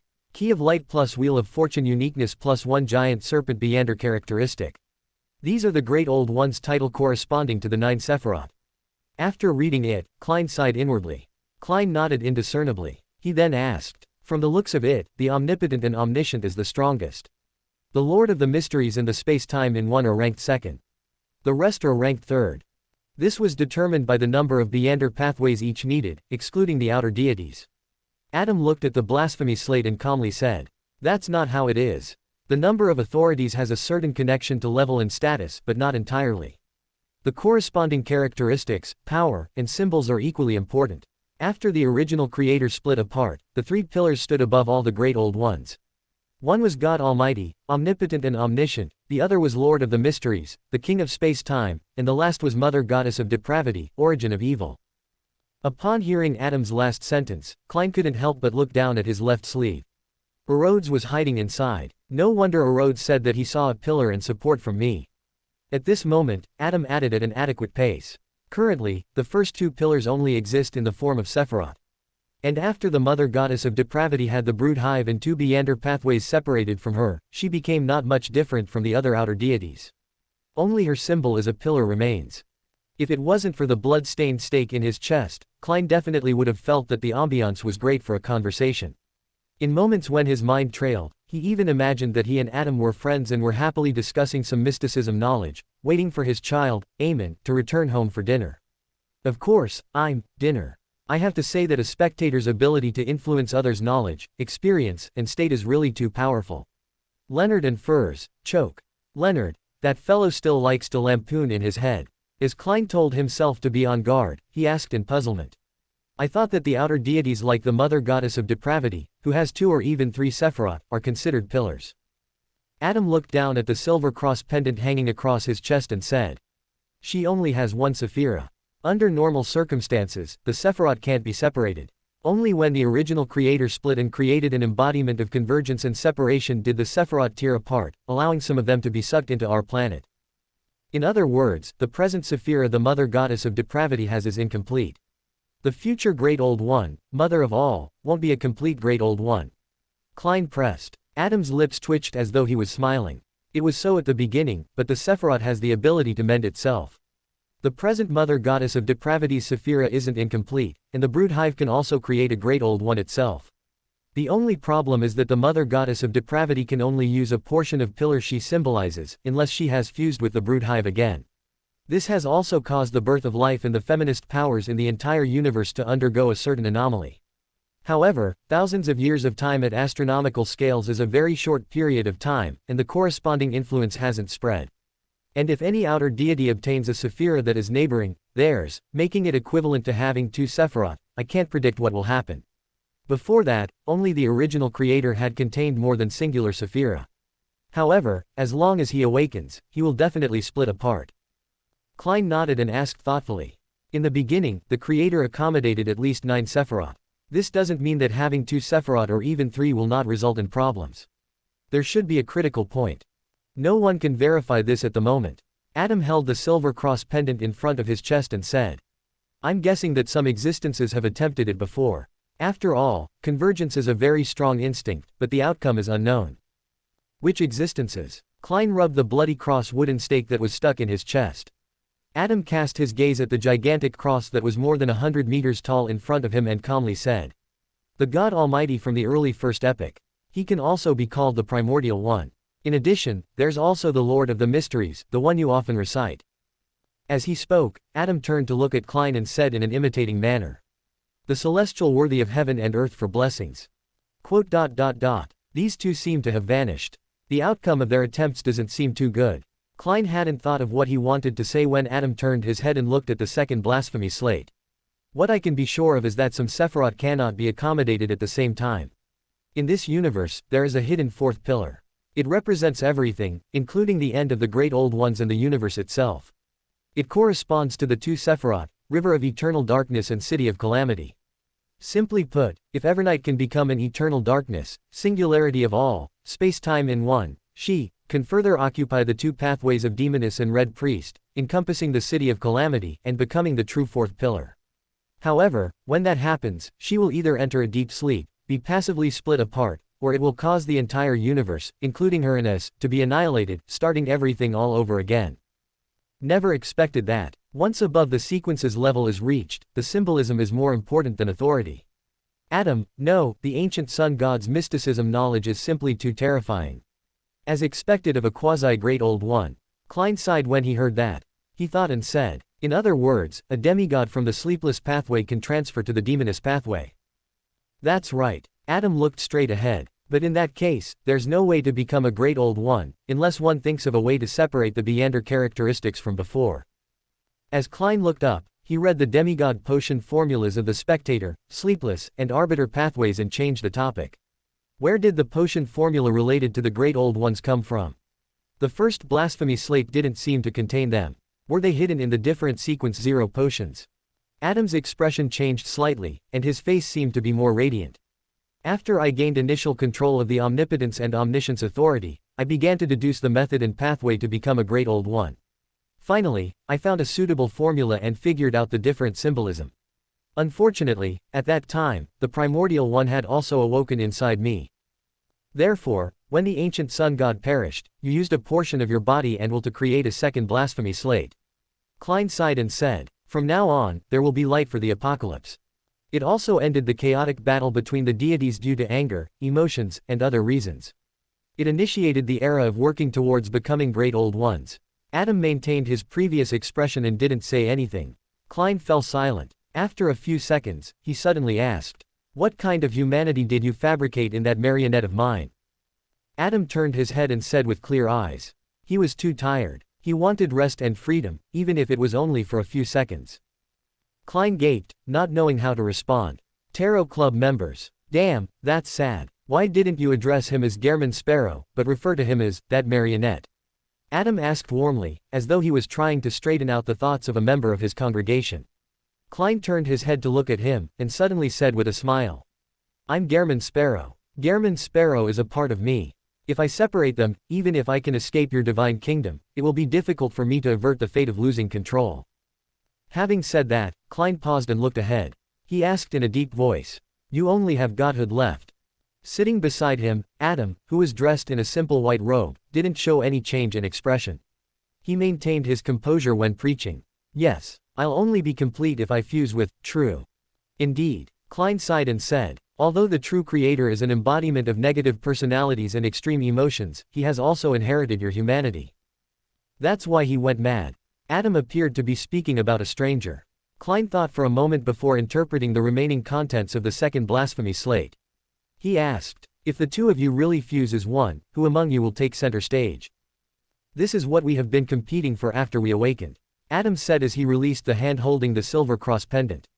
Therefore, you obtained the first blasphemy slate through Emlyn, hoping to use it to gain control of the Chaos Sea and gain the upper hand. Klein was enlightened as he nodded with a frown. All of you seem to have a tacit understanding regarding this matter. The true creator has never made an issue out of your identity or used external forces to deal with you. This is between us. Adam replied calmly. Klein fell silent for a few seconds before staring at the blasphemy slate. I have a nagging feeling that the Red Angel's death and many of the things that happened during the fourth epoch weren't that simple. Klein lowered his head to look at the blood-stained wooden stake embedded in his chest. Why do you say that? Adam asked in return, as if he would begin praying at any moment. Klein deliberated over his words and said, before the Black Emperor returned, the Solomon Empire only had one true god, the true creator, and the Red Priest's uniqueness. The nobles and powers who supported Alistair Tudor occupied the four uniquenesses of visionary, door, error, the fool. Together, even adding on the King of Angels Ouroboros, they wouldn't be able to fend off the six orthodox deities like Evernight and company. Furthermore, they still had the Justiciar uniqueness on hand. In such a situation, even if you didn't plan on scheming to target the Red Angel, no one will suspect you. Of course, a crazy Blood Emperor might be more useful to you. Adam's gaze remained unchanged as he stared at the huge cross. You don't understand because you don't know enough. In the fourth epic, apart from the three great empires and the true deities and kings of angels behind them, there were also the Demonist sect and the Moses ascetic order. There was also the Abyss's infiltration and secretly developed artisans, as well as the southern continent's Balaam. And that wasn't all. In addition, there were many crucial factors at stake. Klein nodded thoughtfully and said, for example, the conflict between the six deities. Adam smiled warmly and said, more than that.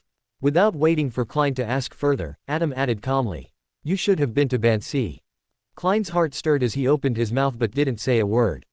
Adam continued, in addition, after I perished, the invasion on reality by the outer deities clearly deepened.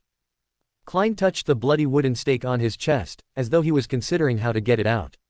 During this process, he casually asked Adam, you didn't attempt to become a god in the fourth epic because you didn't obtain 008.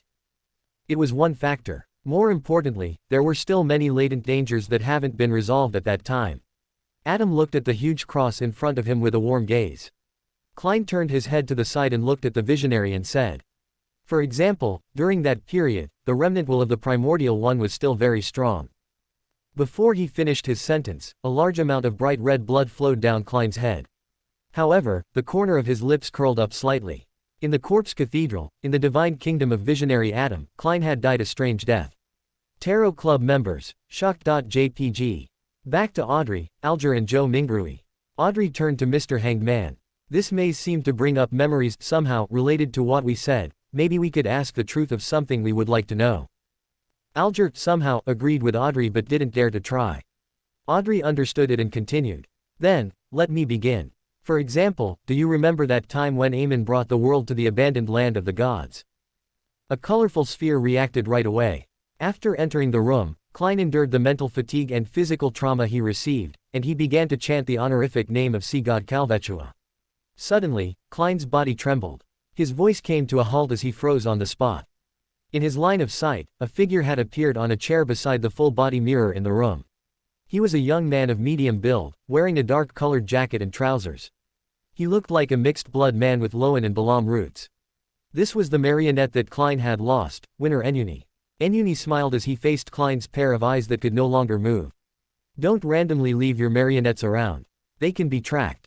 As he spoke, he slowly stood up. He casually took out a crystal monocle from his pocket and slowly wore it on his right eye. Alger and Audrey, PTSD.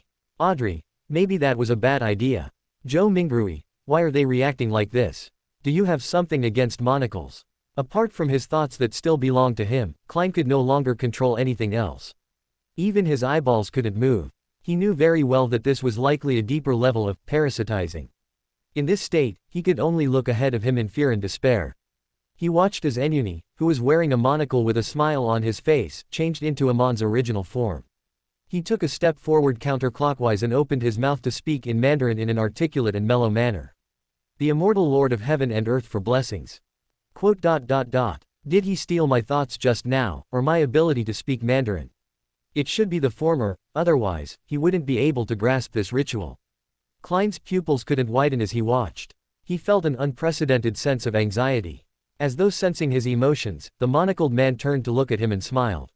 He then took another step counterclockwise and whispered in Mandarin, "The Sky Lord of heaven and earth for blessings." Following that, this blasphemer carried on the ritual with great familiarity.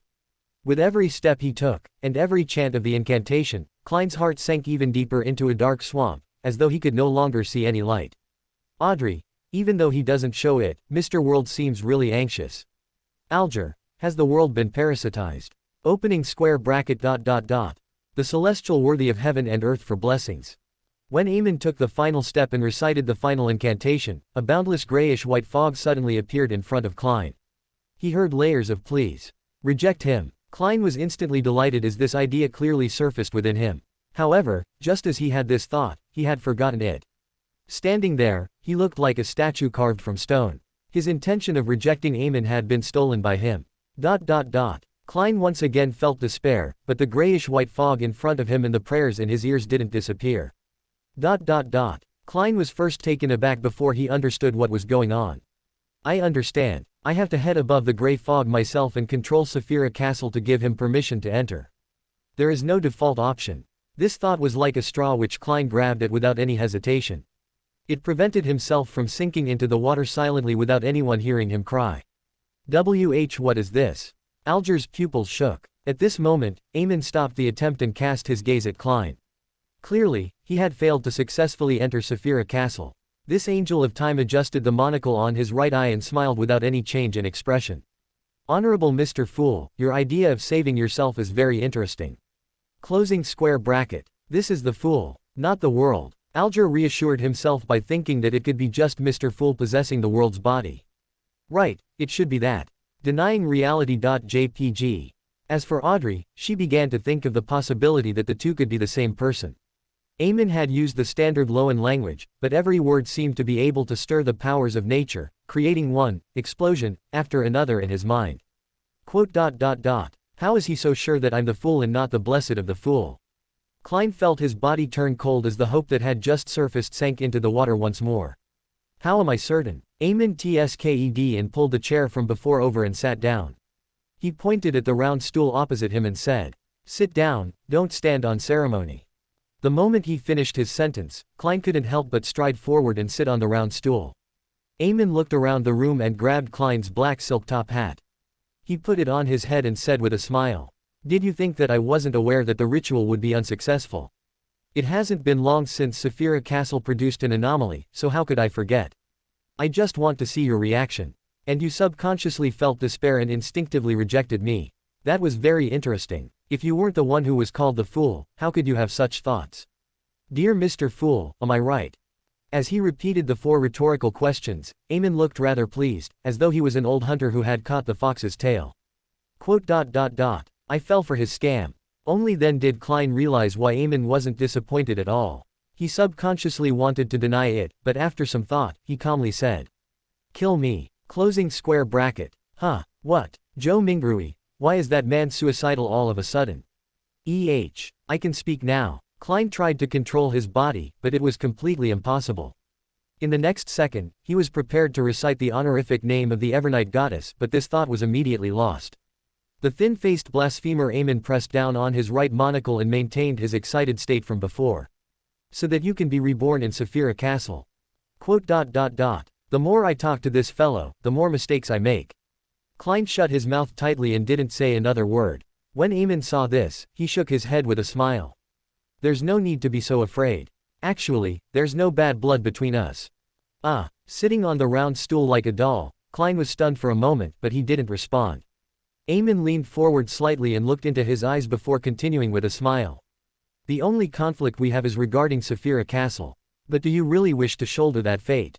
Aren't you worried that the original owner of Saphira Castle will revive within you? Closing square bracket. Alger and Audrey, I don't understand. JPG. Opening square bracket. This was something Klein was very concerned about, making him at a loss for words. Emlyn pinched the crystal monocle and didn't urge him to answer. He smiled and said, "If you give me Saphira Castle, all the problems will be resolved. That way, whether the original owner of Saphira Castle comes back to life, or if the corresponding fate can be shouldered, the person who needs to worry is me, not you. Also, I'll be the one to take over the subsequent arrangements of my zealous brother, Dor, and Lil, Zeradul's pursuits and the benediction of Evernight. And you will be freed from all this and just stay as a Sequence 3. Hey, why would I want to kill you? What's the point of killing a Sequence 3? Even if I want to retrieve the characteristic, it's still expendable. My prey will only be Pallas, Lil, Zeradul, and Dor. The rest will purely depend on my mood.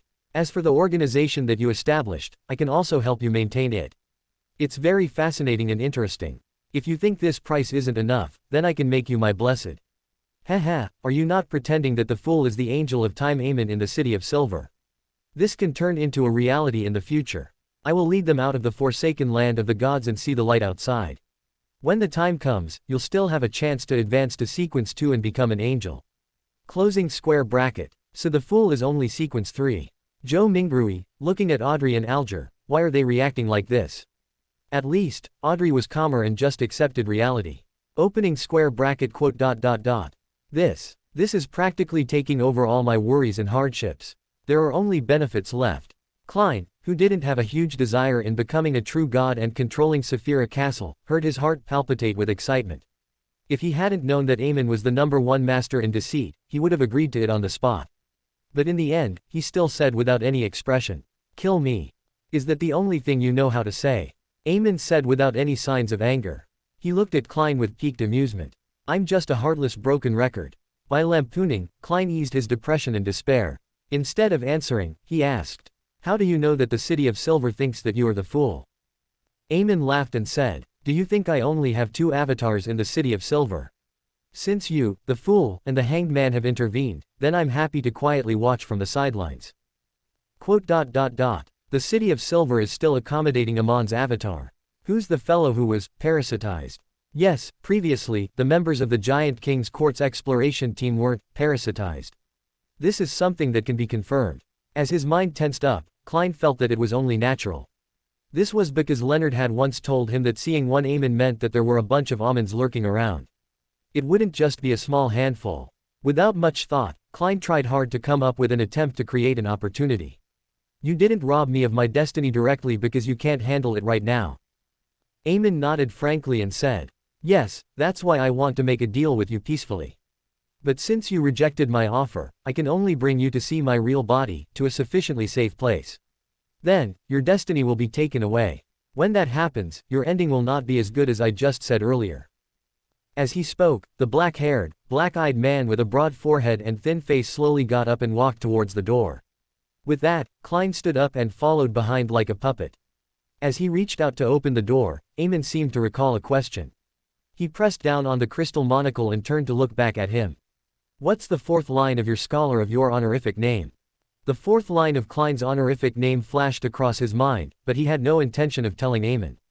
At that moment, Emlyn opened his mouth and read out his thoughts. "Protector of backland magic and drama performers." This so-called angel of time and blasphemer fell silent for a few seconds after saying it out loud. Then, he smiled, very happily. After laughing, Emlyn adjusted his monocle on his right eye and said with a smile, "To be honest, this is all very interesting. Are you really not considering becoming my blessed?" Klein opened his mouth and gave a familiar answer. "Kill me." Closing square bracket. By now, even Alger had to accept reality. 3. More people knew that the fool was the world. But it's not sure whether Zhou Mingrui understood it or not. Upon hearing Klein's reply, Emlyn smiled and shook his head. As he reached out to open the door, he casually asked, "How did you think of such an honorific name? It needs to have a certain connection with myself, but also be able to avoid others from using the prayer's automatic response to lock onto me. There aren't many such honorific names." Seeing that his identity had been exposed, there was no need for Klein to hide it any further. Furthermore, he hoped to use such a conversation to grasp an opportunity. At the same time, his mind raced as he began thinking about how to save himself. "I've been deeply parasitized. If I have any thoughts that aren't beneficial to Emlyn, it will be easily sensed and detected by him. Today is Saturday, and it's almost Monday again.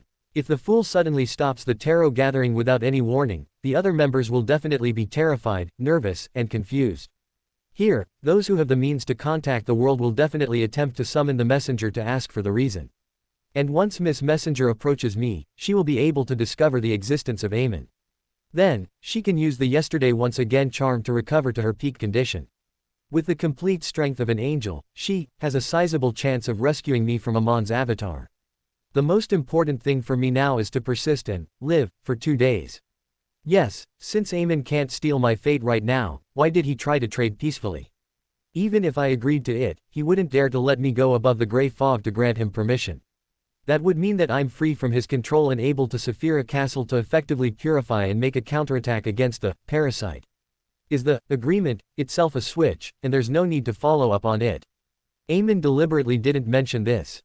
As expected, it was a scam.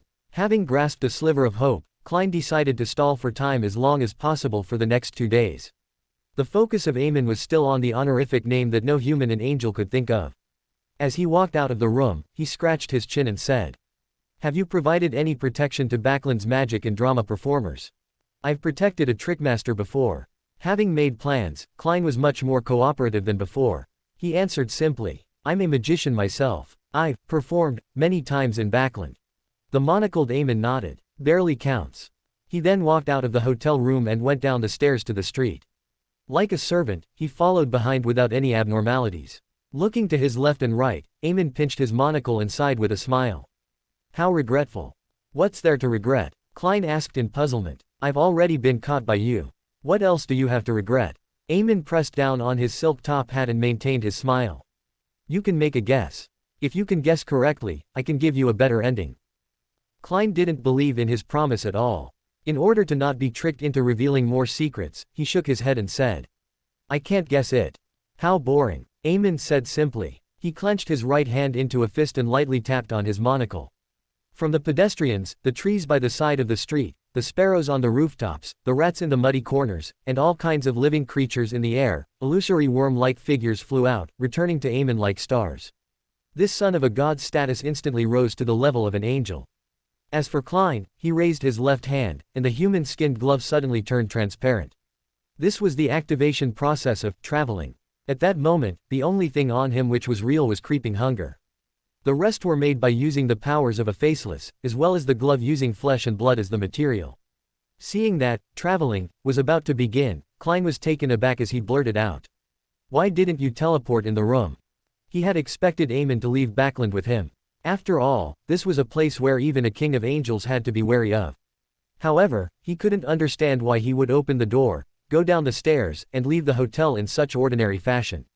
The eye behind the monocle swept across Klein as the corner of Amon's mouth slowly curled up. I've already answered you. What a pity that you didn't seek help from Pallas. This angel of time had an obvious smile on his face, but there was no emotion in his black eyes. It made Klein shudder. He's certain that I have some connection with Pallas Zoroast. Is it because of what happened the last time? No, stop it. Klein attempted to cogitate, trying his best to control himself from thinking too much, so as to prevent his thoughts from being stolen by Emlyn. Audrey was even more certain now that the fool and the world were the same person.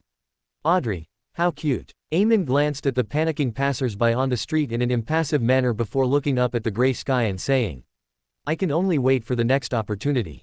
The most important thing now is to bring you to that place. As they spoke, both of them turned transparent at the same time and vanished from the hotel's entrance. None of the people who came over felt anything amiss. After passing through countless indescribable spirit world creatures and overlapping layers of different saturated colors, Klein and Emlyn appeared above the sea. Beneath their feet was a huge fissure. The blue seawater had been cut off as they plummeted deep into the bottomless darkness, like a waterfall without ever filling it. This was the entrance to the ruins of the Battle of Gods. With a thought, Klein asked, You're taking me to the forsaken land of the gods. The magnificent waterfall was reflected in Amon's monocle. He nodded slightly and casually replied, That's right. When we get there, even your messenger won't be able to sense you through the contract.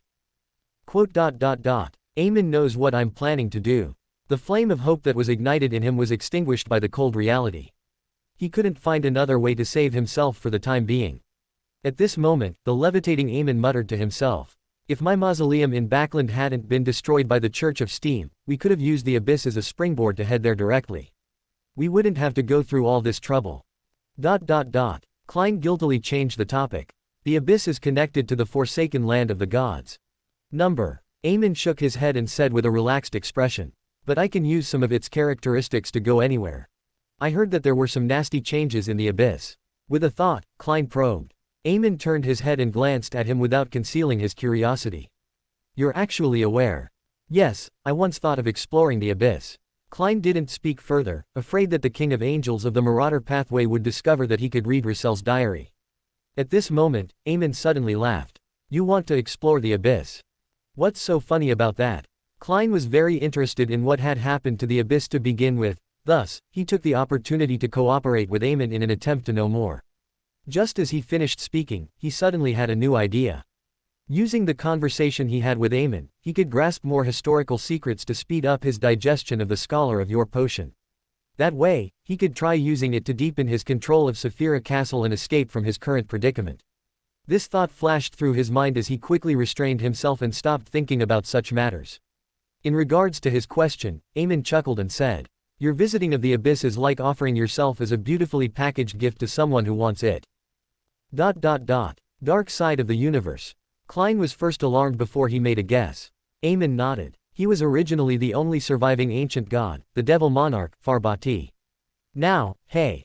Without finishing his sentence, Emlyn leapt and jumped into the huge, illusory rift with the strong winds. With that, Klein lost the support of the wind and fell straight down.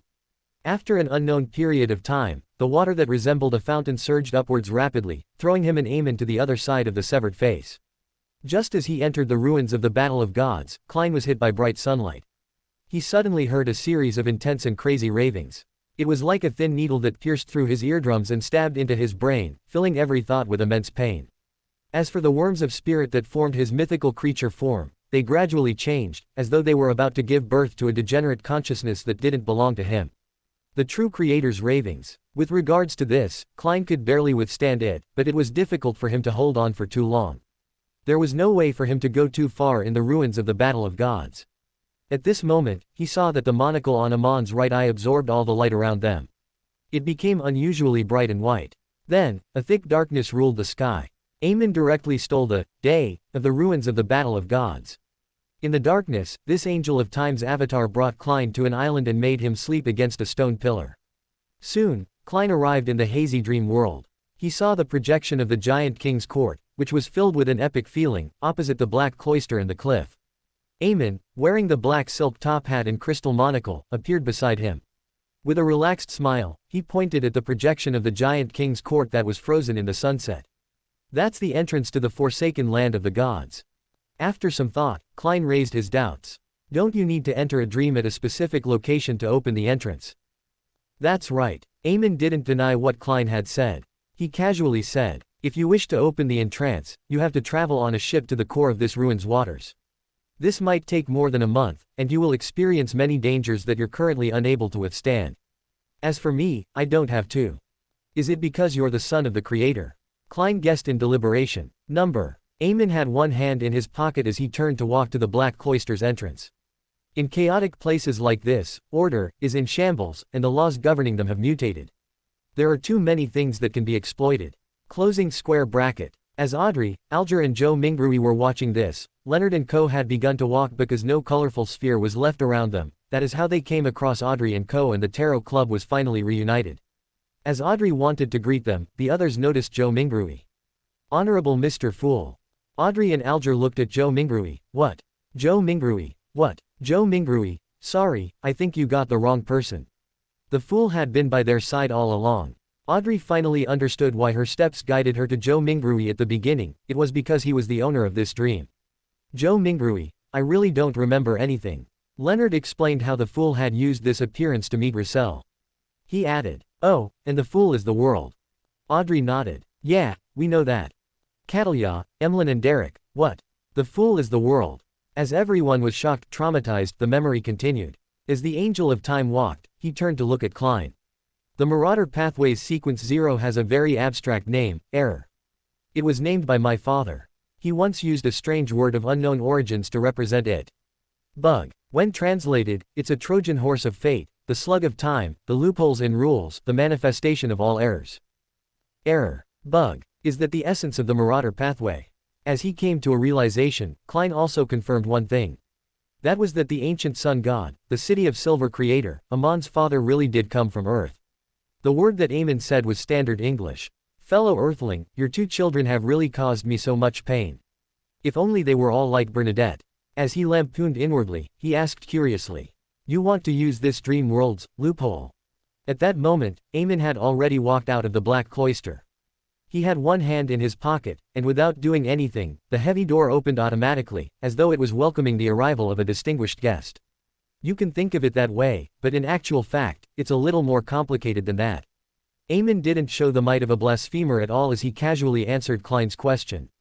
This dream world doesn't have any errors, or rather, loopholes. It's just that, due to the clashing of remnant divine powers, some places appear more chaotic. And I can use this chaos to create a loophole.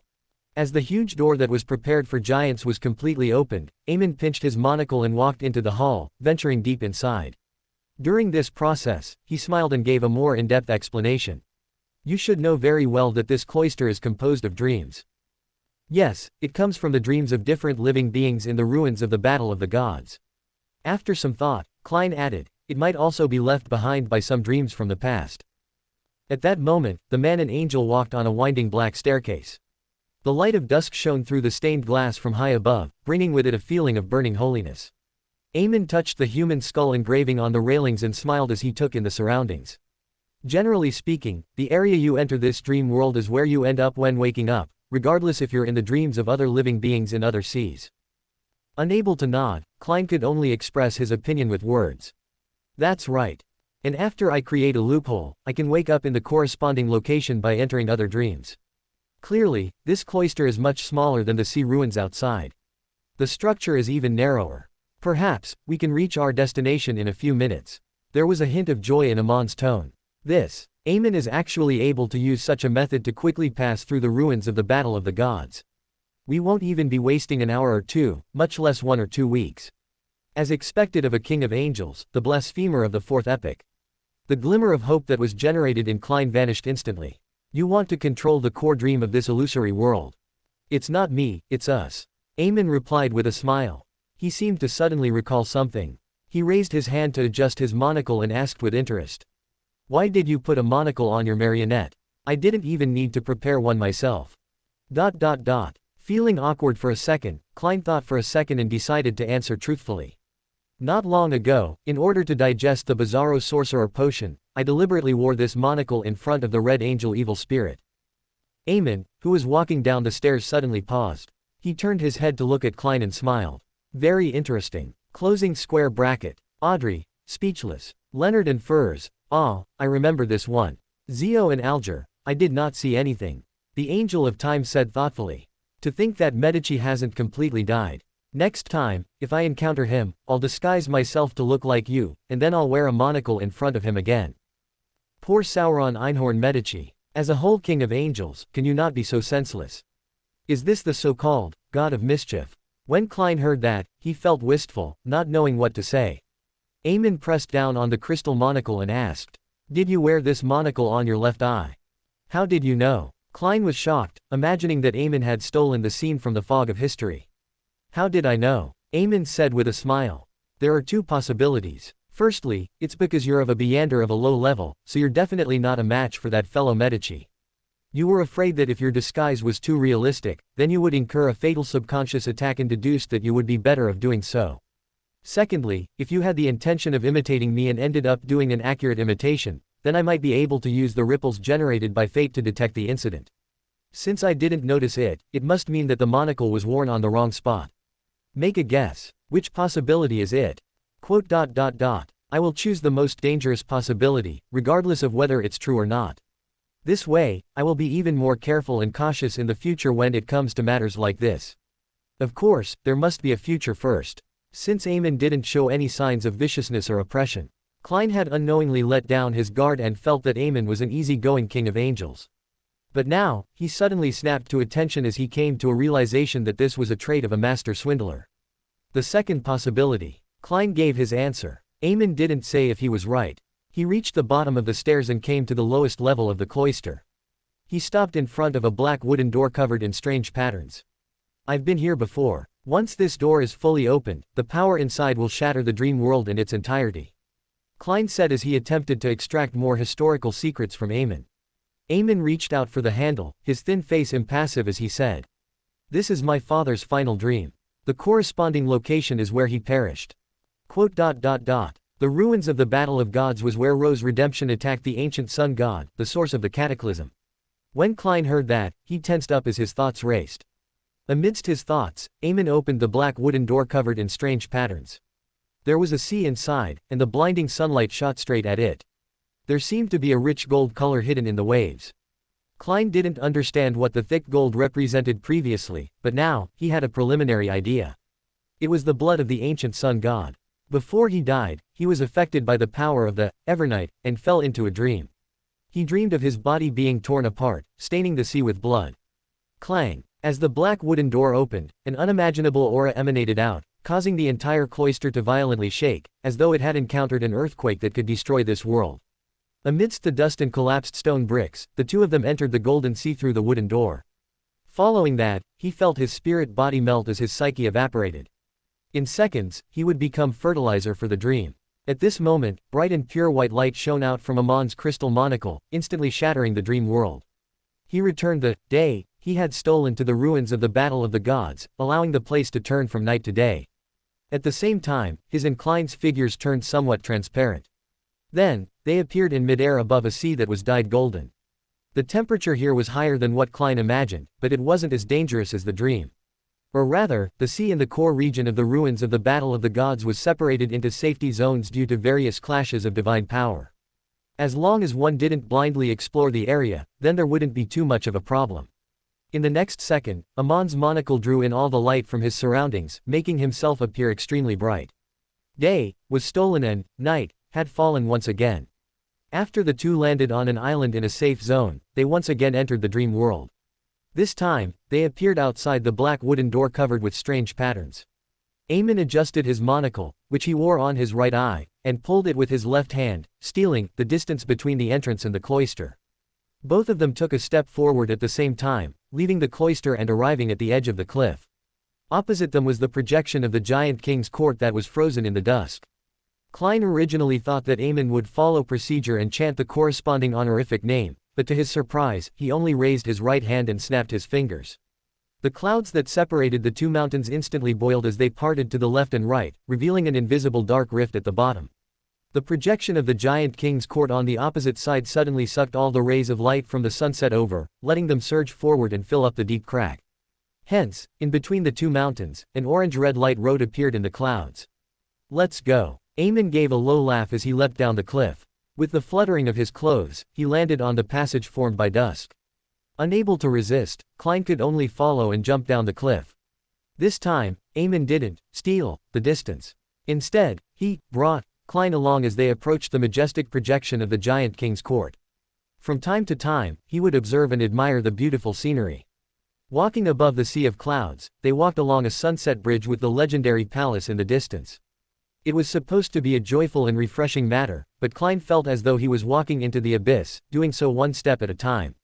Before long, Emlyn and Klein arrived at the projection of the Giant King's court and stood in front of the tallest building.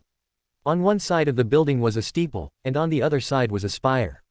The main door was far more than 10 meters tall, with it being mainly a grayish-blue color. It was covered with symbols, labels, and patterns. It was where the Giant King lived, the place where Dark Angel Sorcerer slept. Next, we'll be able to enter the forsaken land of the gods once the door is opened. However, we'll definitely attract the attention of others by doing so.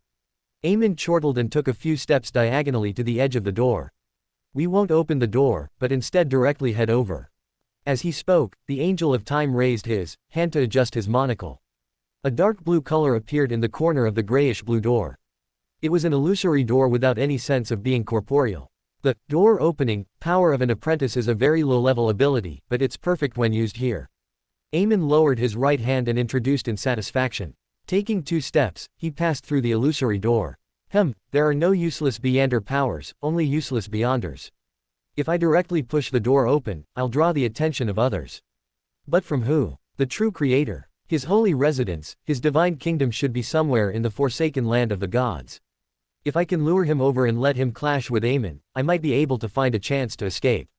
Without any ability to control himself, Klein followed behind Emlyn without leaving much of a gap, stepping into the blurry dark blue door. The moment he stepped through, he felt the world spin around him. Even his spirituality seemed to be torn apart. After the abnormality disappeared and his condition was restored, he realized that he was on a beach that was soaked in the glow of the sunset. The sand and stones here were all black in color. Deep blue waves surged over from afar as they crashed into the coast, one wave after another, but they didn't produce any sounds like they should have. They were quiet, like a grand illusion. This sea is an illusion. Coming in would probably result in one appearing here, but it's not necessarily the case for leaving. According to the principle of reciprocity, if one wants to leave, they can only open the residence of the Giant King, where Dark Angel Sorcerer is in deep sleep. With a sudden realization, Klein turned his head and looked in another direction.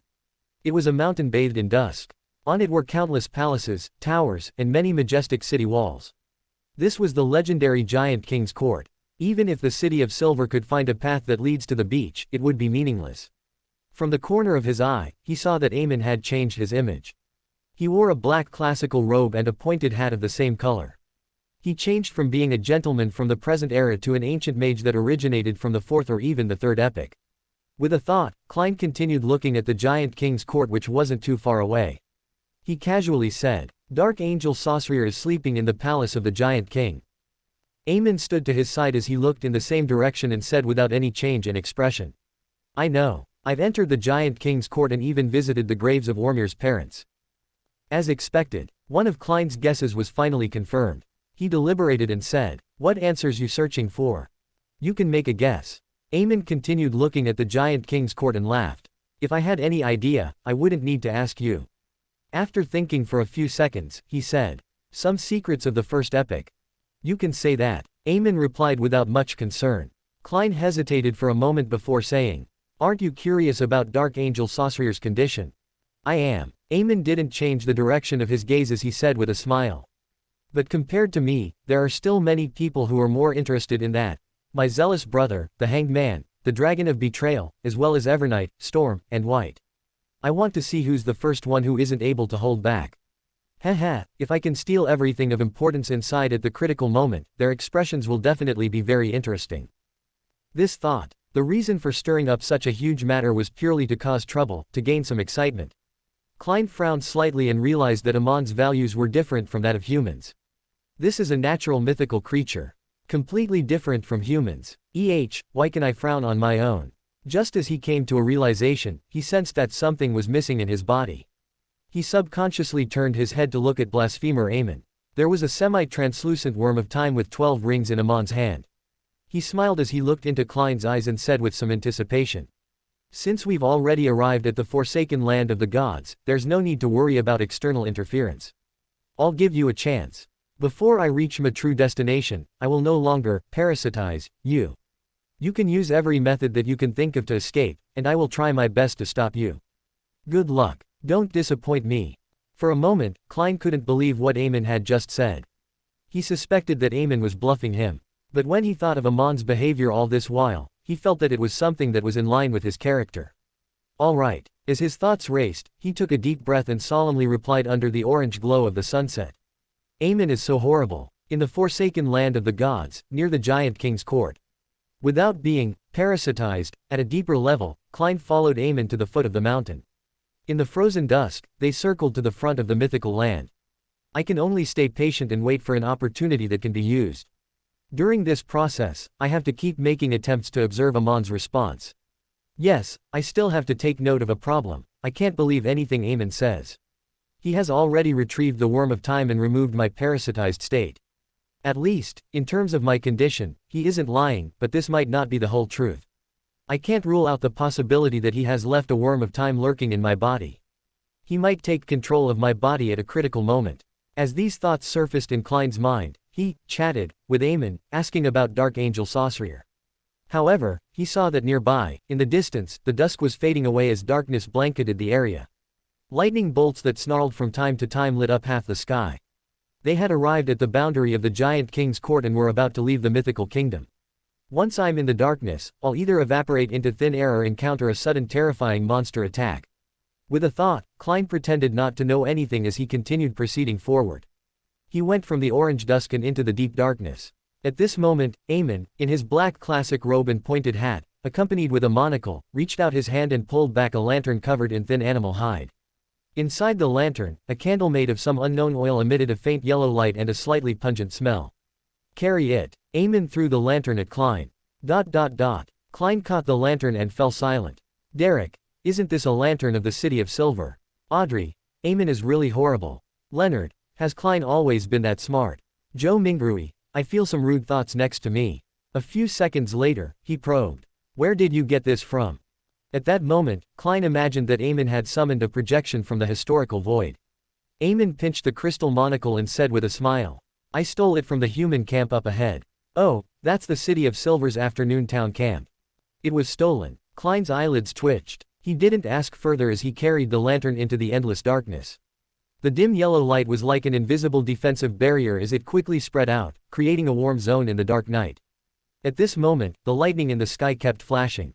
The gap between them was rather long, and there was almost no thunder. It occasionally boomed. According to the general knowledge he had learned from Little Sun, this was nighttime in the forsaken land of the gods. It was the most dangerous period. As he proceeded forward, he first used the faceless powers which had undergone a qualitative change. Together with creeping hunger, he adjusted his eye structure to adapt to this special environment. Following that, he used his spiritual perception to survey his surroundings. He felt that, in the darkness, there were many eyes staring at him, with creatures of indescribable shapes hidden. However, every time the lightning lit up and shone brightly, there was nothing. After proceeding forward for a while, he saw the City of Silver's afternoon town camp that was built using an abandoned building. Beyond those boulders and walls that were formed by stone pillars, the bonfire quietly burned and illuminated most of the areas inside, making them completely different from the outside world. As he walked away from afternoon town, Klein endured the stares of numerous pairs of eyes in the depths of the darkness. The holy residence of the true Creator, or even the Divine Kingdom, is located in this piece of land. If I were to trigger Saphira Castle and create an anomaly, would it cause him to cast his gaze over and clash with Emlyn? He is a true god. I don't have extravagant hopes in escaping in the chaos, but I can seize the opportunity to commit suicide when he is dealing with Emlyn. With a thought, Klein wanted to make Saphira Castle quake slightly. In the next second, this thought disappeared. The corners of Amon's mouth curled up slightly as he walked beside him. The hanged man has no interest in Saphira Castle. Of course, his rationality might not be constant. Klein didn't have extravagant hopes that his impulsive thought could truly succeed. He mainly wanted to test Amon's reaction and see what his response was. At that moment, he didn't feel depressed, nor did he hide his curiosity in asking a question. The hanged man is referring to the sequence 0 of the shepherd pathway. Emlyn nodded slightly and said, "That's right. This symbolizes degeneration. Of course, if you want to explain it in a positive light, that is sacrifice and responsibility." Klein thought for a moment before probing. "I thought this was a nickname you came up with." Emlyn nudged his monocle and chuckled. "I've always respected the gods. To have a blasphemer say this sounds really contradictory." Helpless, Klein put a stop to the topic. Leonard and Furs. As expected, Klein German is more of a blasphemer than Emlyn. Zhou, looking at Furs, why do I feel that she arrived at a strange conclusion? As a scholar of yore, Klein just needed one glance from the corner of his eye to see the spirit body threads extending out from the darkness around him. They were illusory, dense, and countless. This meant that there were many monsters lurking in the darkness. These monsters were extremely silent. They stared at Emlyn, who was dressed as an ancient mage, as well as Klein, who looked like a present-day gentleman. Under the dim yellow light, they walked through the wilderness. With his eyes fixed ahead, Klein casually held the animal hide lantern in his hand, not worried about when it would be extinguished. Just as the two of them were about to leave this barren wilderness and enter a hilly region, a deformed monster of mangled flesh with 2 heads and 5 arms suddenly trembled in the darkness behind them. It had become Klein's marionette. Controlling spirit body threads was silent to begin with, and it wasn't more than 500 meters away. In the next second, the monster collapsed silently, losing its life. Walking to Klein's left, Emlyn, who was wearing a pointed hat, smiled. He raised his right arm and opened his palm, revealing something. It was a transparent maggot with 3-dimensional patterns. A worm of spirit. This was stolen from the marionette, along with the spirit body threads. Without waiting for Klein to speak, Emlyn easily crushed the transparent maggot with his fingers. Klein immediately felt a pain that came from deep within his soul. His head felt like it was about to split open. Thankfully, he had gotten used to this feeling from him repeated creating yesterday once more charms and control spirit bullets. He only grimaced without losing his composure. Emlyn maintained his smile and threw down his palm. "You're too reserved. You can be more daring." Having recovered from the pain, Klein raised his hand to rub his temples, feeling exhausted. Every worm of spirit was calling for him to rest. "I need to rest now." Klein put down his right hand and said frankly. He believed that Emlyn would satisfy his request, because the more he failed at escaping despite trying his best, the more he could satisfy this god of mischief's desire for entertainment. "All right." The monocled Amon's face turned slightly as he said while facing the hillside. "There's a resting place there. We'll arrive soon. Of course, I don't mind if you want to camp out in the wilderness. I just feel that you humans might prefer a place that gives you a sense of security. Let's go there." Along the way, with a mind of asking more questions, he said to Emlyn, "Why don't you steal the distance to immediately arrive at our destination?" Emlyn turned his head and glanced at Klein with his monocled right eye. The corners of his lips curled up slightly. "I'm not the one who wants to rest." Closing square bracket. Zhou Mingrui's lips twitched. Opening square bracket dot dot dot. Klein shut his mouth and quietly walked forward. After about 10 bolts of lightning flashes, Emlyn raised his hand and pointed diagonally ahead. We're here. In the shadow of a hill less than 100 meters away, there were a few buildings that looked like half-steeples. More than 10 giant stone pillars protruded out from the ground, reaching only the height of Klein's knees. A few strands of wild grass grew out from the crevices, their blade-like tips were dark red like blood. There used to be people living here. Klein rubbed his temples and asked. Nudging the monocle with his right index finger's second joint, Emlyn smiled and said. This place used to be a very large city. When the cataclysm happened, the land cracked open and devoured the entire city, leaving behind only these structures to prove that it once existed. The destruction of civilization. This thought suddenly popped up in Klein's mind. He sped up his pace and arrived at the destination where there was strange wild grass. After entering a half-collapsed building, Klein instinctively looked around and observed the place. After regulating his breathing, Klein threw away the animal hide lantern in his hand. Leaning against a thick stone pillar, he barely managed to imagine layers of spherical lights. He didn't care about the dangers of sleeping in such an environment. Let the danger come, strike harder. Before he fell asleep, Klein shouted in his heart. Audrey, Mr. Fool is so cute. Wait, no, Audrey, that's rude. The black-robed Emlyn glanced at him before casually sitting down beside him and snapping his fingers. The candle that was about to burn out in the lantern stopped melting, but the dim yellow light continued to spread. Despite only having fuel to last a few more minutes, it seemed to be able to last another few hours or even days. It was like an error that violated the laws of nature. After for an unknown period of time of feeling groggy, Klein finally recovered his energy and was woken up by Miss Magician's prayers.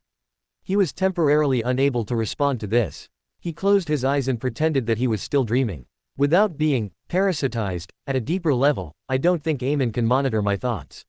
He can only tell if my thoughts are harmful to him. With a thought, he secretly summoned the grayish-white fog. He had borrowed a state from his past self through the historical void, a state that wasn't directly meant for escaping.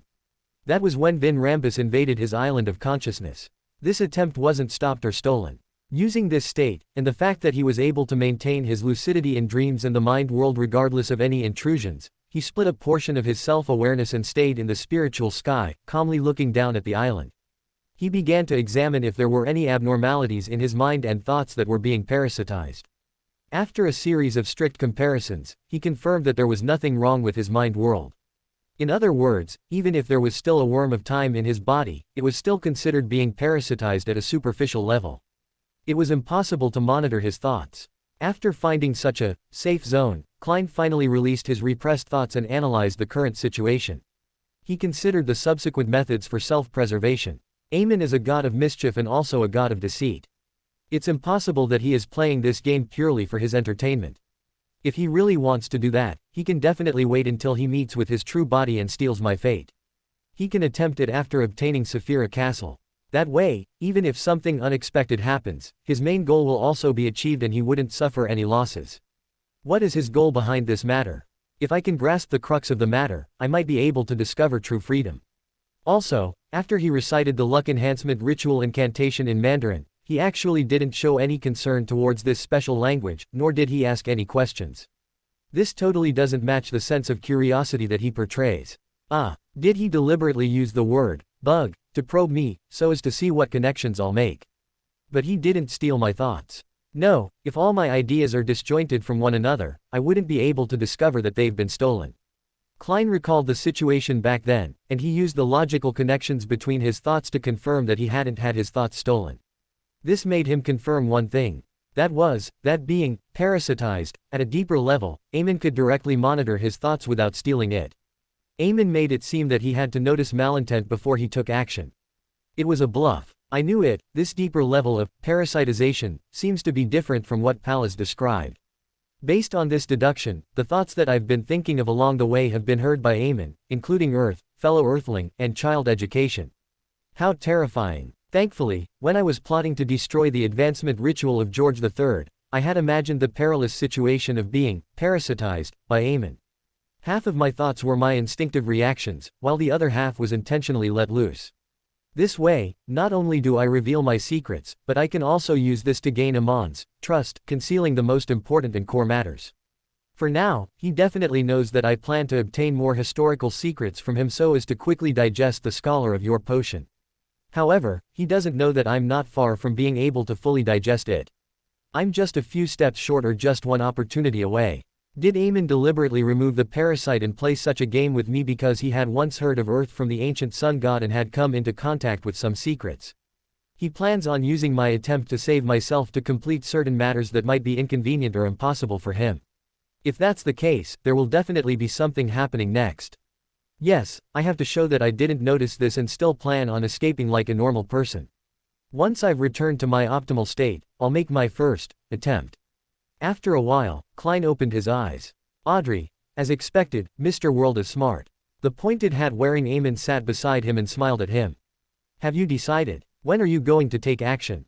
He acted as if he was Klein's partner and not the target from which Klein was trying to escape from. Klein pressed down on the grayish-white wall and slowly sat up straight. He smiled and shook his head. Before I fill my stomach, my brain refuses to work. He was speaking the truth, and also a lie. This was because, before becoming a complete mythical creature, a saint would still be hungry and thirsty.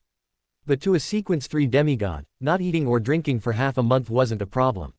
As for a whole mythical creature, eating was only a hobby, not a necessity. What he wanted to express was that, before he officially made attempts at escaping, he needed to be in optimal condition. The habit of a magician.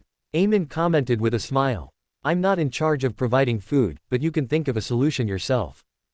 Looking at the lantern on the ground, Klein thought for a few seconds before reaching out his right hand into the air. A not-so-tall coffee table immediately appeared in front of him. It was an item from the residence belonging to Dwayne Dantes. Under the dim yellow light, Klein reached out once again to summon a beautifully packaged box from the historical void. Inside the box was a set of cutlery, including a knife, fork, and cup. The reason why he chose this item was because he couldn't form a set of cutlery by individually summoning them. He could only maintain 3 images from the historical void at the same time. After setting up the cutlery in a leisure manner, Klein politely turned his head to the side and nodded at the pointed hat wearing Emlyn. Following that, he summoned a medium well-done steak covered in black pepper sauce. It landed on the porcelain plate, emitting some steam. With him slicing the steak with the knife, he revealed the remaining edge of the pink protein. Klein forked a piece of beef and stuffed it into his mouth. He felt that the texture was real and the texture was succulent. It wasn't fake at all as it really calmed the anxiety of his stomach. For 15 minutes, not only will I not feel hungry, but I will also receive real provisions. After swallowing the piece of beef, Klein smiled and introduced it to Emlyn like a hospitable host, and not a pitiful Beander who had been kidnapped. Tarot Club members, speechless. Zhou Mingrui, it seems good, I'm hungry now. Emlyn pressed against the crystal monocle and nodded with a smile. I've tried it. It's not bad. Your ability to adapt is really quick. Are you really not considering being my blessed? After cutting another chunk of beef, Klein forked it up and replied as though he was chatting with a friend. Kill me. At that moment, the relative frequent lightning and endless darkness ruled the land. Wherever the light from the surroundings couldn't shine on, eyes were staring at the area with zero emotion. The twisted, dark red grass gently swayed in the occasional breeze. In the half-collapsed building, the dim yellow light painted the artistic coffee table and the exquisite cutlery with warm colors. The aroma of the steak wafted in the air, not showing any contrast with the outside world that was continuously connected to it. Under the gaze of the terrifying monsters in the depths of the darkness, Klein enjoyed a sumptuous meal in a refined and poised manner in the desolate land that was soaked in extreme terror. After finishing his steak, he summoned a small glass of iced wine from Magor Manor and drank it in one gulp. Following that, cream soup, pan-fried cod, tender lamb stew with peas, baked potato skins, and all sorts of grape wines were summoned one after another before entering Klein's stomach. During this process, the steak that was the first to be eaten had already been maintained for a long period of time. It had vanished into thin air, but Klein's stomach and body were numbed by the subsequent food and he was oblivious to it. Of course, the coffee table and food were replenished. Otherwise, they wouldn't have lasted to the end of his meal. At the end of the meal, Klein continued reaching out his hand, pulling out a cup from the void. Inside was a ball of vanilla ice cream. He then used the spoon to scoop the ice cream into his mouth, feeling it melt with its delicious sweetness. After the ball was finished, he still wasn't satisfied as he summoned another ball of ice cream from the historical void. As such, he ate 5 different flavors of ice cream in a consecutive fashion. The Tarot Club members also began to feel hungry. When Klein reached out his hand for the 6th time, Emlyn, who was sitting on his side, suddenly laughed. Your fate has had an abnormal change. You're lucky enough. Is this your preparation? Klein's right hand immediately froze in midair. His pupils seemed to dilate to a certain extent. Almost at the same time, in the darkness around them, where the lanterns couldn't shine, strange creatures twitched and instantly became Klein's marionette. This time, Klein sent out 100 worms of spirit in one go, hoping that one of them would be lucky enough to avoid Amon's theft. Right on the heels of that, behind the coffee table, a figure wearing a black coat and no hat was replaced with a disgusting vampire covered in pus. The artistic coffee table and exquisite cutlery shattered like glass that had been smashed to the ground. Countless cracks appeared and shattered. They quickly returned to the historical void, just in case it affected Klein's subsequent summoning attempts. In the next second, the 100 marionettes, along with the Klein, who had hidden somewhere, reached out to grab at the void. He attempted to avoid Amon's interference with quantity. At that moment, they were all scholars of yore. This was the ability of Bizarro sorcerers, the source of the qualitative change of a seer. Of course, the chances of success of each marionette summoning was independent, so there was no influence each had with the other. At that moment, the projection that Klein was summoning was the projection of Reinette Tinecare, who had recovered to her peak state in the Tudor ruins. Due to the contract and charms, she was the easiest angel projection he could summon from the historical void. Emlyn was still sitting leisurely in his spot. His monocle emitted a faint glow as he watched the 101 Kleins summon at the same time. With his right hands reaching out in an orderly manner before being retracted, none of his 100 marionettes succeeded. He didn't drag Reinette Tinecare out of the void. At that moment, Emlyn raised his right hand and also grabbed ahead of him. His arm sank slightly, and he casually pulled it back. Outside the half-collapsed building, a huge cloth doll that was as huge as a castle appeared. It was wearing a dark and long dress, bound by vines. Isn't she Gehrman's messenger? Why is the fool calling her? Some of the members who didn't know that Reinette was an angel wondered. Ancient Bane Reinette Tinecare. Emlyn had stolen the historical image that was summoned by Klein. Reinette Tinecare's red eyes immediately reflected the figures of Klein's 100 marionettes. Without a sound, the marionettes, that were either disguised with Klein's appearance or in the state of a monster, emitted a faint glow, turning into homed mountain goats, white rabbits, and other different animals. Transformation curse. Klein's actual body had long disappeared. Then, he walked out of the flames that rose up from the animal hide lantern. He looked at the various animals that might be considered his and suddenly sat down and chuckled. Taking a stroll after a meal effectively improves one's health. He didn't mention anything about his attempt to escape, as if nothing had happened. Emlyn maintained his relaxed posture and nodded cooperatively. Tarot Club members, deadpan. Leonard, speechless. Audrey, that's good, Mr. Fool has enough humanity to make jokes. I've read quite a number of books written by humans. There are indeed such opinions among them. With that said, he raised his hand and pointed at the projection of Reinette Tinecare. This is your messenger. This was something that could be easily confirmed, so Klein didn't hide it. He tersely acknowledged and nodded. What a pity. Emlyn sized up Reinette Tinecare's projection and shook his head with a tisk. As he felt the food in his stomach disappear, Klein asked.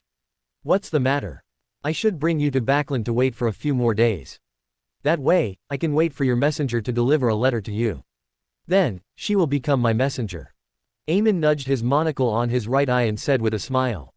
Snatching an angel messenger. That will be very challenging and fun, isn't it? Life needs some fun, excitement, and anticipation. Closing square bracket. Gehrman's messenger was an angel. Some Tarot Club members were surprised. I share the same thoughts. Klein replied sincerely. What a pity. The hatted Emlyn shook his head again. Evmite is someone I need to be careful about. If we stayed there any longer, even I wouldn't have any idea what would happen. As he spoke, this angel of time dispelled the historical void projection of Reinette Tinecare, allowing her to vanish in front of Klein. You seem to be very wary of the goddess. Klein pretended to be a devout believer of the Evernight goddess.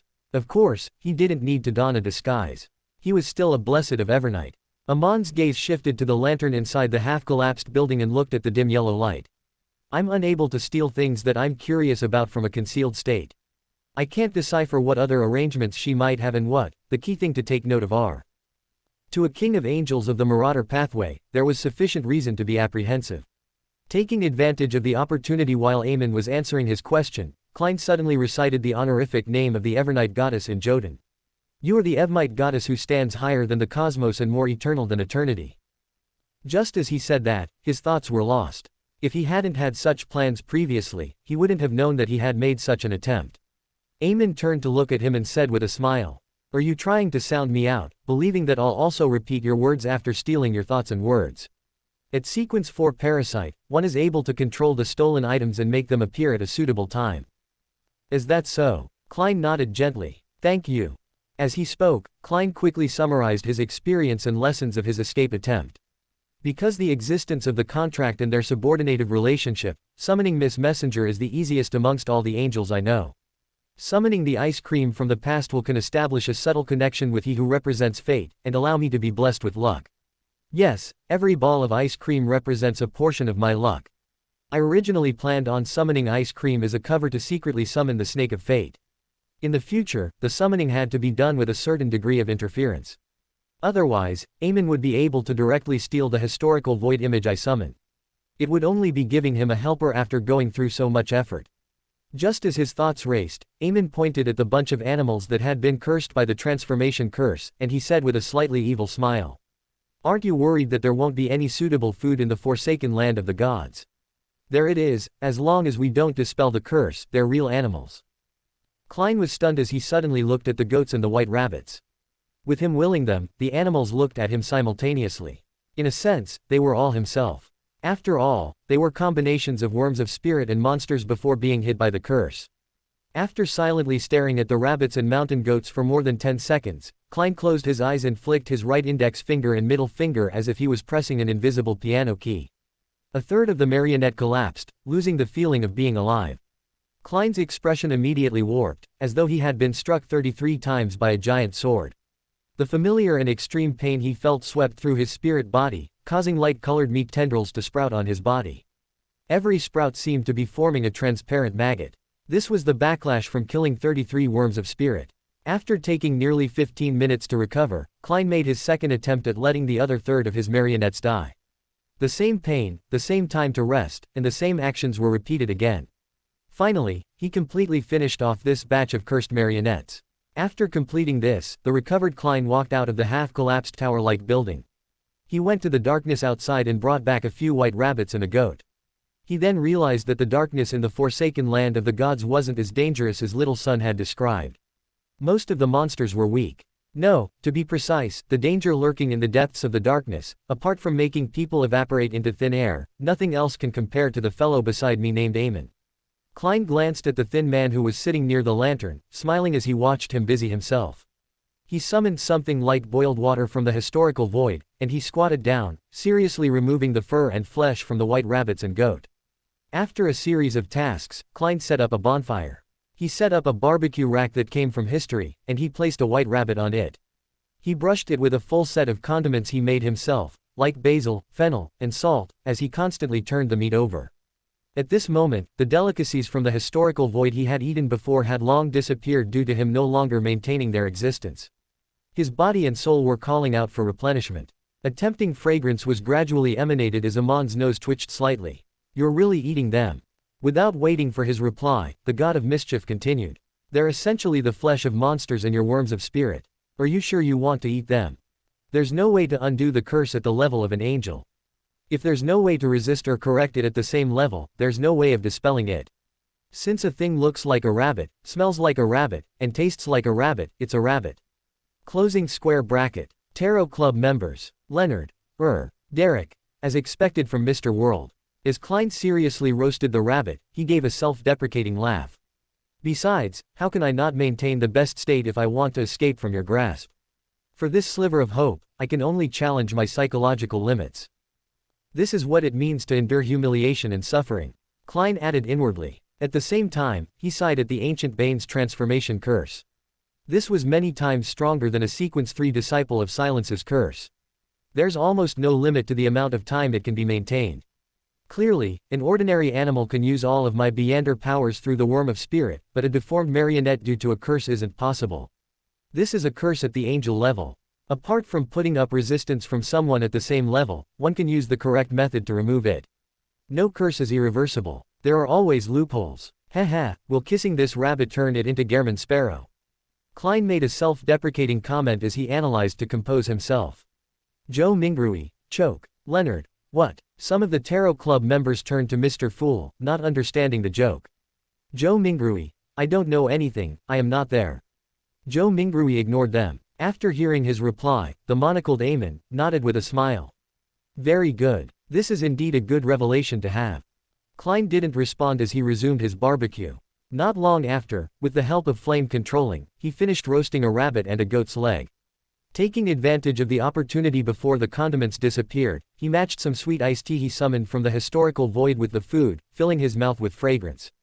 It nourished his body and mind, allowing him to effectively relieve the pressure, despair, and indecisiveness from being kidnapped by Emlyn. During this process, he would occasionally recall the disgusting looks of the monsters, as well as the fact that the worms of spirit were equivalent to himself. However, he was able to bring his feelings under control very well. After filling his stomach and replenishing his energy, he turned the remaining ingredients next to the fire into dry rations, as though he was saving up for his subsequent plans. Seeing him slowly but orderly making all sorts of preparations, Emlyn suddenly nudged his monocle and asked with a slight smile. In actuality, you're trying to stall for time before we reach the actual destination, right? Klein's hands paused for a moment before he continued with his actions. He smiled and said, yes, I'm waiting for help. Guess who? Emlyn didn't answer directly as he said with a smile. I'm looking forward to it. Klein continued his work until he prepared rations for 3 or 4 meals. He thought for a moment and once again reached his hand into the void in front of Emlyn. He failed again and again as he kept making attempts. It was unknown what item he was trying to summon, but it seemed like he was using his actions to dare Emlyn into stealing it. After watching for a few seconds, Emlyn smiled and shook his head. He slowly stood up and walked out the half-collapsed tower building. Klein's right hand stopped in midair before he retracted it and pinched his forehead. He muttered to himself in puzzlement. What was I trying to do just now? While trying to recall, Klein stood up as well. He brought along his packed rations, picked up the animal hide lantern, and walked to the back of Amon's side. The man and angel circled around the hill and entered a valley. The water was sloshing in the river, but when the dim yellow light shone at it, or when the lightning in the sky lit up the area, Klein realized that there was no water in the riverbed. The sounds he had heard earlier had also disappeared. A river that has been transferred into a concealed state. After some deliberation, he raised a question to Emlyn. That's right. It will only appear in darkness void of light. Emlyn replied with a slight nod, unfazed with the question. Can I drink it? Klein pressed. Emlyn smiled and said, sure. This was once one of the water sources of a city that had persisted for 1600 years in the darkness. As long as you can bring the water away from the riverbed, they can appear in places with light. Your next move is to suggest that I bring the lantern to wait by the side while you hydrate yourself in the darkness. And then, take this opportunity to transform into a concealed state. Klein smiled awkwardly. How could I use such a simple method? Hearing that, Emlyn laughed and stroked his monocle. Sometimes, the simplest plan is the most effective. You can give it a try. With regards to the words of this peerless swindler, Klein couldn't believe it, nor did he dare to believe it. He was afraid that the other party was using reverse psychology with the truth. He could only put the matter of the water aside and ask. In the forsaken land of the gods, how many human gathering points, like the City of Silver, have yet to be destroyed? Emlyn looked ahead and said without changing his expression. The ones I know don't exceed 10. In this aspect, the City of Silver is lucky. At least, they can see and have the ability to touch the light. This means that the City of Silver is very close to the Giant King's court, the door leading out of the forsaken land of the gods.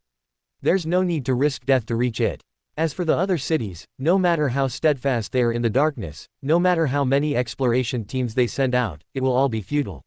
There's no way to find the exit. Indeed, from this angle, the City of Silver is unfortunate, and also lucky. This is purely dependent on the reference point. Klein held the lantern as he proceeded along the bank and began coming up with his second attempt at escaping. Emlyn walked beside him, occasionally providing him with ideas that seemed reliable but had unknown actual results. He appeared to be suffering from schizophrenia, trying his best to destroy his true body's hopes in obtaining Saphira Castle. Under the illumination of the bolts of lightning, Klein carried a leather lantern and walked into the valley. He suddenly felt that the illusory pleas in his ears became even more chaotic and louder. However, he realized that he had heard it clearer than before. Not only could he tell that the plea came from a woman and a man, but he could also vaguely make out certain content. The woman seemed to mention the world and backland. The man used Joden, and the keyword seemed to be a ritual. Ritual, Joden. That's little son. Ah, that chief wishes to receive Mr. Fool's blessings. Mr. Fool also needs some blessings right now. The woman might be Miss Magician, but I can't rule out Miss Justice either. The corners of Klein's mouth twitched in embarrassment. He turned his head to look at Emlyn in the pointed hat and monocle, and he said, "Can I pop over to Saphira Castle to answer a prayer? What do you think?" Emlyn was taken aback as he asked in amusement. "Since you want to play such a game, why won't you let it be more exciting?" In fact, Klein didn't have any hope regarding his request. This was because, as long as he could return to Saphira Castle, he could use the power there to make the first step in escaping from his predicament. This was equivalent to getting Emlyn to just set him free. The reason he mentioned this was because he wanted to use this to start the subsequent topic. Emlyn nudged the crystal monocle with his knuckle and chuckled. "As the god of mischief, I've been alive since the third epoch. I believe you know what that means. Yes, what do you want to ask?" This is an accurate grasp of my state of mind and thoughts. Klein sighed and asked, "Why did you parasitize the City of Silver's exploration team back then? You even patiently stayed in the dungeon for decades." Emlyn nodded and replied in a relaxed manner. "I had a premonition that the City of Silver would obtain extremely important information. Now, this prophecy has come true, right, Mr. Fool?" He did all of that just to wait for me and the Tarot Club. From the looks of it, this Marauder Pathway's King of Angels can see the disturbances in fate caused by Saphira Castle to a certain extent. Klein had never expected the answer, leaving him momentarily at a loss as to how to continue the topic. After about 10 seconds, he sighed and said, "You're really patient. This has nothing to do with patience. It didn't take too much of my time." Emlyn casually replied, "I'm still used to using a human's standards when talking about a deity. To Emlyn, who was born as a complete mythical creature, a few decades is nothing. He might even be more than 3,000 years old." Klein regulated what he knew and asked again. "The City of Silver is one of the few places that persist on believing in your father. Aren't you going overboard with what you did to the expedition team?" Emlyn turned his head and glanced at him with his monocled right eye. He said with an indifferent smile, "If it wasn't for their faith in my father, the City of Silver would have already been reduced to ruins. According to my observations, they're hiding quite a significant secret. As for what it is, because of the gaze directed by you and the Hanged Man, I haven't had the chance to pry into it." A true-born mythical creature. The deaths of just a few humans might be equivalent to trampling a few ants to death. He wouldn't take it to heart at all. The City of Silver actually has a secret that even Emlyn thinks is a big secret. What could it be? Klein thoughtfully changed the topic. Was Dark Angel Saucerer really created from your father's rib? This was something that Klein had wanted to ask the entire time, but he hadn't found the opportunity to ask. The smile on Amon's face faded as he looked at the darkness in front of him. Yes, he separated a portion of his characteristics and corresponding negative personalities. He used his rib as the material to create Dark Angel Saucerer. If that wasn't the case, how could a proud and arrogant person like Medici obey the so-called left hand of God, the deputy of heaven? Without Saucerer's rebellion, implication, and influence, even if Evernight, Earth, God of Combat, and the other kings of angels joined forces, it's impossible for my father to perish. Indeed, Dark Angel Saucerer is the most key factor in this matter. It's no wonder the goddess wanted to bewitch him at the very beginning. Who would have thought that he would betray himself? Klein's initial speculation of the Battle of Gods had been confirmed. He felt his scholar of your potion digest a little more. He deliberately hesitated and made a guess. Could your father have foreseen such a development? Dark Angel Saucerer is also the key to his resurrection. Emlyn suddenly laughed. You asked so many questions in order to further digest the scholar of your potion, right? Klein pretended to break out in cold sweat, and he quickly adjusted his state of mind. I'm just curious. What are you looking for in the Forsaken Land of the Gods? What are you pursuing? The Marauder Pathway Sequence 1 Deander characteristic that you're missing isn't here, nor is Saphira Castle. Are you trying to revive your father? Emlyn maintained his smile and looked straight ahead. Yes, and no. My zealous brother is already very close to reviving my father. He probably doesn't need my help anymore. Adam really wants to revive the ancient sun god. I thought that he was purely doing it for the sake of becoming a Sequence 0. Without hiding anything, Klein called out the name of the Twilight Hermit Order's leader. He was even looking forward to Adam beating his younger brother up. Of course, beating someone up wasn't in line with the style of a king of angels of the Spectator Pathway. There's no need to mention his name. He won't interfere with my matters, nor will I interfere with his. I don't address him as Adam, because I think that a nickname like Zealous is very suitable for him. I have to say that Medici is very talented in giving nicknames. Also, even if I say his name, he wouldn't be able to hear it if I don't wish for him to hear it. At this moment, the monocled Emlyn smiled as he exposed Klein's idea. Following that, Klein didn't mention the Dark Angel any further, because it was obvious that Emlyn wouldn't answer. Before long, the man and angel walked out of the valley and saw a silent city. More than half of the buildings in this city had collapsed. The remaining ones had a sharp roof, as though they were towers that led to heaven. On the surface, dark red vines and plants grew, forming fruits whose edibility was unknown. After entering the city, he discovered that there were stone coffins placed in front of each house. Inside were skeletons or recently rotted corpses. A common point between them was them being greatly deformed. Some had 4 legs, some had a slit in the middle of their eyebrows, some lacked skin, directly revealing their flesh, some had arms wrapped around their necks like tails. This was originally a city that believed in the phoenix. Later, it converted its target of faith to my father, but it retained some customs related to death. The monocled Emlyn casually sized up his surroundings and said, after the cataclysm, they were left behind in the forsaken land of the gods. However, there were no edible, relatively normal plants around them, so they could only eat those corrupted monsters. Over generations, their bodies began to produce defects and psychological problems. Eventually, they were completely wiped out. The cataclysm brought about by the goddess's assassination of the City of Silver's creator really was a calamity for civilization. Before that, there were elven, giant, phoenix civilizations, and so on. After that, all that's left are traces of them. When Klein thought of the city that had been swallowed into the ground, he sighed. He paused for a moment before asking, why are we entering this city instead of going around it? Emlyn smiled and said, in the second epoch, apart from wielding the death pathway, the Phoenix ancestor also occupied part of the apprentice pathway. Some of the decorations here can become a loophole that I can make use of to shorten our journey to our final destination. Klein's expression immediately darkened. Dressed in a classic black mage's robe, Emlyn led Klein into a relatively complete cathedral.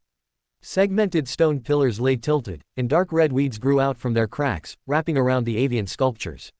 With the animal hide lantern in hand, Klein surveyed the area and confirmed that the residents of this city weren't truly dead. There were still a few survivors left. He had no idea what method they had used to transform into monsters of the deep darkness. They were hiding from the faint yellow light, surrounding a cathedral in a place that couldn't be seen. They wanted to attack the 2 ordinary-looking humans, Klein and Emlyn. The reason why Klein was able to confirm that these monsters were originally residents of this city was because their spirit body threads had a certain abnormality. Some were grayish-white, some were distorted, and some were sticky. They were completely different from the monsters elsewhere. They greatly resembled the corpses inside the coffins. I don't know what kind of despair and mental breakdowns will make the remaining humans choose such a path. Perhaps the deepest sense of despair was that they couldn't see hope on a daily basis while the situation around them worsened.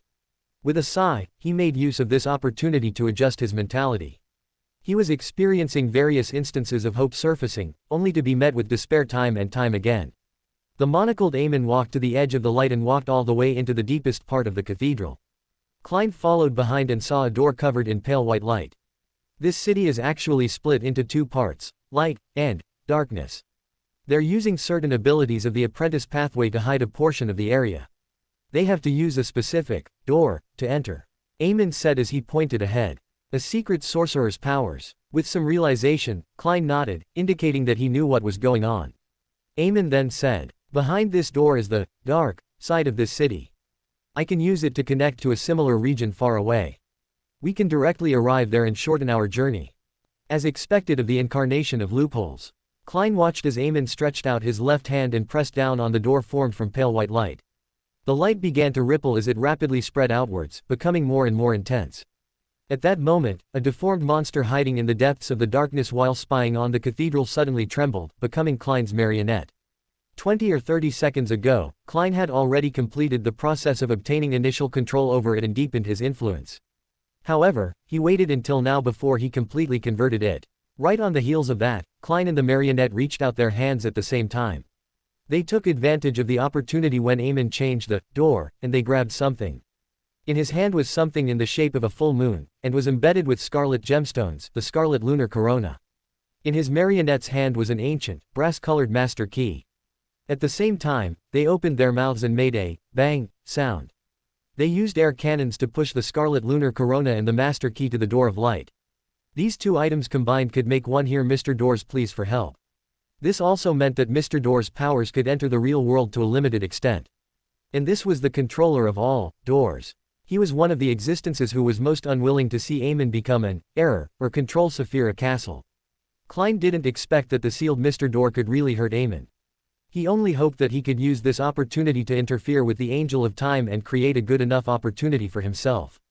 Of course, if Mr. Door could cause any abnormal changes to the door, magnifying or distorting the loopholes created by Emlyn, thus, affecting the King of Angels of the Marauder pathway and teleporting him far away, Klein would definitely sincerely thank Mr. Door for a week. After his previous attempts, Klein realized his greatest disadvantage. It wasn't that he was one sequence short and had a qualitative gap in power level. Instead, he had lost the initiative and couldn't make proper preparations. Every time he began preparing, he would be interrupted or foiled by Emlyn. For a veteran magician, unprepared performances were often synonymous with failure. If he could make preparations in advance, he could quietly summon Mr. Azek's, Rhinette Tinacare's, and Snake of Fate will Osepton's historical projections. Against a sequence 2, even if there was no way to deal with him, it would definitely create a very good opportunity to escape. At that moment, the scarlet lunar corona and ancient-looking master key whistled through the air and arrived at the door of light. The white light that formed the illusory door distorted and devoured the two items. It was dyed crimson as it collapsed into a whirlpool. It was as though the bottom of the vortex was invisible, like a gigantic eye. Just as Emlyn was about to turn around, H made a slight pause as if he had heard an old friend's shout. However, this pause disappeared instantly, as though it had never appeared. With Amon's gaze directed at Klein, the latter instantly lost 6 Beyonder powers. This included the control of spirit body threads, the summoning of historical void projections, paper figurine substitutes, flame controlling, underwater breathing, and bone softening. Of course, losing these 6 Beyonder powers for a marionette didn't affect Klein's subsequent operations. The indiscernible pause from before had allowed Klein to switch places with his marionette in time. He had already arrived deep in the darkness outside the cathedral. The deformed monsters around him trembled and turned into his marionettes. For targets such as these that weren't even sequence 5, it took only 2 or 3 seconds for Klein to transform them into marionettes. And by the time he summoned the scarlet lunar corona, he had already begun doing similar actions. As he enjoyed the darkness without any scruples, he attempted to transform into a concealed state or successfully commit suicide. At the same time, he reached out with his marionettes to grab at the fog interwoven with history. This time, he split the marionette into 3 groups, summoning Rhinette Tinacare, Mr. Azek, and Snake of Fate will Osepton, respectively. He didn't want to follow his past mistakes, where he had managed to succeed with great difficulty only to have them taken away by Emlyn. With such arrangements, he might be left with 1 or 2. Of course, the premise was that Emlyn was unable to steal multiple historical void projections at once. This was something that Klein needed to confirm. Klein retracted his hand, but he didn't grab anything. All the marionettes who summoned the Snake of Fate failed. Among the scholars of your groups who summoned the Death Consul and Rhinette Tinacare, 2 of them had their arms tense up slightly. Klein was delighted as he suddenly felt that this attempt could end up turning into a real escape attempt. At this moment, the crystal monocle that Emlyn wore emitted a terrifying light. The entire city, including the surrounding rivers, hills, and wilderness, were all filled with pure, scorching sunlight. Day had once again descended upon this land after bidding farewell to it for thousands of years. Emlyn had stolen the day from the ruins of the Battle of Gods. In the face of such a day, not only did Klein feel like his body was about to melt, but he also heard familiar and crazy ravings in his ears. They were like steel needles that pierced through every worm of spirit. This caused his mind to be filled with immense pain. His marionette's summoning attempts had failed while on the brink of success. The day in the battlefield of the gods contained the true creator's ravings. The deformed monsters that were hiding deep in the darkness, which were the few survivors of the city, seemed to temporarily regain their senses. They stared blankly at the day and couldn't help but narrow their eyes. Then, they wildly charged towards the source of that day, melting one by one into dust. Far away in the City of Silver's afternoon town campsite, the guards at the stronghold also noticed that there was a light coming from the northeast. It was different from lightning, just like the scene of the sun rising from the legends. This scene only lasted for a few seconds before it shattered and the sky returned to its dark state. As soon as he recovered from the ravings, Klein saw the pointed-hatted Emlyn standing in front of him. This angel of time nudged his monocle and smiled. "Well done. Well done. Faced with Amon's praise, Klein forced a smile and politely replied, "Thank you." To be honest, he preferred to hear curses rather than praise, as that meant that he was close to succeeding. Of course, Klein suspected that even if he managed to escape, Emlyn wouldn't be flustered and exasperated. Based on the character displayed by this god of mischief, it was very likely that he found it interesting and exciting while also inevitably feeling a little depressed and disappointed to the point of being eager for the next round. It's a huge improvement to be able to think of using door to disrupt me. Emlyn smiled indifferently. But don't you think that I'd be in a relatively more vigilant state while door opening? And that it's actually not that easy to be affected by an accident? After some thought, Klein answered seriously. That's what I thought in the beginning, but later on, I felt that you should be able to grasp my state of mind, believing that I wouldn't dare to act when you opened the door. When that happens, making an attempt might work wonders. Doing it when others believe that you wouldn't do it was also a strategy. In his previous life, Klein had come into contact with games that had such a higher level of thinking that made his head spin. What if I thought of this level as well? Emlyn said with a smile as he used his knuckle to nudge the bottom of his monocle. At the same time, the remaining marionettes, which were still alive, took out crystal monocles out of thin air and wore them on their right eye. All of them cast their gazes at Klein. This left Klein's scalp tingling. He discovered that the connection between the marionettes and himself had instantly been severed. Although you've improved, failure still demands some level of punishment. With a smile, Emlyn turned around and walked towards the cathedral. As he took a step forward, the marionettes revealed smiles one after another as they collapsed to the ground stiffly. This caused Klein's soul to be torn apart again and again as the blood vessels on his forehead visibly bulged. As he endured the pain, he stood rooted to the ground and calmed down after a long while. During this process, although he had always been in the depths of the darkness, he didn't suffer any attacks from the terrifying monsters, nor did he turn into a concealed state. When did Emlyn steal the concealment powers in this city? If I had tried to commit suicide, I definitely would have had the thought stolen from me. My preparations still aren't enough. I don't have enough confidence when dealing with Emlyn, having not considered the things he might have stolen into consideration. I really didn't expect him to release the day that he stole from the ruins of the battlefield of gods. Regarding what else he stole in the past, or whatever he has on him, I have no idea. I can't make targeted preparations. That monocle is some sort of vessel used to store stolen items. Or is it part of Emlyn to begin with? So every time he parasitizes someone, a monocle will be taken out. Klein rubbed his temples and walked into the cathedral. Looking at Emlyn before the door of light, he asked, seemingly casual. Why do you have so many monocles? Where do you usually place them? Emlyn stroked the monocle on his right eye and smiled indifferently. Why don't you ask me why every avatar of mine has eyes? And where do I usually place them? I understand. Klein nodded in enlightenment. Emlyn cast his gaze back to the door of light that had yet to calm down from the rippling. He casually said, I have the nagging feeling that this operation of yours is a major preparation piece, and not an attempt. What cheap trick did you pull off during that process? After some deliberation, Klein replied with a smile. Guess. I do have some guesses.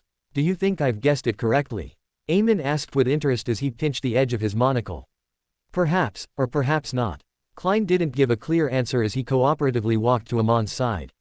He saw him reach out again and press down on the pale white door of light. Above the door of light, ripples appeared once again as they became more intense and exaggerated. After about 10 seconds, the ripples spread the surroundings, causing the door of light to expand twice in size. Emlyn glanced at Klein, gesturing for him to take a step forward. Klein instinctively turned his head and looked around the cathedral. Beyonder characteristics left behind by the mutated monsters were shimmering outside the area that the lantern had lit up. They weren't all Beyonders when they were alive. After those ordinary people turned into monsters, a large part of the power came from the darkness and degeneration. The powers didn't belong to them, so no characteristics were purged. I almost forgot. After taking a look together with Klein, Emlyn suddenly shook his head and smiled. Just as he finished his sentence, a bunch of Beyonder characteristics floated up and entered his body. They merged with him, leaving only a small portion behind. Most of the people who chose to transform into monsters are of the apprentice pathway, Beyonders and their family members who can enter the city's dark side. Emlyn said casually as he retracted his gaze. Even if it's a similar pathway's Beyonder characteristic, it would be problematic if it's directly eaten right. Shouldn't it only be possible to jump to a higher level of a neighboring pathway? It also allows the accommodation of lower sequences. Seeing this, Klein was a little stunned as he asked curiously. Won't this accumulate madness?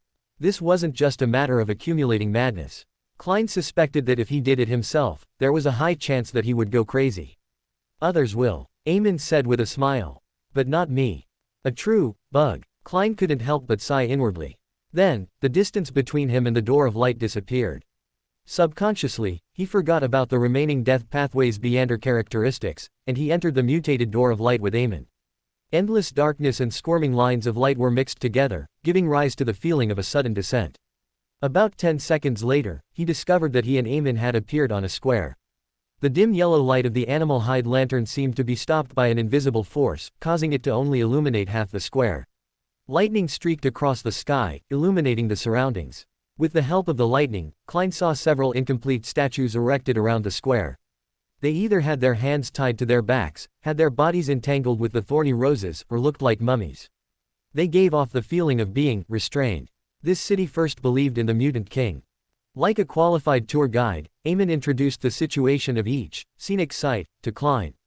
They're very interesting. They're usually restrained and quiet, just like ascetics. However, once they encounter prey, or in special moments in time, they will release a bloodthirsty desire to kill. You can imagine that on the night of the full moon, this is a city where werewolves roam. From the looks of it, the mutants originally had the concept of temperance. Later on, it was led astray by the mother tree of desire.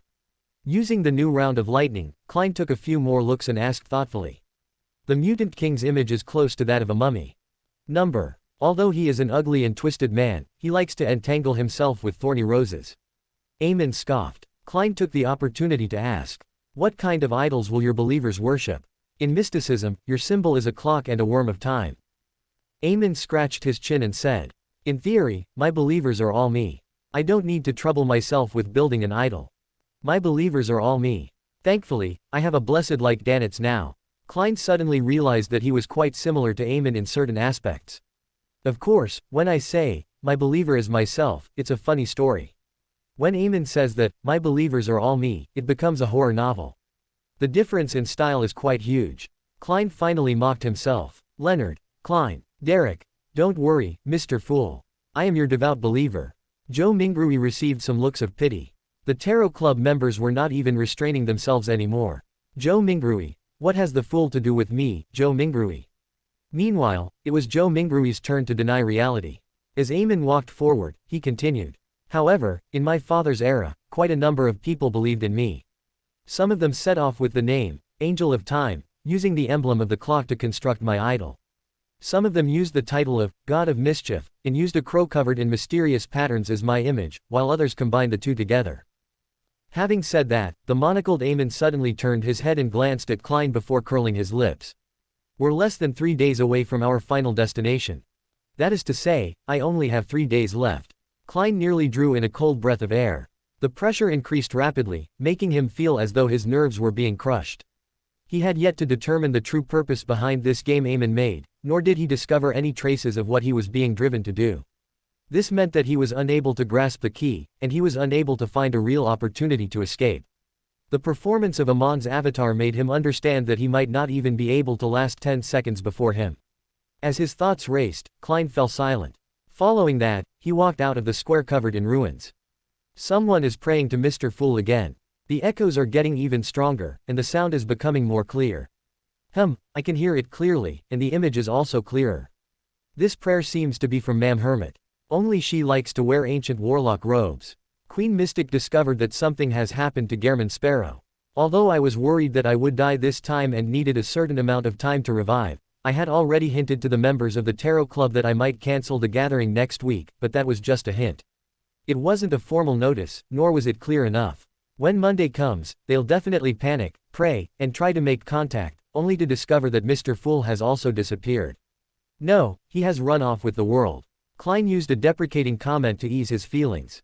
He glanced at Emlyn, who was walking beside him. Without a word, he lifted the lantern in his hand and said. It should have been extinguished long ago. Wearing a pointed hat and black mage robe, Emlyn nodded slightly and said. I left it in a magical state. It can maintain its light for a week without needing any fuel. Klein thought for a moment and asked. Is this the deceiving of natural laws? Emlyn turned his head and used his monocled right eye to look at Klein for a second before smiling. Smart. The error pathways sequence 3 is a more profound version of swindler, known as mentor of deceit. It's about the same as my guess. However, it isn't only the error pathway that can do such a thing. The Black Emperor can use distortion and exploit powers to achieve that. In his mind, Klein began comparing the differences between the marauder and the lawyer pathway. At this moment, Emlyn stroked his chin and asked with interest. There are less than 3 days left. If you don't think of a way to escape, it will be too late. Do you plan on making a new attempt tomorrow? Make a guess. Klein forced a smile as he answered in the same rhetoric manner that Emlyn was best at using. To be honest, he didn't believe that the effects would be better given more attempts. On the one hand, frequent attempts were indeed able to test the limits of Amon's powers. By expending the items that he had previously stolen, Klein could establish a good foundation for the final battle. But on the other hand, he would also expose his trump cards. After all, he was in a passive state and had no chance to prepare. To force Emlyn to showcase more of the means available to him, it required him to use the few trump cards he had. If his countermeasures were all figured out by Emlyn after his repeated attempts, he wouldn't have any chance of escaping. An attempt to escape was a double-edged sword. If one wasn't careful, one would cut oneself. It was precisely because of this that Klein didn't blindly take action, and carefully made plans in his heart. As he spoke, he walked out of the city that originally worshipped the mutant king and later believed in the ancient sun god. There were only white bones and several stone structures that had been weathered by the elements here that showcased its former prosperity. Outside the city, there was an endless wilderness that couldn't be seen in the lightning. These prayers are almost becoming a choral symphony. Mr. Hanged Man wants to borrow the unshadowed crucifix from Little Son. Leonard. Yes. These voices are stacked over one another, undulating in pitch and volume. It's making the surroundings tremble. Klein rubbed his temples, having a feeling that he had been struck by lightning from every direction. At this moment, he followed Emlyn deeper into the desolate moors and saw the grayish-yellow fog that blanketed the area. There were a few ravines and in the deep, dark depths, there were plenty of things roaming. Compared to the quiet, lurking monsters from before, the ones here were rather special. The pointy-hatted Emlyn raised his hand to nudge his monocle and pointed ahead with a smile. Another half a day and we should be reaching our final destination. Half a day? It hasn't been a day yet. Didn't you say 3 days? Klein's pupils seemingly dilated. Emlyn smiled and said, I said not more than 3 days. 1 day is not more than 3 days, too. Upon saying that, the King of Angels paused and asked with piqued interest. Did I hamper your arrangements? Are you feeling more despair? Klein didn't answer as he suddenly reached out his hand and grabbed into the void beside him. Although Klein had been a Beander for less than 2 years, his experience could be described as rich and exciting, even among Sequence 4 and Sequence 3 saints. The things he possessed or encountered before that could be summoned from the historical void, and the ones that were capable of quickly killing him didn't number many. Here, he chose the flaring sun charm that he had used in Tingan City. He had already recited the incantation, injected his spirituality into it, and was about to activate the charms. Indeed, to a demigod of the seer pathway that meant bizarreness and change, it wasn't very effective against him. He mainly depended on the damage it did to his body, but Klein didn't dodge or defend himself. Instead, he released his body and mind to embrace the light of hope. Even at the level of a Sequence 3 scholar of yore, the defense of a seer pathway's Beander remained low. His offensive ability was also equally insufficient compared to his peers. This resulted in a sad fact. When Klein wanted to commit suicide, he didn't have any powers that could quickly kill himself. After all, it was impossible for him to control his spirit body threads and transform himself into his marionette. This would result in logical contradictions. Towards the end of the process, he would lack the ability to continue making himself a marionette. And when he was searching for ways to kill himself through external means, he realized that, as long as he didn't use methods like marionette interchange, paper figurine substitutes, and historical void hiding, there were too many options that he could consider. The seer was such a powerful pathway that veered towards the extremes. Seeing that Klein was about to take out a flaring sun charm from the fog of history, along with having a strong desire to commit suicide, Emlyn only smiled. Without even raising his hand, he stole the entire idea, causing the crystal monocle to glow slightly. Klein immediately forgot what he was trying to do. But his actions didn't stop. His shocked reaction when he heard that they were only half a day away from the final destination was mostly faked. This was because he had always been wary of the god of deceit. He didn't trust anything that he said. There were too many interpretations of, not more than 3 days, so Klein had long prepared for the worst. After hearing what Emlyn said, he immediately arranged the things he needed to do into a sequence. After having the idea of summoning the flaring sun charm to commit suicide, it was to summon that existence, summon this, that, and those existences. He made it cyclic, hoping that no matter how many thoughts Emlyn stole from him, he would still follow his original plan and perform the corresponding actions. Regarding this matter, back when he dealt with 008, he had been thinking about it above the gray fog. He had used the experience of treating the real him as a marionette and only following a predetermined set of actions. This helped him greatly. At that moment, although he didn't know what he was trying to do, to the point of not realizing that he had forgotten something, he knew very well what he would do next. The past wasn't important, but the present and future were key. Klein reached out his palm again and grabbed the void in front of him. His entire arm sank. However, when he retracted his right hand, nothing came out. At the same time, Emlyn raised his palm and gently swiped forward. He had stolen the historical void projection that Klein had summoned. A figure quickly appeared beside Emlyn. It was an elder dressed in a hooded black robe. His eyes were deep black, like a dark water surface, and the white beard around his mouth was long and dense. Zeratul, the leader of the secret order, the Sequence 1 angel, Zeratul. The existence that Klein had attempted to summon was actually Zeratul, and he had succeeded in one try. This was because he had made preparations in advance. Back in the city that the Phoenix believers had built, when Klein had split his marionettes into 3 groups, he was actually attempting to summon Zeratul from the historical void. Without a doubt, it was impossible to succeed at that time. However, as a scholar of yore, it would be a massive failure if one failed to notice that someone else was trying to summon their historical projection. As for Zeratul, he was definitely a senior, excellent, and experienced scholar of yore. After such a failed summoning, Klein had established a connection with Zeratul. This was the tacit understanding between scholars of yore. As for a miracle invoker, an attendant of mysteries, he was able to respond to his historical projection. It was just like how a scholar of yore had a 100% chance of success when borrowing strength from his past. In addition, a scholar of yore had no contractual connection with the historical void projection. They relied on the other party's lack of intelligence, or them having good relationships with them, to control it. And in this world, the few high-level existences most unwilling to see Emlyn obtain Saphira Castle was Mr. Door, followed by Pallas, and then Zeratul. In other words, the two of them were short-term allies when it came to resisting Emlyn. Due to these factors, Klein believed that he could summon Zeratul in one go. And the facts proved that he was right. And it was precisely because of this that he wasn't worried at all that Emlyn would steal away his historical projection that he had summoned. He even hoped that the Angel of Time would do so. As for the reason why he first came up with the idea of committing suicide before summoning Zeratul, it was to let Emlyn steal his thoughts. And for Emlyn, he would be happy to try since he was a king of angels in search of excitement. With too many choices for him to choose from, it was unlikely he would repeat another thought usurpation. It might be the theft of a historical void projection. This was one of the few trump cards that Klein had. In the next second, Zeratul's gaze turned from a glazed one to a spirited and real one. Clearly, this attendant of mysteries, a senior scholar of yore, had entered the historical void and allowed his projection from the same era to receive his consciousness. And having his own consciousness meant that Zeratul's projection didn't hesitate at all to firmly cast his gaze at Emlyn. The eyes of Emlyn, the ones wearing and not wearing the monocle, narrowed at the same time. He saw the lightning around him increase in frequency as the vast wilderness with many ravines instantly turned empty and dark. They were speckled with twinkling stars. He had apparently been pulled beneath the cosmos by Zeratul. This was a miracle. As for the projection opposite of Emlyn, it had already transformed into a gigantic, mysterious whirlpool formed by squirming Mysterious. They extended out in all directions with transparent tentacles.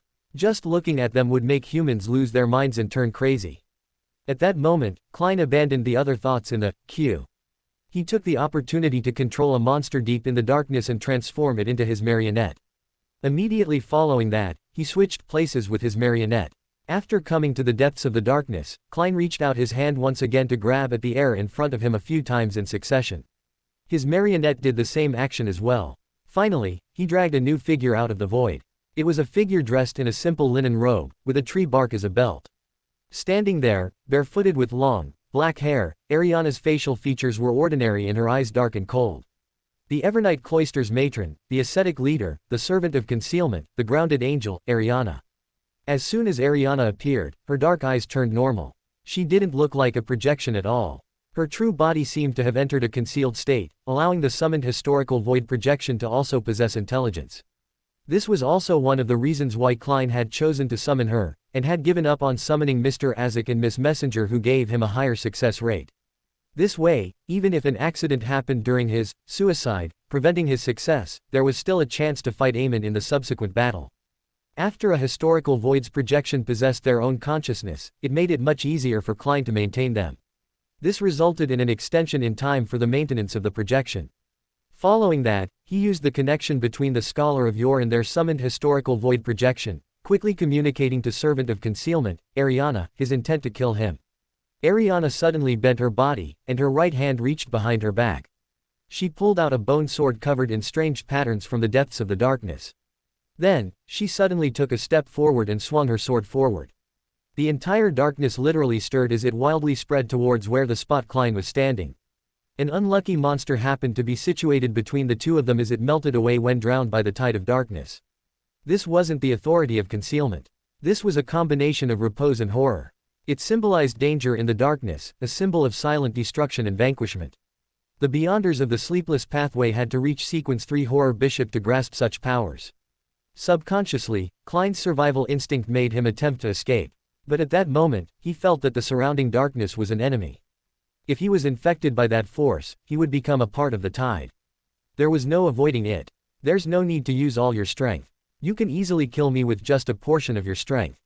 Klein restrained his primal instincts, and he stood on the spot, waiting for the destruction to sweep through him.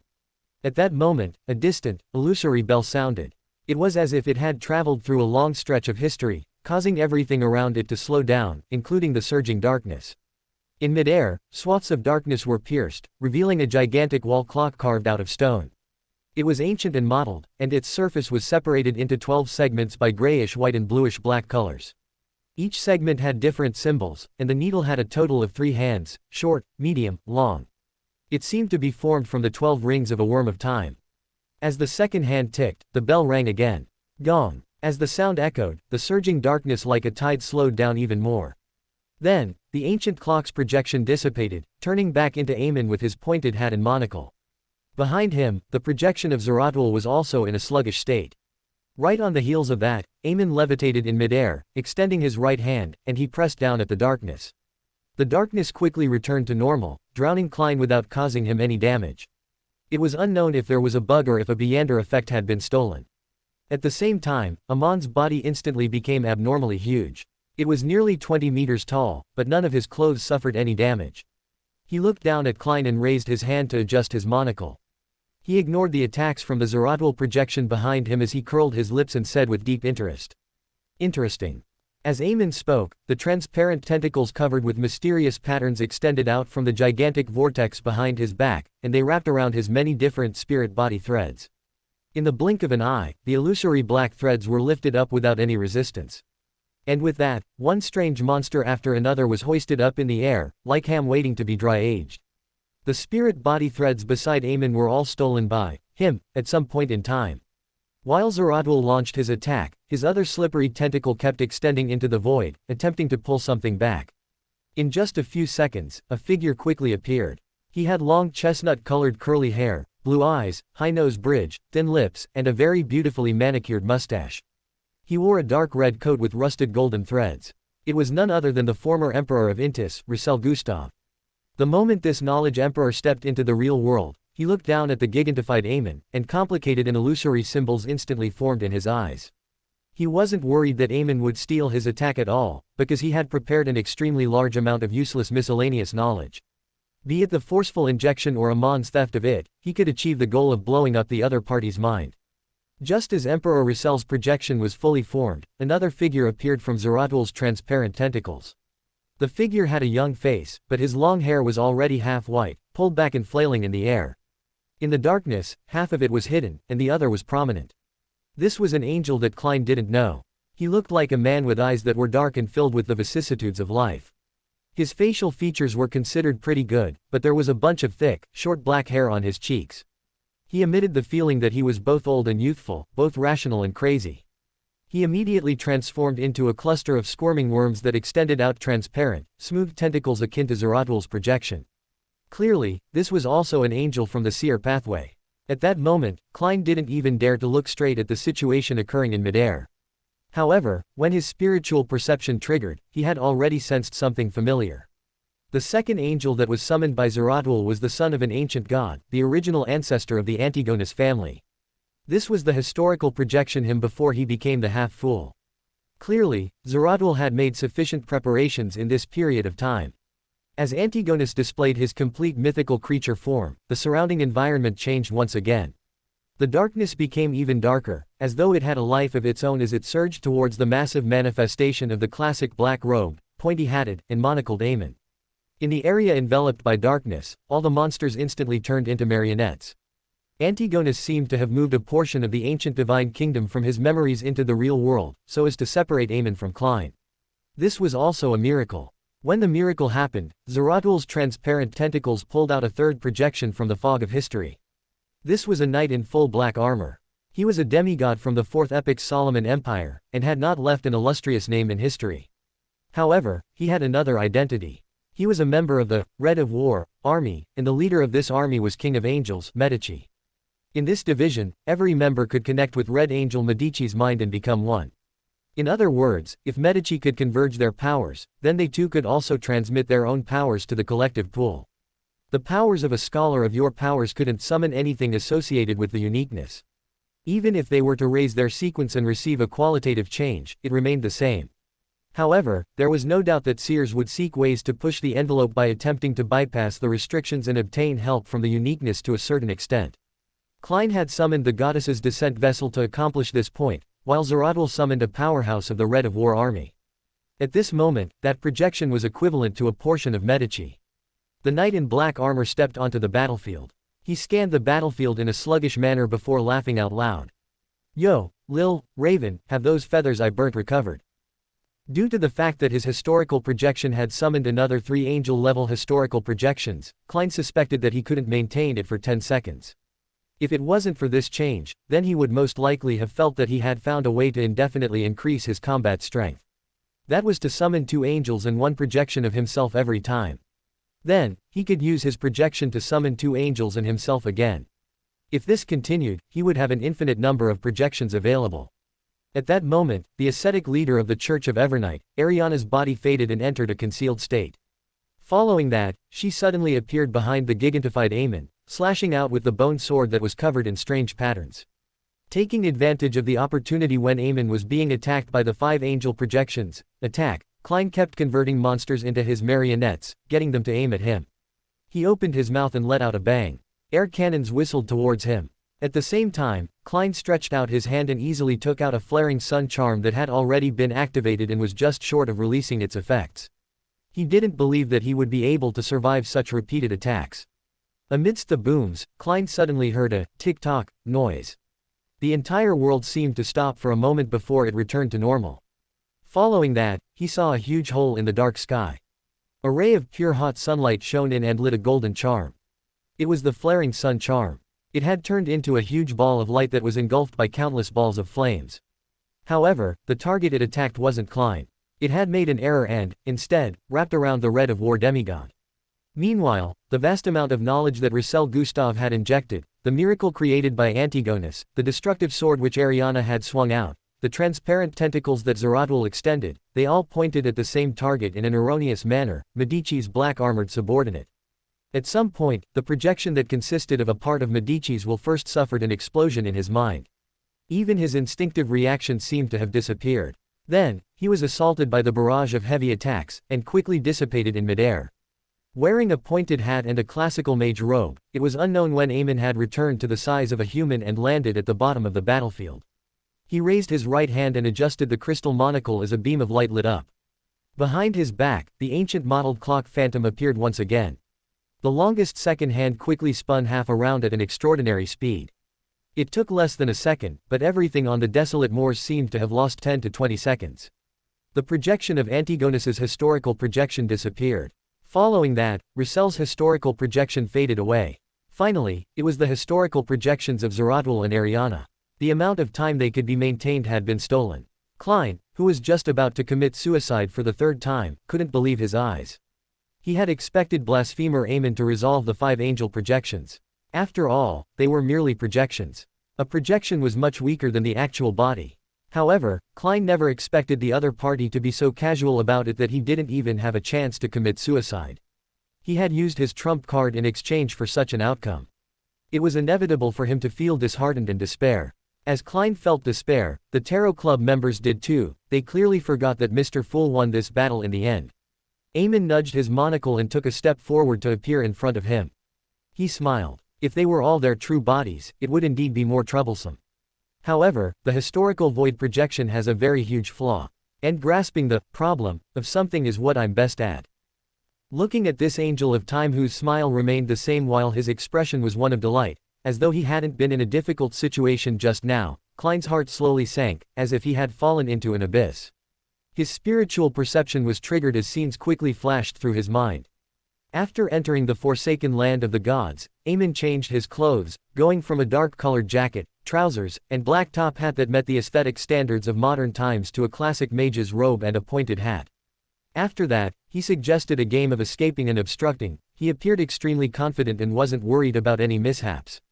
As his thoughts raced, Klein's throat turned dry, and he said in a low and hoarse voice, "You, or the true body. After entering the forsaken land of the gods, your true body merged with your avatar." He seriously suspected that the person in front of him was Amon's true body, the true blasphemer, the whole king of angels. The corners of the monocled Amon's mouth curled up bit by bit. "This is very interesting, isn't it? The expression on your face after knowing the truth is what I wanted to see in this game." He had clearly admitted that he was the main body. He was born accommodating the uniqueness of the Marauder pathway. He was peerless amongst the ranks of those beneath that of deities. This meant that, unless a true deity descended, no matter how hard Klein struggled, he wouldn't be able to escape from Amon's hands. And this was the forsaken land of the gods. The only active deity was the true creator, and he wasn't too interested in Saphira Castle. Although he had suspected that the Emlyn beside him had swapped with his actual body, Klein, who had experienced countless instances of hope, only to have them destroyed, experienced what was the ultimate sense of despair when he was truly certain of it.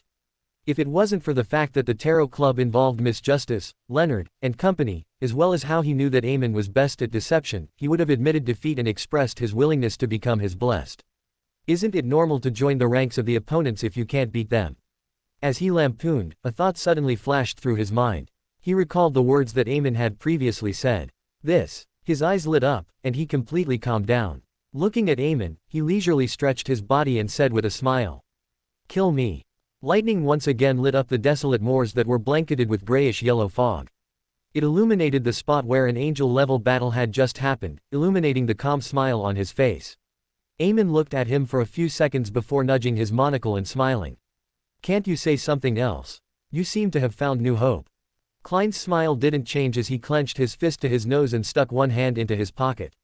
"I just suddenly understood something. It turns out that it's not too demoralizing to play this game with your true body. On the contrary, this shows that you have no way of stealing my destiny." "Oh." Emlyn smiled as he spoke in a tone, as though he was looking forward to what Klein would say next. Klein laughed and said without any hesitation, "Otherwise, once I entered the forsaken land of the gods, you would have directly stolen my destiny and become the new owner of Saphira Castle. Even if you want to play a game of escaping and obstructing, you could have waited until the main goal was achieved before doing so.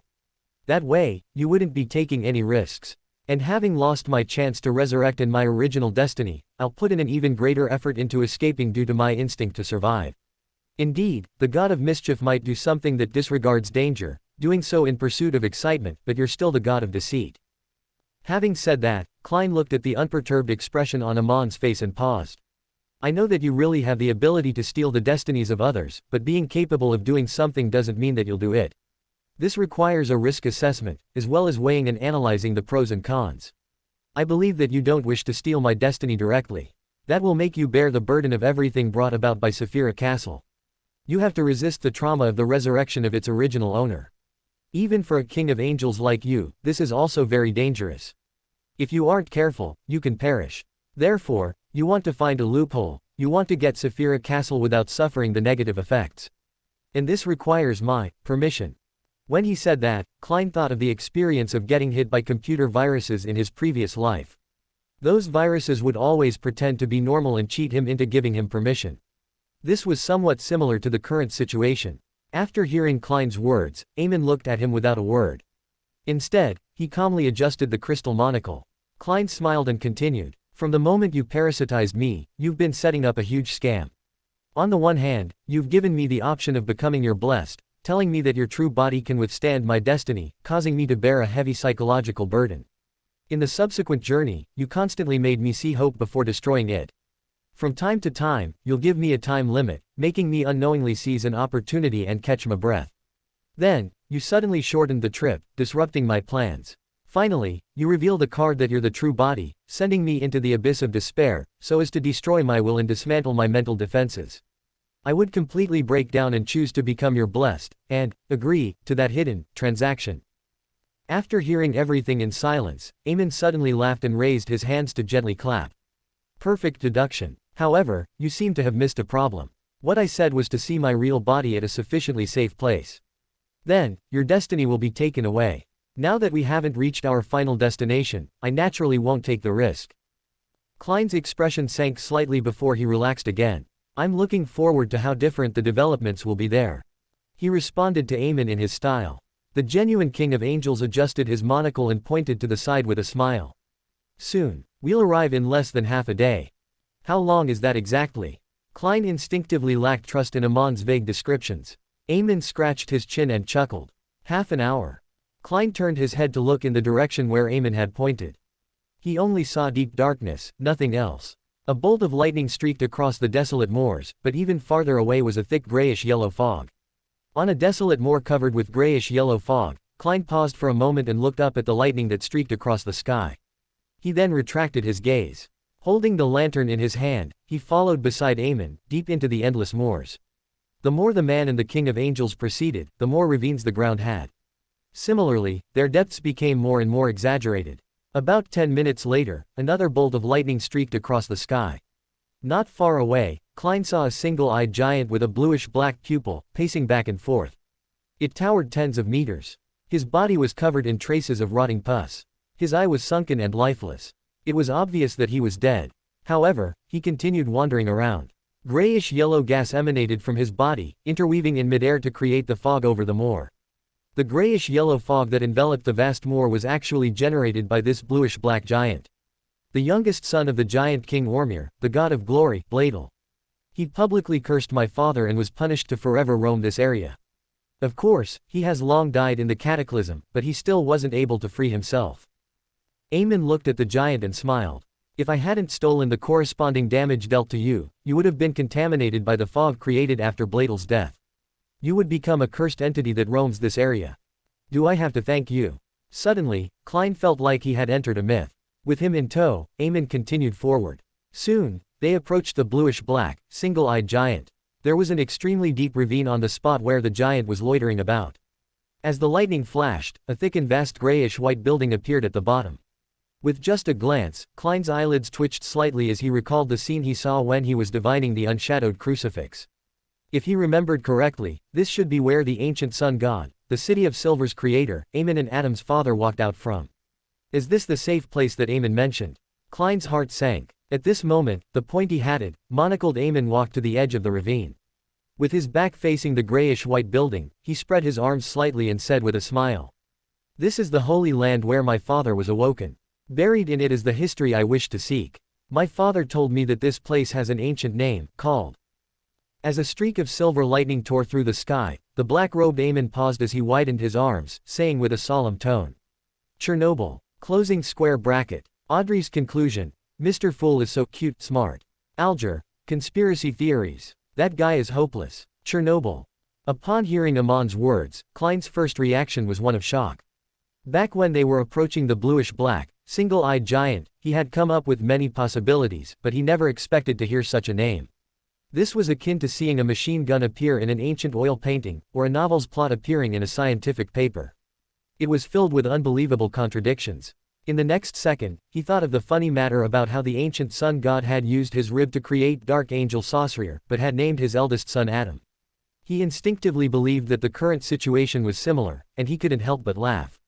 To have Emlyn, who was so powerful that he was almost a bug in the real world, a king of angels who always wore a sinister smile on his face, speak the name with such seriousness and solemnity, it made Klein unable to hold back his laughter.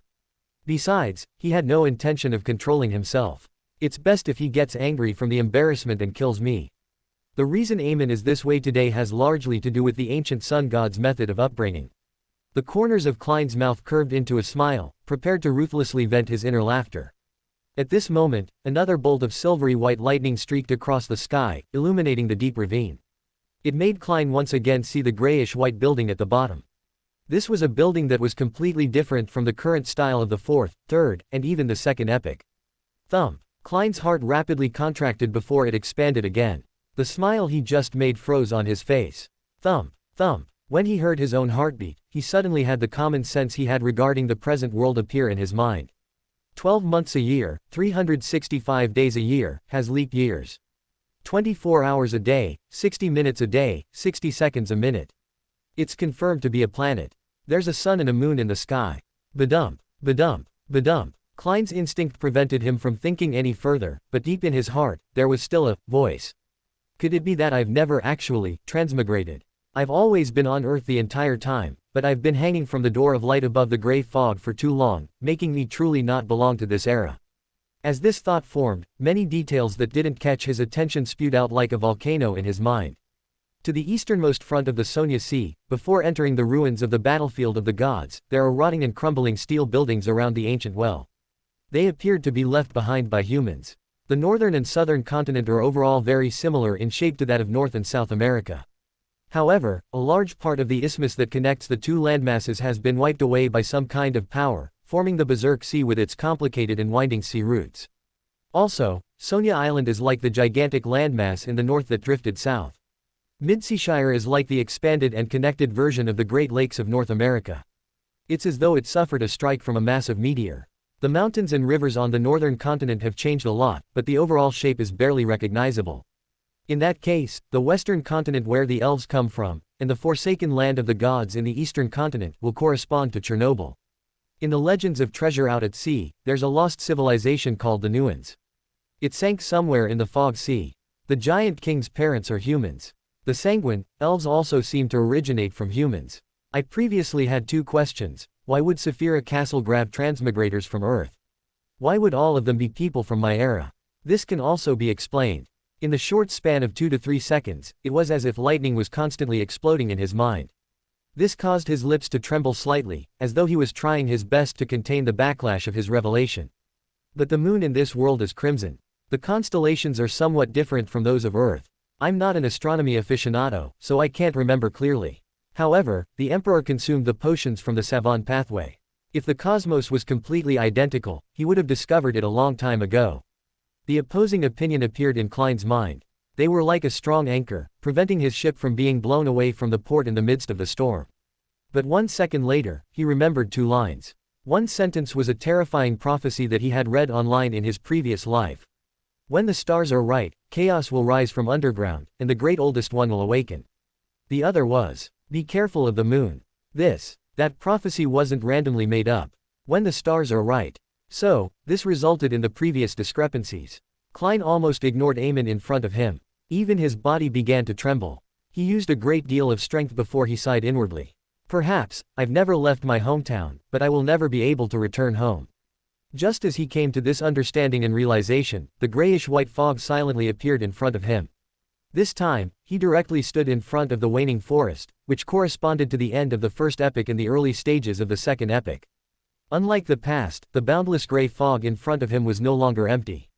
Deep in the fog, in a very far distance, points of shattered light were lit up. They were like lighthouses, illuminating the path of history.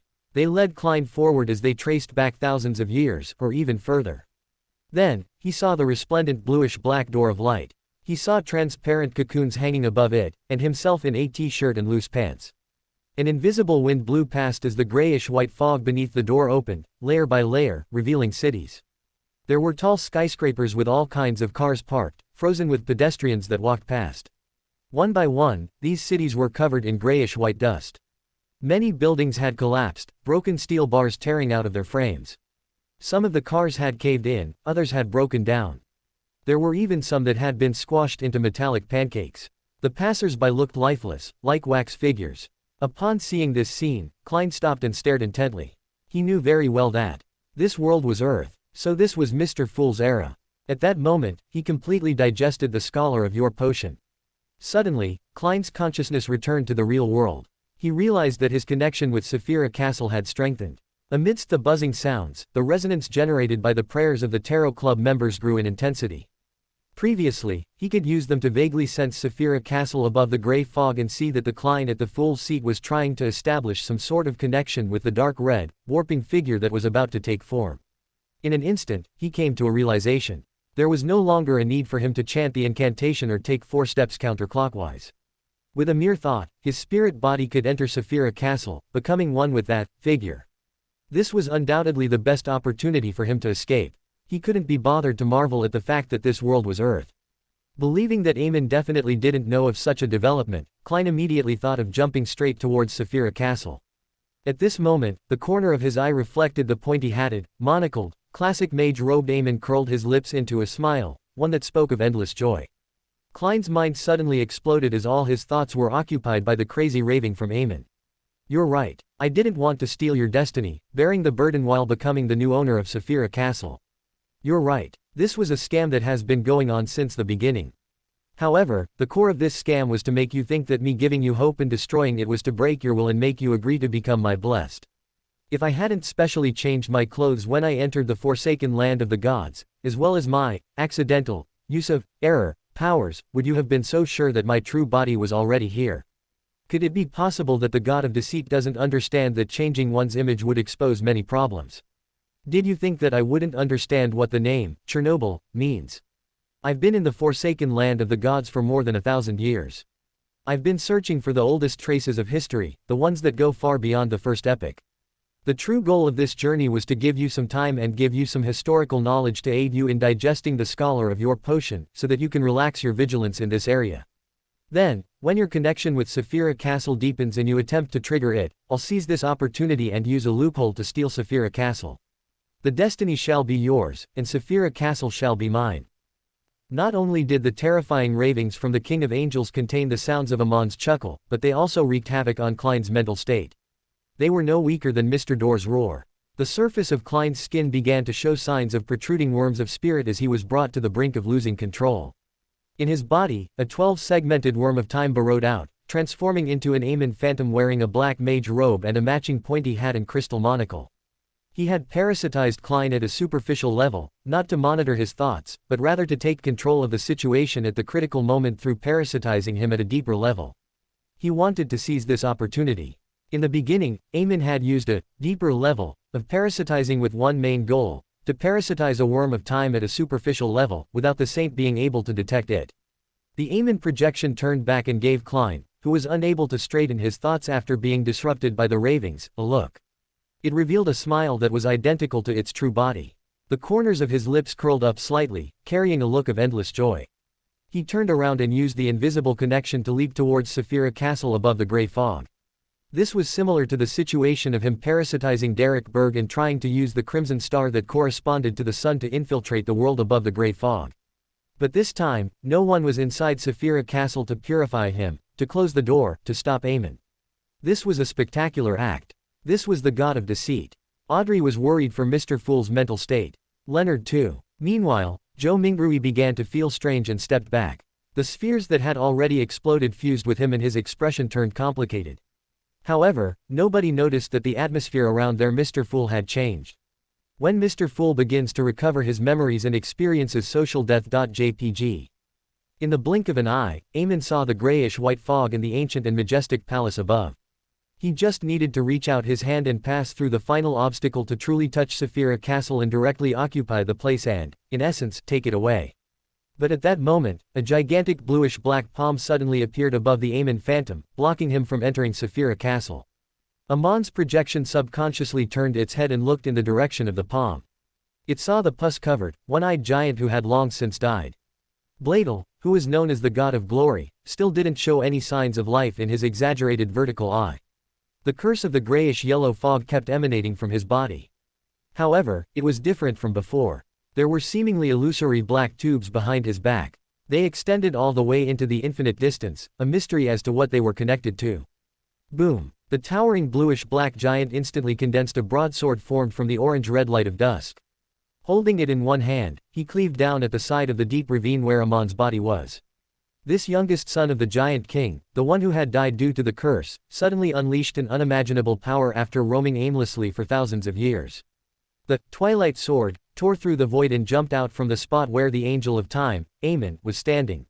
It ripped through everything around it, turning into a storm that could destroy this desolate moor.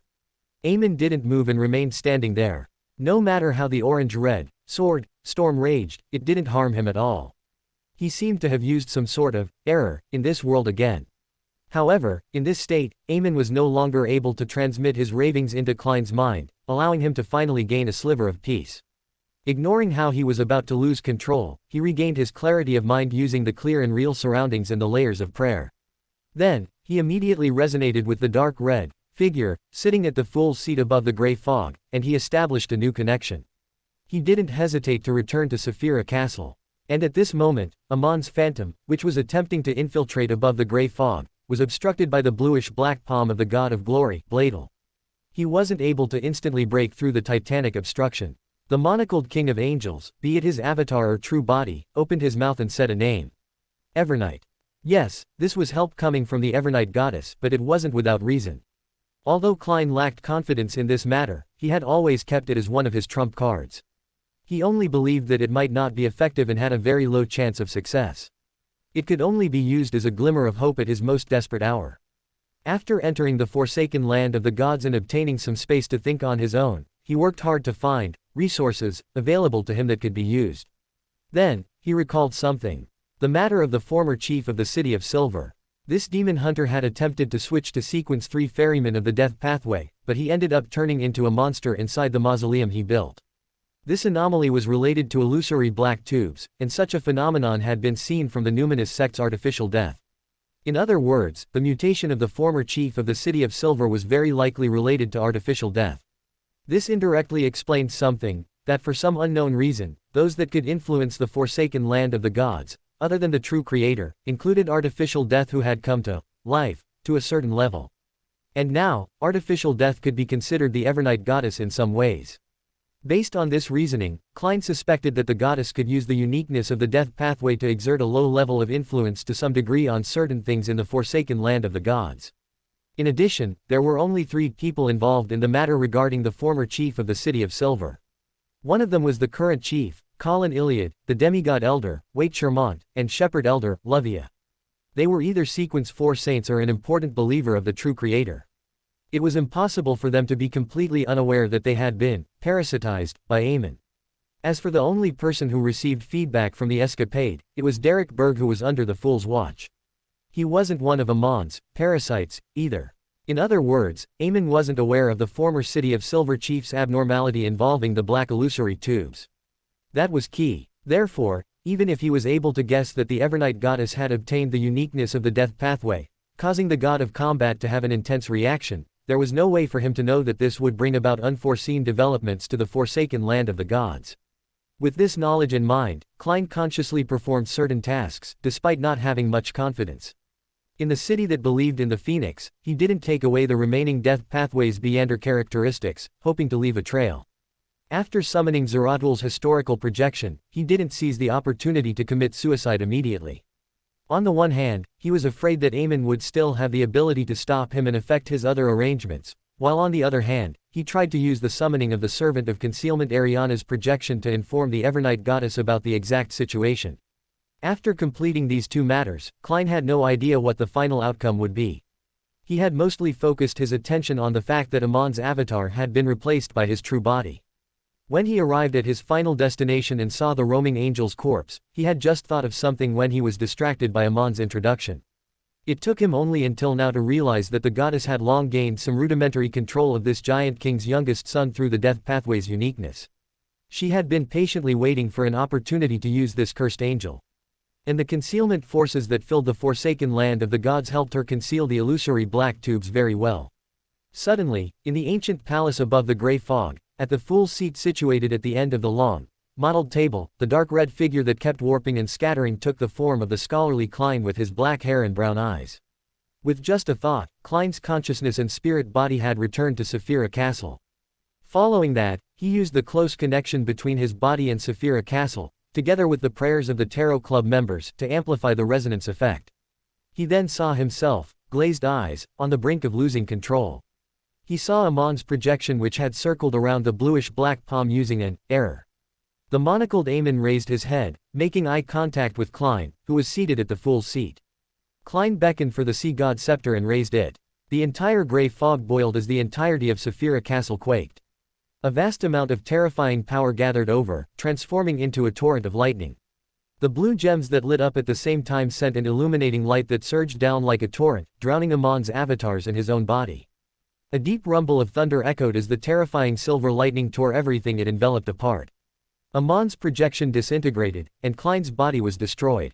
He had finally succeeded in committing suicide. After completing this attack, Klein, who was high above the grey fog, immediately cut off the connection between Saphira Castle and the real world, so as to prevent Amon's true body from creating any new accidents. Right on the heels of that, he began to wait for the miracle, and waited for his resurrection. Beside the deep ravine which had grayish-white buildings at the bottom, Amon's true body adjusted the crystal monocle, stealing the curse that kept Bladel existing. The bluish-black giant immediately began to rot, quickly being reduced to bones. The illusory black tubes didn't persist, and they instead shrank back into the depths of the darkness. Dressed in a pointed hat and a classic black robe, Emlyn stood there. He raised his head and looked into the sky silently for a few seconds, as though he was looking at Saphira Castle through the fog of history. Finally, he pinched the crystal monocle and muttered to himself as the corners of his mouth curled up. Interesting. Closing square bracket. When Mr. Fool died, the Tarot Club members finally heaved a sigh of relief. Audrey turned to the others and asked, "Now, what do you want to know?" The others didn't dare to answer this question. In the end, Leonard hesitated and said, "I want to know why Klein, no, Mr. Fool went to sleep." Audrey nodded. She was also curious about this matter. That is how another colorful sphere lit up. A book opened, revealing a sentence. Tormented by the Lord of the Mysteries' mental corruption, Klein Moretti had always been in great pain and a state of extreme exhaustion. After the intense battle, he has finally reached his limits due to the influence of his mind. He had decided to give up and stop resisting. Behind the huge crystal monocle, Emlyn, who was wearing a pointed hat and classic black robe, quickly outlined himself like a mountain. He looked at Klein, who had given up resisting, and his dark eyes turned lighter as the corners of his lips curled up. "I stole it. How is it?" Klein raised his head to look at Mr. Error, and he tried hard to open his mouth. He said weakly, "You were pulling off a deception from the beginning." Emlyn raised his hands and said with a smile, "Unfortunately, you realized it too late." He made his thumbs and index fingers touch each other, forming an oval. In the oval, starlight lit up, illuminating Klein's figure. Right on the heels of that, Emlyn solemnly separated his hands, tearing apart the void where Klein and the surrounding environment relied on to live.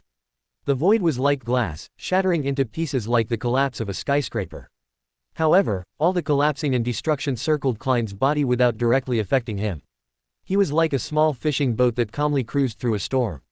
It appeared out of place and disharmonious, as though it didn't seem to belong here. Emlyn raised his hand and adjusted his monocle on his right eye, the smile on his face somewhat faded. A translucent cloak kept popping up and disappearing over the surface of Klein's body. He looked at the mountain like Emlyn, his eyes turning darker. "From the moment you entered Saphira Castle and said the first word, you began your deceit." At that time, Emlyn said that he had taken the risk to release the suppression of the Lord of the Mysteries in his body, in exchange for the identity of Saphira Castle's owner. At that moment, Emlyn didn't take the opportunity to continue attacking Klein. He floated in midair and looked down at Mr. Fool. Klein didn't make any attempts either. His tone was strangely calm, as though he was preparing something. If simply releasing the suppression of the Lord of the Mysteries will allows you to enter Saphira Castle at the cost of being half crazy, Antigonus could have done so back then. The Annihilation demonic wolf, Flagray, from even earlier could have done it as well. You and Mr. Dorp previously had countless opportunities. Clearly, it's impossible to invade Saphira Castle by just making the Lord of the Mysteries awaken to a certain extent, and using half-craziness in concert with error. There's no way you can find a usable bug in this matter unless you directly get him to replace you. Only when you possessed the door authority to go anywhere did you see hope. By creating a back door and using bugs, you could make Saphira Castle treat you as the Lord of the Mysteries and give you the corresponding authority. Of course, this will definitely require the awakening of the Lord of the Mysteries to a rather dangerous state. Without this hidden identity, you won't be able to deceive Saphira Castle without any reason. After absorbing Door's uniqueness, you didn't immediately infiltrate Saphira Castle to deal with me, who was even weaker back then. It was because at that time, you were unable to completely withstand the awakening of the Lord of the Mysteries as well, with you having just advanced. I believe you've already found a relatively safer solution. If I hadn't advanced to the Fool so quickly, you would have been able to enter Saphira Castle in the best state to resolve everything sometime later. And now, you have no choice but to bring this plan forward. There's definitely a very serious problem with you. You took the initiative to throw out the price of becoming half crazy to, on the one hand, make me think of countermeasures in this direction so as to lay a deadly trap in key areas, and on the other hand, you also wanted to divert attention and use this opportunity to conceal other problems. You're not half mad at all. Closing square bracket. Overload of information.jpg. Emlyn quietly listened to Klein's words. Rather abnormally, he didn't interrupt him, nor did he attempt to attack. Only when Klein was done did he say with an odd expression, "You're crazy." Closing square bracket. Leonard frowned. What could cause Emlyn to say this? Audrey frowned too. She had a bad feeling. Alger, still making conspiracy theories, but at least some of them are true. Furs, not making up stories anymore, watching intently. Derrick, worried for Mr. Fool. Emlyn, Zhou and Cattleya, just watching. Zhou Mingrui, recovering his memories, not watching at all. Upon hearing Amon's, "You're crazy," Klein raised his head and laughed out loud. "I just gave up according to your arrangements. It's just that it's more complete than you think." Closing square bracket. Audrey's bad feeling is increasing. As he spoke, an illusory brand appeared on the forehead of the ice-cold and bizarre mask he was wearing. It was a strange door of light that was tainted with bluish blackness. As for Klein, he was also enveloped in something similar. Under the translucent dark-colored cloak, more and more slippery and sinister tentacles appeared. They were densely packed and extended until they occupied the nearby sky. As his dark eyes flashed, Klein looked at Emlyn and said with a smile, "For me, instead of you becoming the Lord of the Mysteries, wouldn't it be better if we let the past him revive?" After his mental state stabilized and he figured out the key to Amon's surprise attack, Klein's thoughts of giving up removed his resistance towards the Lord of the Mysteries as well in his body, allowing him to further revive. It was precisely because of this that he was able to control Saphira Castle at critical moments and borrow the power of error to avoid the collapse of the space created by Emlyn. Without waiting for Amon's response, the corners of Klein's lips curled up as he said with a smile, "After you were corrupted by Saphira Castle and showed signs of madness, you immediately recovered and could use Saphira Castle to create the effects of blind stupidity. After releasing the suppression of the Lord of the Mysteries as well in you, you didn't enter a half-crazy state, as there are external powers helping you. You should have an extremely key important avatar. It might even be like Paulez's choice to lower his level. It's sleeping at Adam's place, and it allows a visionary like him to personally protect your mental state.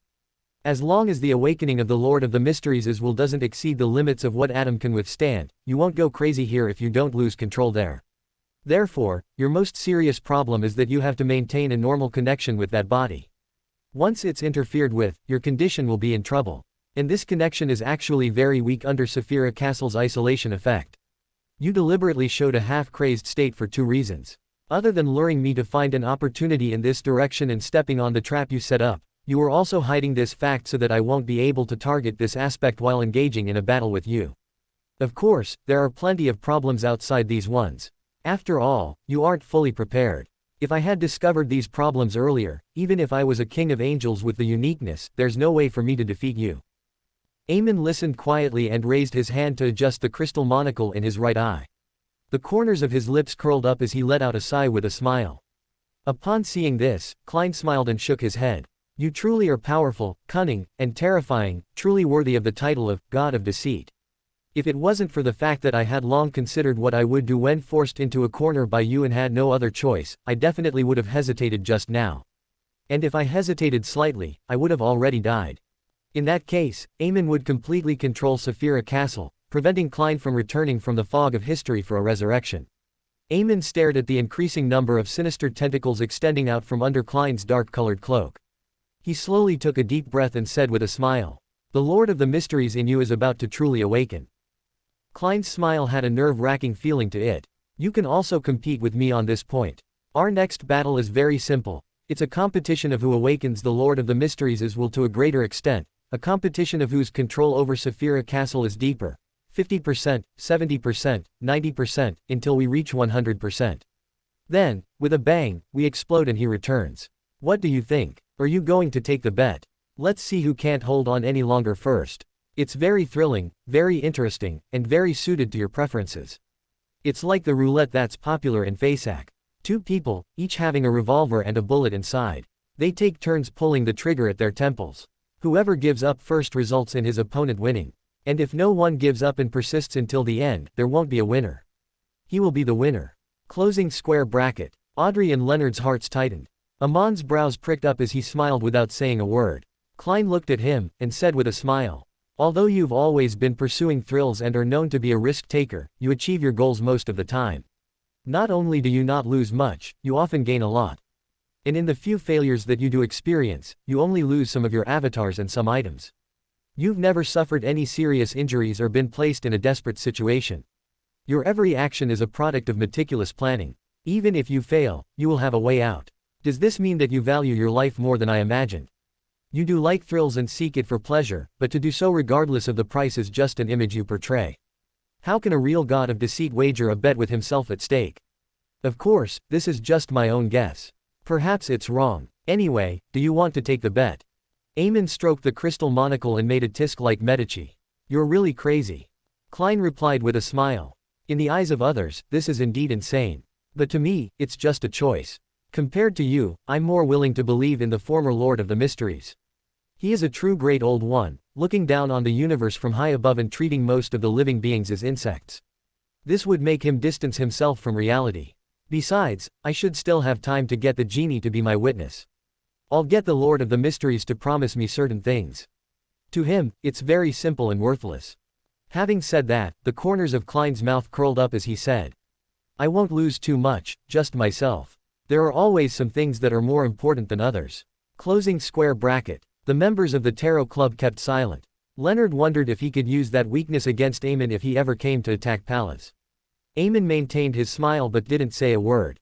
Klein then surveyed the area and found the magic wishing lamp and truncest brass book among the floating fragments of the wilderness. He immediately laughed out loud. Look, I didn't get punished. This means that I'm not lying. I'm telling the truth. In fact, the laws set up by the truncest brass book had long been abolished since the Divine Kingdom was destroyed during the Star's descent.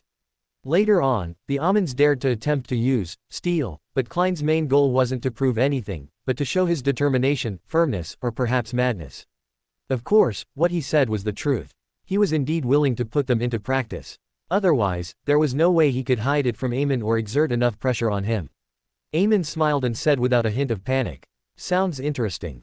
Isn't it? Let's begin. Klein replied without hesitation as his eyes turned darker. Amon's smile froze as his palms suddenly gathered together. Beneath his classical black robe, there were also slippery and sinister tentacles. His aura changed a little as his body seemed to have a dark cloak on it. At that moment, Emlyn became more like the Lord of the Mysteries. However, he wasn't competing with Klein in the progression of the awakening of the Lord of the Mysteries. Instead, he was using this to deceive Saphira Castle to create a corresponding bug, and create a chance to escape. If the authority of the error were to take effect at the same level, it would often have different preconditions. First, the medium and target had to be similar enough. Second, there was a certain connection between the two. Third, there were certain logical contradictions between certain matters or objects. Fourth, some of the rules were indeed incomplete. Fifth, while not directly affecting the target, construct an erroneous environment is a divine kingdom. In this aspect, the restrictions of fooling were even fewer, but once an error satisfied the conditions, it would be difficult to defend against or terminate it. Emlyn now wanted to take the initiative to disguise himself and satisfy the first category. This was similar to the invasion of a virus. First, it had to make the other party believe that they were on the same side to avoid detection and then paralyze any defenses to achieve their respective goals. When a fruit looked like a strawberry, smelled like a strawberry, tasted like a strawberry, then it would basically be considered as a strawberry. But in reality, there might be an exception. At this moment, Amon's appearance resembled that of the Lord of the Mysteries. His aura was like the Lord of the Mysteries, and his powers were like the Lord of the Mysteries. His mental imprint was also similar to the Lord of the Mysteries. With the authority of an error, it would naturally make Saphira Castle believe that he was the Lord of the Mysteries. Suddenly, Klein's damage the full divine kingdom completely collapsed. The grand and ancient palace and the mottled table inside appeared. The grayish-white fog beneath Saphira Castle rose and enveloped the space. The grayish-white fog split into two waves. They clashed fiercely in a particular spot, producing vortexes one after another. They tore open a gap that led to reality. The power of Saphira Castle was at odds with itself in this second. It was as though it didn't know which Lord of the Mysteries to obey. Amon's figure immediately vanished, using Dor's authority to rush out of Saphira Castle. Just as he touched the edge, his body paused before being sent flying backward. At the full seat, the corners of Klein's lips curled up as he sat there. His glabella and the strange door of light around him became more obvious, as though they were corporeal. This released an immense convergence force that reached an unimaginable level. It was like an invisible hand that pulled Emlyn back. Amon's body suddenly split apart, transforming into countless selves. And in front of every Emlyn, an illusory astral door appeared. Silently, the astral doors opened at the same time, but in the endless darkness behind the doors, slippery and sinister tentacles appeared, blocking Amon's escape. At the tip of the tentacles, resplendent starlight lit up as they instantly enveloped the almonds. The almonds couldn't help but gather together, turning into a conceptual cluster. These concepts included but weren't limited to pointed hats, classical black robes, monocles, fate, time, keys, doors, bugs, and Trojan horses. Klein slowly stood up and smiled at the conceptualized Emlyn, who was now in a passive state. You can also awaken the Lord of the Mysteries as well further, but this is different from death. It'll definitely affect the body at Adam's side. A conceptualized Emlyn rapidly gained a physical form. He relied on the door authority to escape from his current state. The corners of his mouth curled into a smile, but he didn't respond to Klein. He seized this opportunity to use the error authority to deceive. Using an avatar outside that he had prepared ahead of time, it could be used to replace him and swap places with him. This was similar to the swapping of marionettes in the seer domain, but at this level, the principles were different. It wouldn't be affected in most situations. However, Emlyn still failed. He realized that his error authority had been forcefully suppressed. As Klein slowly got up, more slippery and sinister tentacles appeared around him. The smile on his face became more exaggerated. Right on the heels of that, Amon's eyes glazed over and the smile on his face froze as the crystal monocle lost its luster. At the same time, the cold, bizarre mask on Klein's face squirmed. The blind stupidity effect. In the next second, he grafted himself to a certain concept in the cosmos, and he used his authority to influence the corresponding environment. The surrounding slippery tentacles aimed at Emlyn, like revolvers. In Amon's eyes that were still glazed over, a supernova exploded. An unimaginable sea of scorching light surged out, shattering his monocle and drowning his body. It was the end of the memory. The Tarot Club members ruminated over the words, "I won't lose too much, just myself." There are always some things that are more important than others, in their heads. Unexpectedly, Mr. Fool sacrificed himself for us. Mr. Fool is so kind. Praise the Fool. At that moment Zhou Mingrui's atmosphere completely changed. Feeling this, the others turned to him. Zhou Mingrui smiled. He looked like he became the fool presiding over the tarot meeting once again, mysterious and unfathomable. He opened his mouth slowly and everyone listened to him. "See you in the real world." Then he disappeared, just like that, and the Tarot Club members were sent back to Saphira Castle. After 10 years, the fool had woken up. End. For more thrilling fanfiction stories like this, check out my channel Fanfic Audiobook. Dive into epic adventures, mysterious realms, and legendary journeys brought to life through immersive storytelling. Don't forget to like, share, and subscribe for more amazing audiobooks.